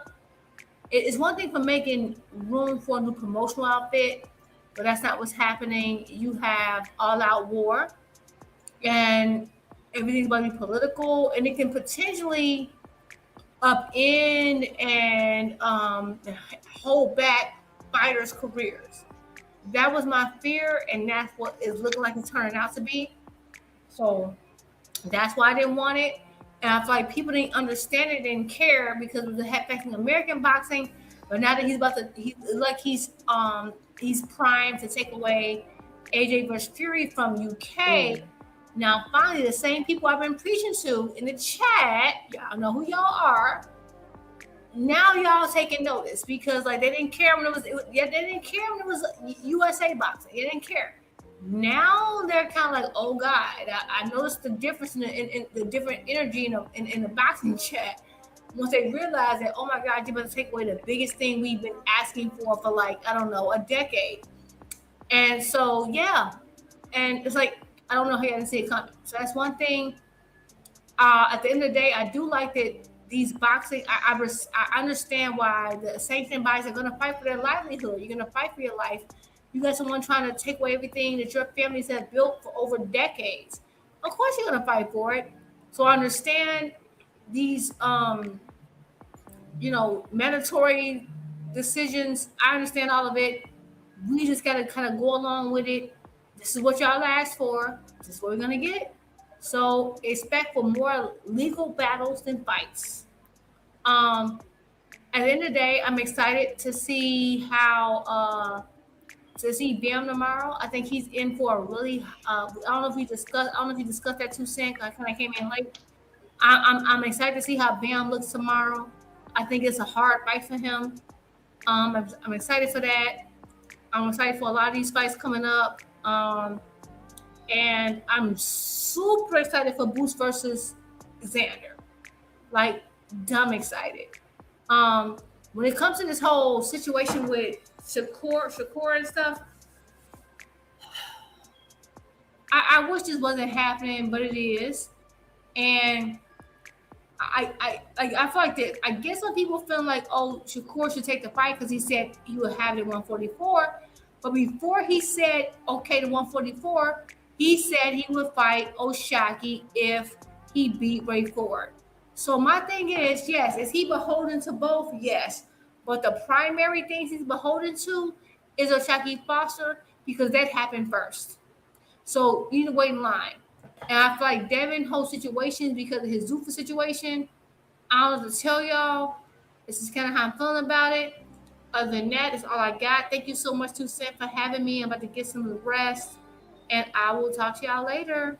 All right, Juke. Shout out to Juke Key with the T.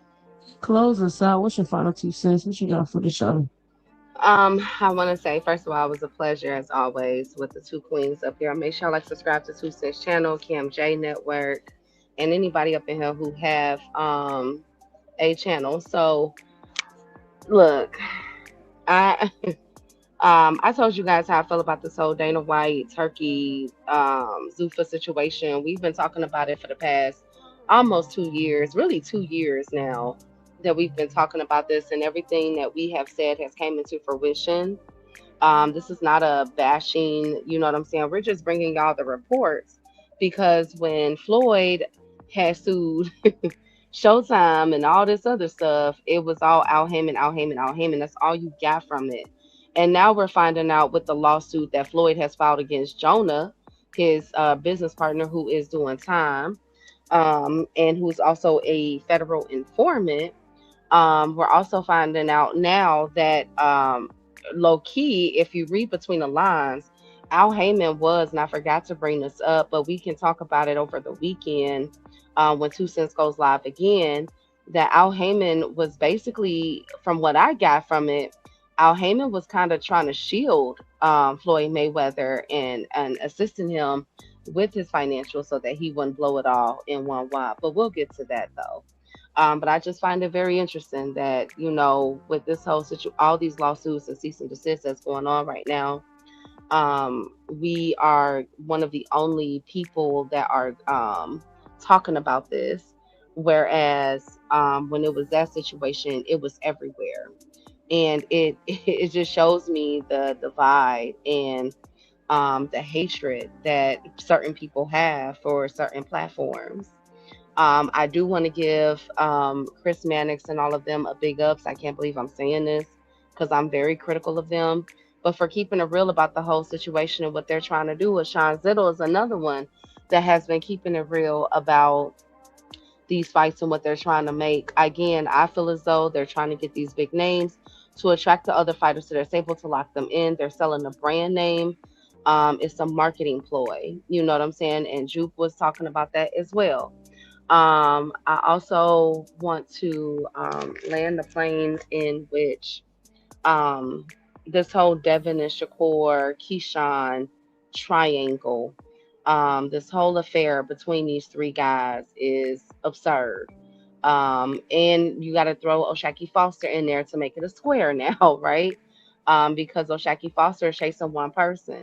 And this is what I mean when I said that when you shake hands, when you agree, which Bill Haney did to Keyshawn and Shakur Stevenson did to O'Shaquie Foster, y'all need to be man enough to say that. Now y'all trying to chase each other and take the attention off of what was the original deal. The original deal, okay, was Devin versus Keyshawn and Shakur versus O'Shaquie Foster if he got past Ray Ford. That was the deal. And now everybody got amnesia. Now everybody's trying to throw other wrenches in the playbook, and I'm not falling for it. I'm with you. I want Shakur versus O'Shaquie Foster. And if the WBO goes on what they said with their statement that they made earlier today, we should be getting Keyshawn Davis versus Devin. If Devin drops that belt, that would be the second time in a row, ladies and gentlemen, that he did not defend his mandatory. And I'm gonna have to start questioning him like I did with Bud Crawford when not defending his belts and going for his mandatory. But at least Bud, you know what I'm saying, moved up and did what he could. It appears that with Devin Haney, it's a lot of picking and choosing. Maybe we need to have that conversation about, is there a comparison between how Devin is moving now as compared to what Bud did? I'm not sure. But anyways, I digress. But again, 2 cents, it was a pleasure. I always enjoyed. I think his name, boxing hacker, is Sean Zittle. I hope I'm not butchering his name. Y'all know Zattel. I'm sorry. But y'all have a blessed night. Salute to everybody that was here. We'll be back. Upper and I'll be back on Monday. That's what he said. And salute to the beautiful queen. 2 cents. Make sure y'all hit that like, subscribe button. As always, I'm out. Shout out Key with the T. Shout out Key with the T. Shout out Juke for joining me on Ladies Nights. Another episode, another fire show. Be sure to help support the channel by hitting the Cash App, $ 2 cents boxing, or let me know and dropping it below your 2 cents. Let's check the goal. Today we were able to reach 5 super chats. Again, the goal is always 20. The record is currently 32. Shout out to everybody that helped us get to 5 super chats today. I want to thank everybody for supporting the channel. I'm about to go to sleep because I am sleepy. But listen, if you don't want your host all in the videos, cussing you out, timing you out the chat, kicking you off the panel, leaving you in the background, come on over to 2 Cents Boxing. We talk everything boxing, and everybody's entitled to their own opinion.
Oh, hold on. I see some super chats I missed. Shout out to Boxing Hacker with the $2 in the super chat. He says Tank had 6 years to make the fight.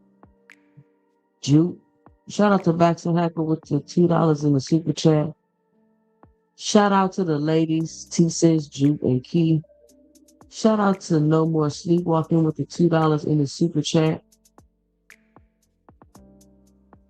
Thank y'all for y'all support to the channel.